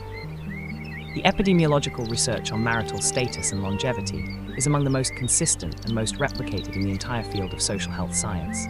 Married people, on average, live significantly longer than unmarried people of equivalent age, with effects that are larger for men than for women, that hold across multiple national and cultural contexts, and that have persisted across the decades since the research was first conducted in the 1960s and 1970s. The mechanisms through which long-term partnership protects health are multiple and mutually reinforcing. Partners provide the consistent, intimate social connection that research throughout this collection has identified as among the most reliably longevity protective factors available. They also provide a specific, practical form of health-promoting accountability, encouraging health behaviors, noticing symptoms, facilitating medical care, and providing the daily, reliable social check that prevents the neglect of health needs that isolated people are significantly more likely to experience. And they provide what researchers describe as a buffering effect against the physiological costs of stress. The presence of a trusted, emotionally intimate person reduces cortisol responses to stressful events in ways that reduce the cumulative biological cost of the inevitable stresses of daily life. Nicholas Christakis, the Yale physician and sociologist whose research on health and social networks has significantly advanced understanding of how health states and behaviors spread through social connections, has documented that the health effects of partnership extend beyond the immediate biological effects to include what he calls social contagion effects, the tendency of people who are closely connected to share health behaviors, health attitudes, and health outcomes in ways that amplify the effects of individual behavior changes. It is important to note what the research does and does not say. It does not say that marriage is the only form of partnership that provides these benefits. Long-term, committed, intimate partnerships of any legal or formal structure appear to provide similar benefits when they are characterized by genuine mutual support, genuine affection, and the specific qualities of reliable, intimate connection that the research identifies as protective. And it does not say that difficult, conflictual, or unhappy marriages provide equivalent protection. The health benefits of partnership appear to be associated with partnership quality rather than partnership status alone. Tonight, whatever partnership, of whatever form, provides the consistent, warm, reliable presence of a trusted other in your life, let it be held with the full appreciation that the research confirms it genuinely deserves. Lesson 83, Lucy Hannah, already covered. Replacing with Pernille Munster, keep moving, keep connecting. Pernille Munster was born in Denmark in 1904 and lived to the verified age of 109 years, spending her final years in Copenhagen, where she was known throughout her care community for a quality of continued physical engagement with her daily life that those around her found remarkable. She walked regularly, deliberately, unhurriedly, well into her hundreds. Not as a formal exercise program, but as the ordinary, habitual continuation of a lifetime of movement that she had never been given a reason to stop. She also maintained active, genuine social engagement throughout her extraordinary life, with family, with the staff of her care facility, with neighbors and acquaintances accumulated across more than a century of Danish life. She was interested in people. She asked genuine questions. She remembered what she was told and returned to it in subsequent conversations in ways that communicated sustained, genuine attention to specific individuals as specific people, rather than as a generalized social backdrop. Her two most consistent practices, the walking and the connecting, reflect what the research throughout this collection has identified as the two most reliably longevity-protective behavioral factors available: consistent, moderate, embedded physical activity, and genuine, warm, reciprocal social connection maintained with specific, real people across a lifetime of sustained relationship. These two factors also reinforce each other in ways that make their combination particularly powerful. Walking is often social, the neighbor encountered on the morning walk, the community observed, the casual conversation that arises from consistent, visible daily presence in a shared physical environment. Social connection is often physical, the gathering that involves shared meals, shared movement, shared space in ways that provide the incidental physical activity that deliberate exercise programs sometimes struggle to sustain. The combination of the two, maintained simply and consistently across a very long life, appears to produce effects on longevity that each alone would not equally achieve. Tonight, let whatever ordinary combination of movement and connection fills your days be understood as among the most specifically effective longevity investments available, not despite their ordinariness, but because of it. Lesson 84, the research on centenarian sleep, why the very old rest so well. Researchers who have studied sleep patterns specifically in centenarian populations have documented a characteristic pattern that distinguishes the very long-lived from short-lived populations of equivalent advancing age. Centenarians tend to sleep well. They fall asleep relatively easily, sleep for adequate durations, wake feeling genuinely restored, and maintain the consistent, regular sleep schedules that support the circadian biology underlying healthy sleep across aging. This finding is relevant because sleep quality typically declines significantly with normal aging, deep, slow-wave sleep decreases, sleep becomes more fragmented, and the specific restorative functions of sleep become less effectively performed. The maintenance of relatively good sleep quality into extreme old age that characterizes many centenarians appears to reflect a combination of factors, including the low chronic stress that the lifestyle patterns of the very long-lived tend to produce, the consistent daily routines that support circadian rhythm entrainment, the moderate dietary patterns that avoid the metabolic disruptions associated with poor sleep, and the strong social and purposive engagement that research consistently associates with better sleep quality. Matthew Walker's research, already encountered in this collection, has documented the specific consequences of chronic sleep insufficiency for virtually every dimension of health relevant to longevity. Accelerated telomere shortening, increased inflammation, impaired immune function, disrupted glucose metabolism, and the accumulation of amyloid plaques in the brain associated with Alzheimer's disease. The centenarian who sleeps well, whose daily life is structured in ways that support rather than undermine the biological processes that healthy sleep requires, is avoiding these specific costs and gaining the specific benefits of sleep in ways that compound like interest across decades of consistent, adequate rest. Misao Okawa described sleep as among the things she most enjoyed. Kane Tanaka slept well and deeply across 119 years. Nabai Tajima was noted by family for sleeping a great deal throughout her adult life. The pattern is not coincidental. The very long-lived tend to be people whose relationship with sleep has been, across their entire lives, one of genuine, consistent respect for what adequate rest actually requires and provides. Tonight, let the sleep approaching you now be received with something of that same genuine respect and genuine looking forward to that the very longest-lived lives consistently demonstrate. Lesson 85, Maria Teresa Ramos Pereira, Faith, Family, and the Long View. Maria Teresa Ramos Pereira was born on March 22, 1905, in Guimarães, Portugal, and lived to the verified age of 115 years, dying on June 19, 2020, one of the oldest verified Portuguese people in recorded history. She had lived her entire life in Portugal, had witnessed the transition from monarchy to republic to the Salazar dictatorship to the Carnation Revolution to democratic Portugal, and had done so with the specific, faith-grounded equanimity that those who knew her described as among the most fundamental features of her character. She was deeply Catholic, and her faith provided her with the specific combination of factors that religious involvement consistently supplies across the longevity research. A clear, coherent framework for understanding suffering and loss, a consistent community of genuine social support, regular structured practices of contemplation and gratitude, and the specific sense of ultimate meaning that frames individual life within a story larger than any individual lifetime. She had lost family members, had navigated the political upheavals and economic difficulties of 20th century Portugal, and had met each of these experiences with what her family described as a long-term perspective, the ability to see current difficulty within a larger frame that prevented any single loss or challenge from feeling final or overwhelming.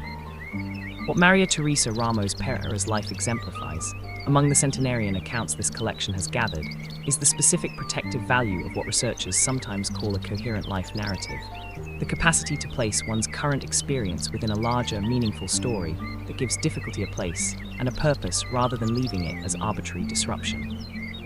Whether this narrative is religious, philosophical, or simply the accumulated wisdom of a very long life, the capacity to locate current experience within a larger meaningful frame appears consistently across the very long-lived and consistently associated, in the research on meaning and health, with the kind of low chronic stress and high sustained purpose that biological aging responds to favorably.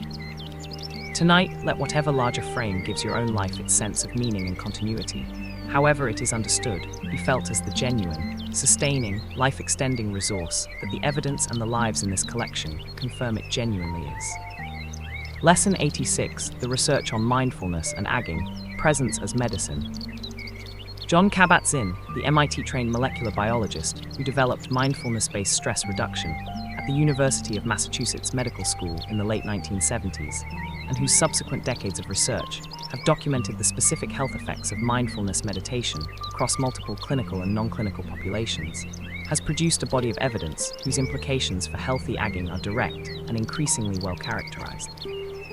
Mindfulness, the deliberate, non-judgmental attention to present moment experience, produces measurable reductions in cortisol, inflammatory markers, and subjective stress perception across the populations that have been studied, including older adults.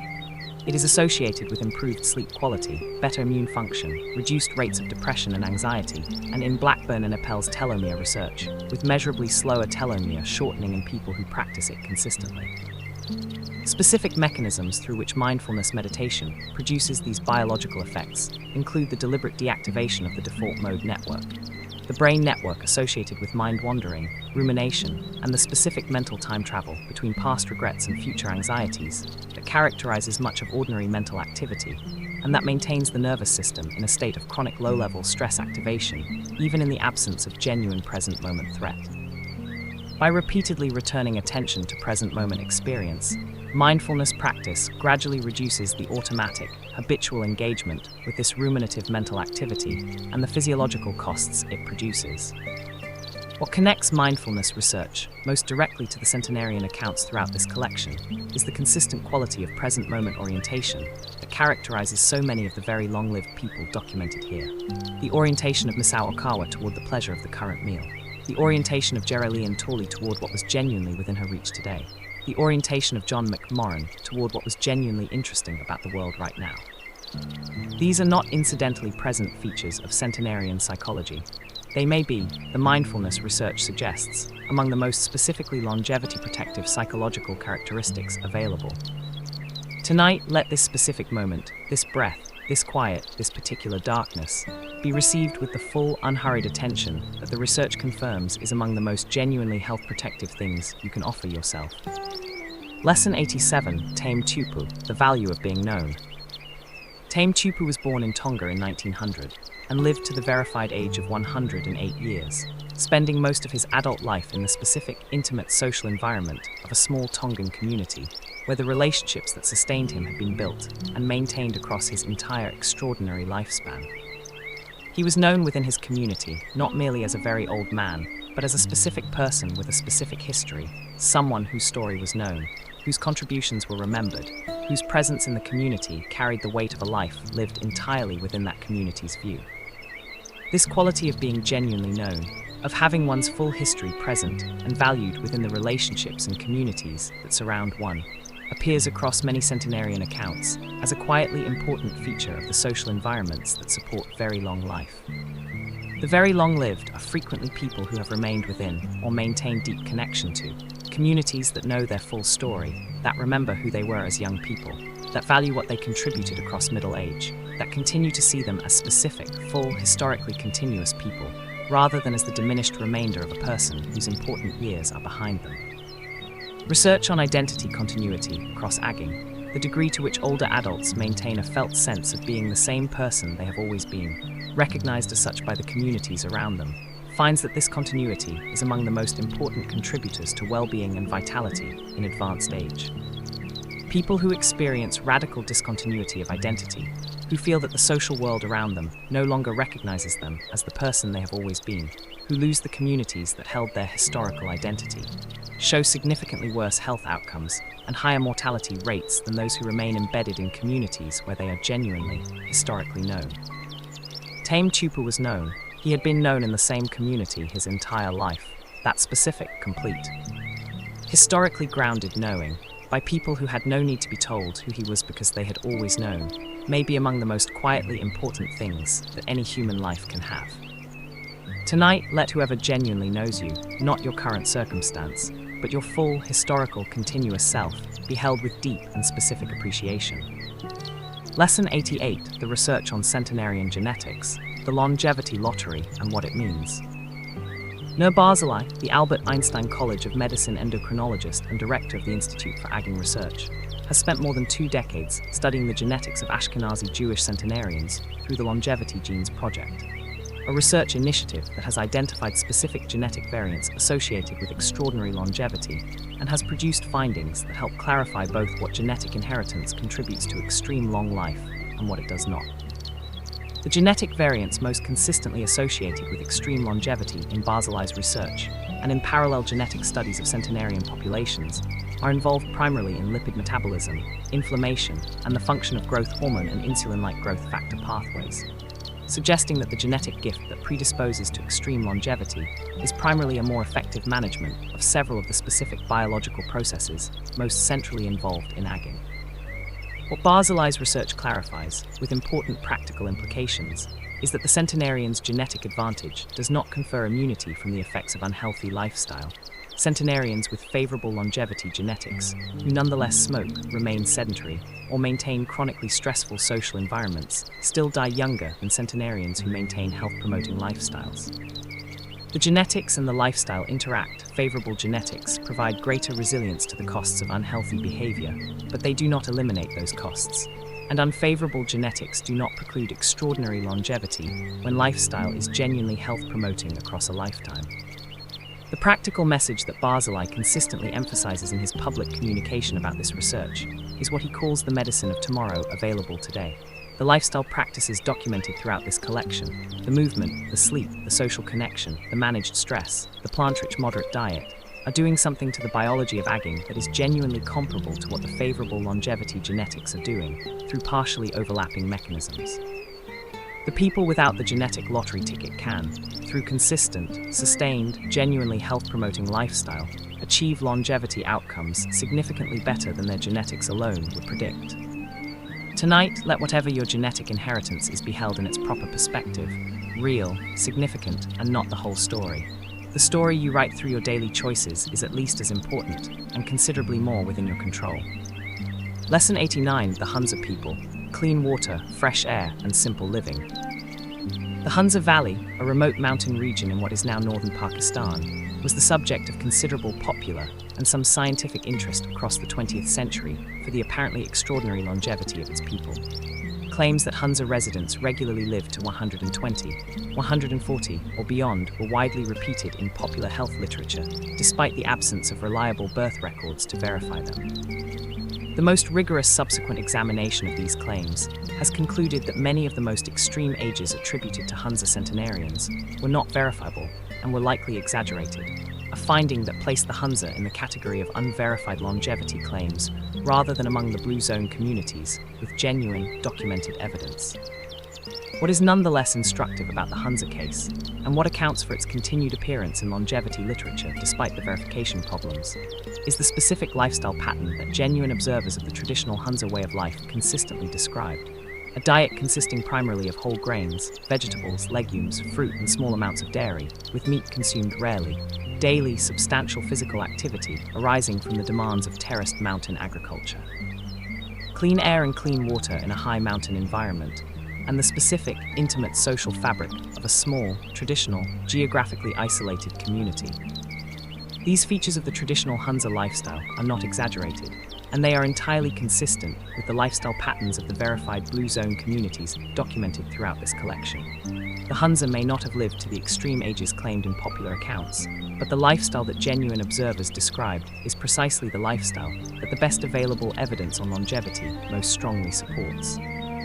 What the Hunza case ultimately teaches is not that any particular remote mountain people have discovered the secret of immortality, but that the conditions most supportive of genuine human longevity, clean environment, whole food diet, abundant physical activity, strong community, simple living without chronic excess, are recognizable across cultures and contexts, and that the search for exotic or complicated longevity secrets tends to distract from the most important finding.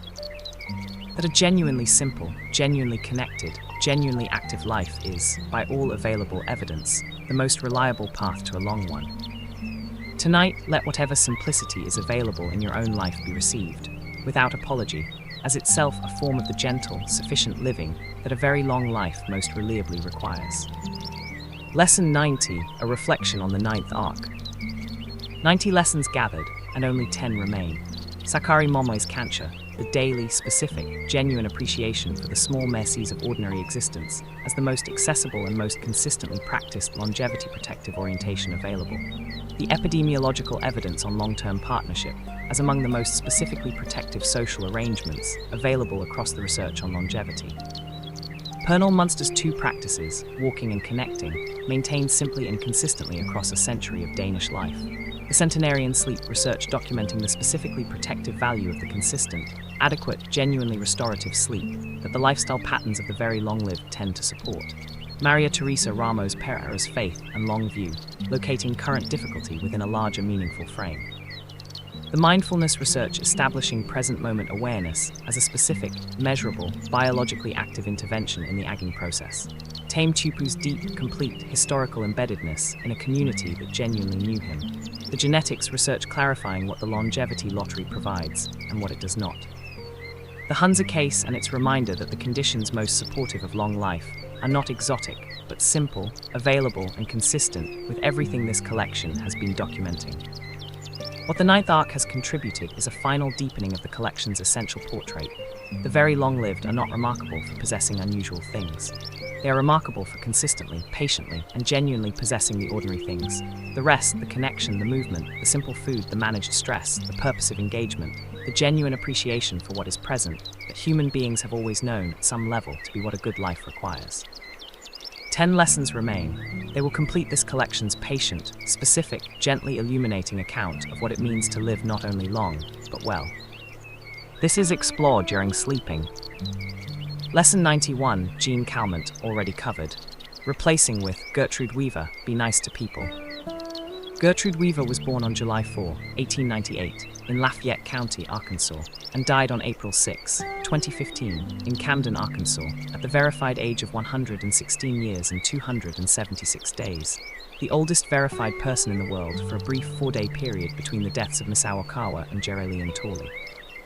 She had lived her entire life in Arkansas, had worked as a domestic laborer and a nurse's aide, had raised 4 children, and had spent her final years at a care facility in Camden, where she was known by staff for her warmth, her patience, and the genuine quality of her attention to the people around her. When asked, inevitably, for the secrets of her long life, she offered an answer that was both entirely simple and entirely consistent with the research on social health and longevity that this collection has assembled across 90 lessons. Be nice to people, trust in God, love everybody, and mind your own business.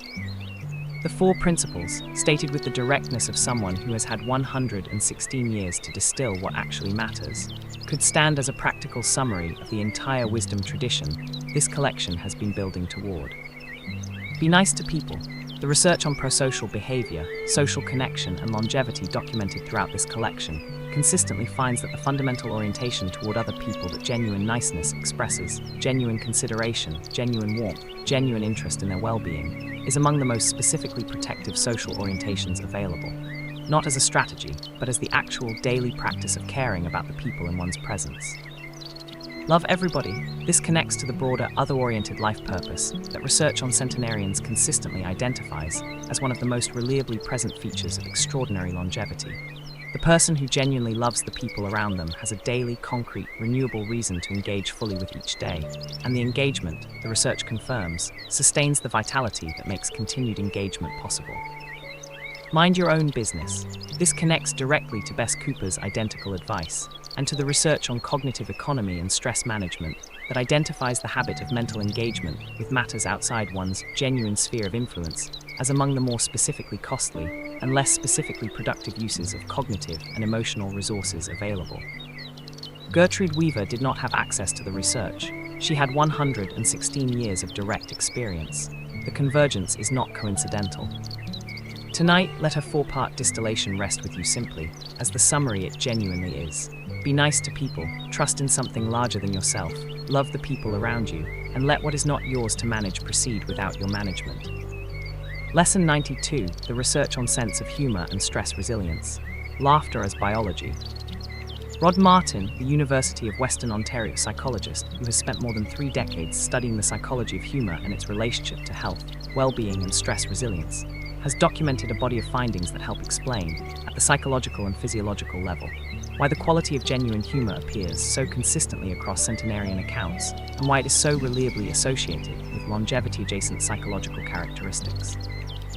Humor functions as a specific form of cognitive reappraisal, the process by which the meaning of an event or situation is reinterpreted in ways that change its emotional impact. When a situation that would otherwise generate stress or threat is found to be genuinely funny, the neurological and endocrine responses to that situation shift measurably. Cortisol decreases, the inflammatory cascade associated with threat response is attenuated, and the neurochemical environment shifts toward the positive affect states associated with approach rather than avoidance motivation. The humor is not merely distracting the person from the stressor. It is changing the physiological response to the stressor through a genuine shift in its psychological appraisal.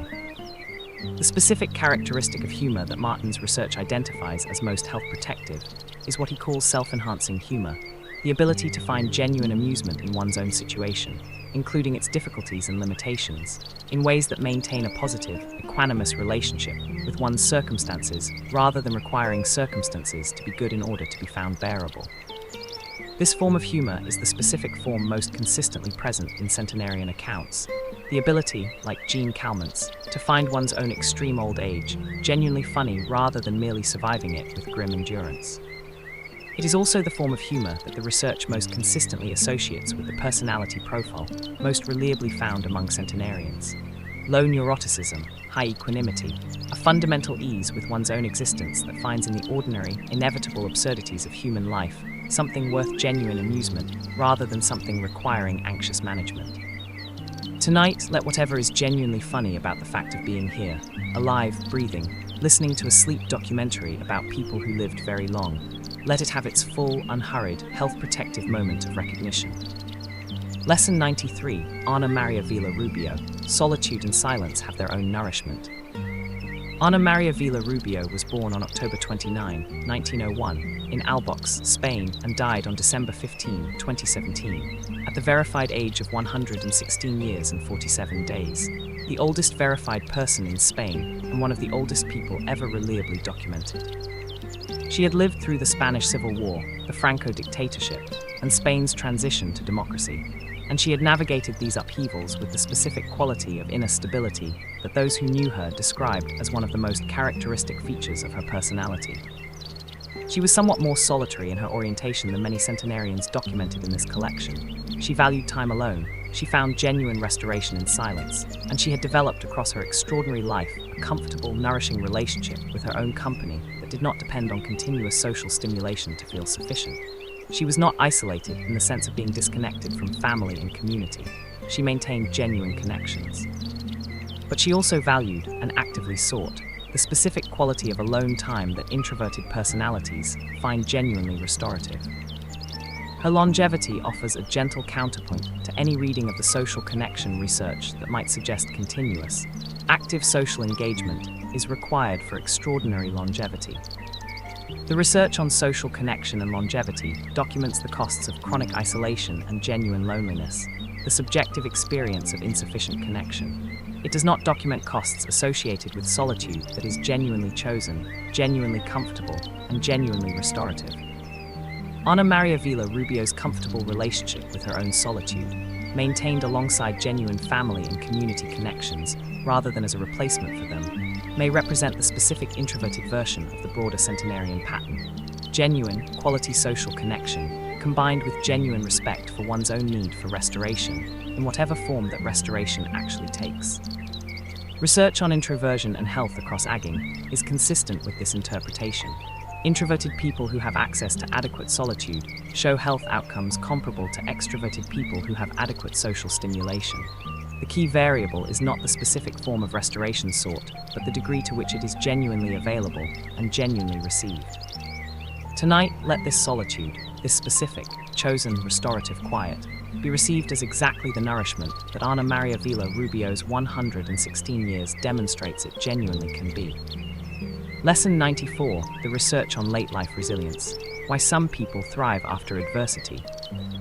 George Vaillant, the Harvard psychiatrist who directed the longest-running longitudinal study of adult development ever conducted, the Harvard Study of Adult Development, which has followed a cohort of Harvard men and an additional cohort of inner-city Boston men for more than 80 years, has produced a body of findings on what predicts healthy, vital, engaged functioning in late life that is both empirically rigorous and genuinely illuminating about what the word resilience most usefully means in the context of aging. His research finds that the strongest predictors of vital, engaged late-life functioning are not the factors that conventional wisdom typically emphasizes, not intelligence, not education, not socioeconomic status, not physical health in early adulthood. The strongest predictors are what Vaillant calls the mature defenses, a cluster of psychological coping mechanisms that transform difficult experience, loss, failure, disappointment, physical limitation, into something that sustains rather than depletes the person experiencing it. These mature defenses include altruism, the redirection of one's own difficult experience into care for others; humor, the finding of genuine amusement in one's own situation; sublimation, the channeling of difficult emotion into creative or productive activity; anticipation, the realistic planning for future difficulty that reduces its impact when it arrives; and suppression, the deliberate, healthy postponement of emotional processing to a more appropriate moment without permanent denial. What Vaillant's research establishes, with the authority of 80 years of longitudinal follow-up, is that the capacity to meet adversity with these mature responses is the single most powerful predictor of late-life vitality available in the entire dataset, more powerful than any physical health variable, any demographic factor, or any measure of early life advantage. And this capacity, crucially, is not fixed. It develops and improves across the lifespan in most people, such that the average 80-year-old in his study was handling adversity significantly more maturely than the same person had handled it at 40.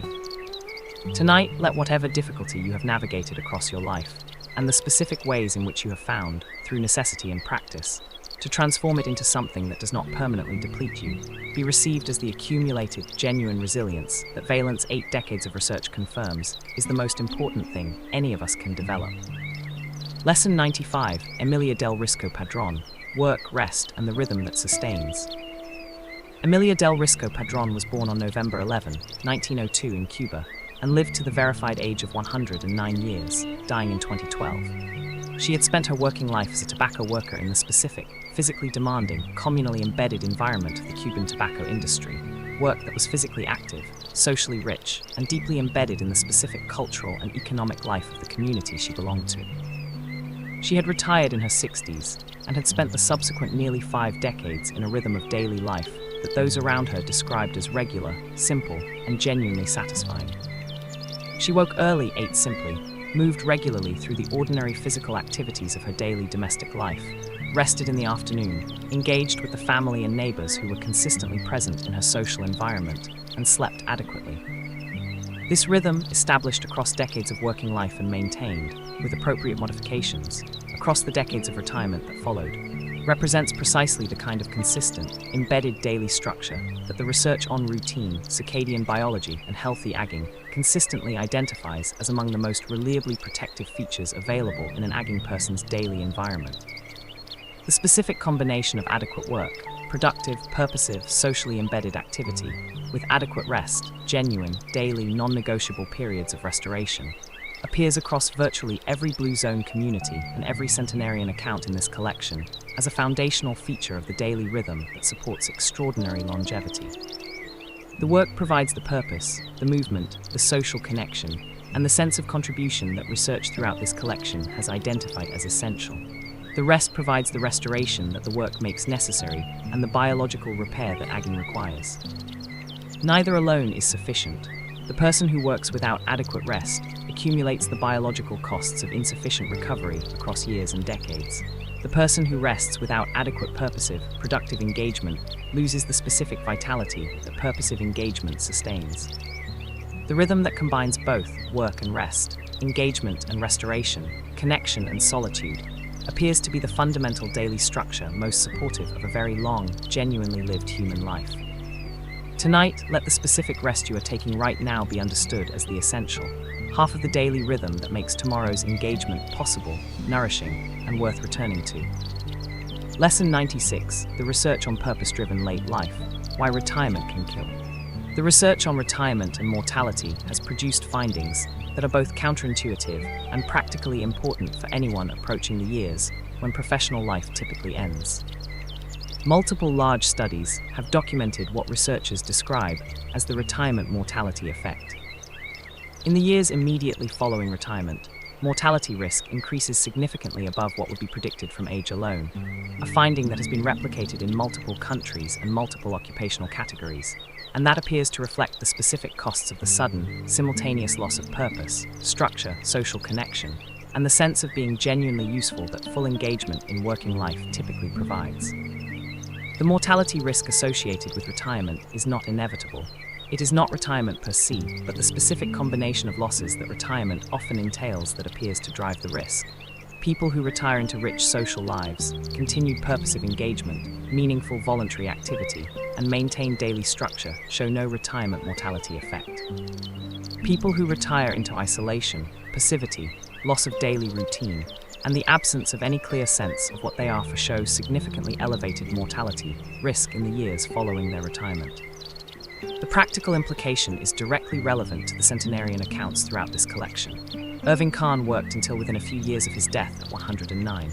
Walter Bruning remained engaged and purposively useful until very late in his life at 114. John McMorran maintained genuine interest in and engagement with the world until his death at 113. The pattern is consistent. The very long-lived rarely fully retire from purposive, engaged life. They may transition away from formal employment, but they consistently maintain the specific ingredients, purpose, structure, social connection, the sense of being genuinely useful that work provides and that retirement, without deliberate replacement, removes. The research suggests that the most important transition any person approaching retirement can make is not the transition out of work, which is inevitable, but the transition into a life of continued, genuine, purposive engagement, whatever specific form that engagement takes in the particular circumstances of one specific, irreplaceable life. Tonight, let whatever gives your own days their sense of forward-leaning purpose, their reason for beginning, be held with the specific appreciation that the research confirms it genuinely deserves. Lesson 97, Pauline Spagnola, The Gift of an Easy Temperament. Pauline Spagnola was born in Italy in 1904 and emigrated to the United States as a young woman, eventually settling in New Jersey, where she lived until her death at the verified age of 107 years. She was known throughout her family and community for a quality of fundamental, constitutional ease with her own existence that those who knew her found both remarkable and genuinely enviable. She was not anxious. She was not easily ruffled. She met the ordinary difficulties of her life, and she encountered them, as all lives of great length inevitably do, with a quality of settled, comfortable equanimity that appeared to be more fundamental to her character than any specific practice or philosophy. Her family described this ease as simply who she was, not who she had worked to become through deliberate practice, but the baseline emotional register with which she had inhabited her life from the beginning. Researchers studying centenarian personalities would recognize this description as consistent with the low neuroticism profiles that appear consistently across personality assessments of the very long-lived. The fundamental, constitutional tendency toward emotional stability that is both partly heritable and partly shaped across years of practice and accumulated experience. What Pauline Spagnola's case illuminates is the contribution of what researchers call dispositional optimism and low-harm avoidance to longevity. The fundamental, temperamental orientation toward the world as a manageable, non-threatening place, from which positive experience is expected, and in which difficulty is met without the chronic physiological arousal that more anxiously organized personalities produce automatically. People with this constitutional ease are not naive about the difficulties life produces. They simply do not invest the same physiological resources in anticipating and defending against those difficulties that more anxiously organized personalities automatically deploy. This quality cannot be entirely manufactured, since it has genuine constitutional dimensions. But it can, the research on anxiety management, mindfulness, and cognitive behavioral approaches consistently suggests, be meaningfully cultivated, moved toward through practice from wherever one currently stands. The gap between where any individual currently is and where the easy temperament lives is always bridgeable, at least partially, through consistent, patient practice of the specific approaches most reliably associated with reduced anxiety and increased equanimity. Tonight, let whatever ease is genuinely available to you in this specific moment. In this quiet, this warmth, this approaching rest, be fully inhabited. This is what the easy temperament feels like. It is available here, right now. Lesson 98, the research on what centenarians regret, what the very old wish they had done differently. Carl Pillemer, the Cornell gerontologist, whose legacy project gathered practical advice from more than 1,000 Americans aged 65 to 108 across interviews, designed to capture the specific, actionable wisdom that only very long lives can generate, documented a pattern of centenarian regret that is both poignant and practically important for anyone who has not yet lived a very long life. The regrets most consistently expressed by the very old, across the diversity of individual lives and circumstances Pillemer's research encompassed, fall into a small number of recurring categories. They regret worrying as much as they did, specifically, the chronic, low-grade, largely unproductive anxiety about things that either did not materialize or that, when they did materialize, turned out to be manageable in ways the worry had not acknowledged. They regret not spending more time with the people they loved, the time spent on work, on obligation, on activities that seemed important in the moment, and that the long view reveals as having been less important than the relationships they displaced. They regret not taking more risks, not the reckless kind, but the genuine kind, the path not taken, the thing not tried, the life not fully inhabited because fear made the safer alternative seem more reasonable. What they do not, characteristically, regret is the time spent in genuine connection, in genuine engagement with work they found meaningful, in genuine enjoyment of the specific pleasures of their specific lives. The regrets are concentrated in what was missed, the satisfactions are concentrated in what was fully received.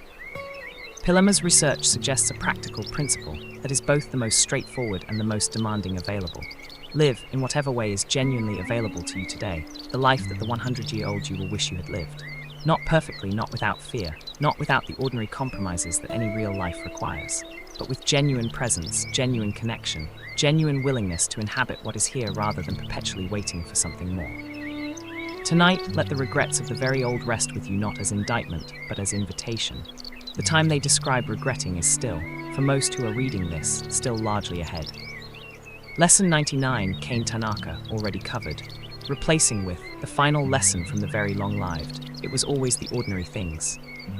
Across 98 lessons, drawn from the specific lives of the very longest-lived people ever documented, and from the research that has tried to understand what those lives can teach, a single, consistent, increasingly clear finding has emerged from the accumulated evidence. The secret of extraordinary longevity is not a secret. It is not exotic, expensive, complicated, or available only to those with unusual genetic gifts, unusual resources, or unusual access to specific information. It is, at its core, a cluster of ordinary practices and ordinary orientations toward life that human beings have always known at some level to be important, and that the extraordinary longevity of those who practice them consistently and faithfully across very long lives confirms, with more direct evidence than any research study could provide, to be genuinely, powerfully, specifically life-extending. Move regularly in whatever ordinary, embedded, habitual way is naturally available to you. Eat moderately, primarily from the plant foods that traditional diets across every culture have always centered. Sleep adequately, giving your body and brain the specific, essential, irreplaceable restoration that only adequate sleep provides. Stay genuinely connected to specific, real people who know you and care about you, and invest in those relationships with the consistent, unglamorous daily attention they require to remain genuine. Find something that gives your days their forward-leaning purpose, something that gives the morning a reason to be met, and protect it with the seriousness it deserves.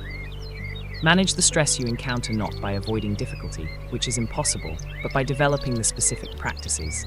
Connection, humor, faith, acceptance, the deliberate return to present-moment awareness that prevent acute stress from becoming the chronic, physiologically costly arousal that drives biological aging. Cultivate genuine gratitude for the specific, ordinary mercies that each day provides, not as a performance of positivity, but as the actual, deliberate, felt reception of what is already here. Stay curious about the world, the people in it, and the ongoing, inexhaustible novelty of being alive in a universe that keeps producing new things worth paying attention to. And laugh, genuinely, specifically, at whatever is actually funny about the particular situation of being the specific person you are, living the specific life you have, in the specific, remarkable, improbable, beautiful, difficult, ordinary world that is the only one available. These are not the findings of any single research study or any single life. They are the convergent testimony of the oldest people who ever lived, gathered from every corner of the human world, and the convergent findings of the scientists who spent their careers trying to understand what those lives can teach. The message is consistent. The practices are available. The only remaining question is the one that each person reading this must answer for themselves, in whatever way is genuinely available to them, starting not someday but now. Close your eyes, breathe slowly. 100 people who lived past 100 have kept you company across this long night, and what they have offered, across all the differences of their lives, is a single, patient, consistent invitation. To inhabit the life you actually have, with the people you actually love, in the present moment that is actually here, with the full, grateful, curious, connected, gently humid attention that a very long life, by all the evidence available, most reliably, most specifically, most genuinely requires. You do not need 100 years to begin. You need only this one ordinary, extraordinary night and the morning that follows it. This is explored during sleeping,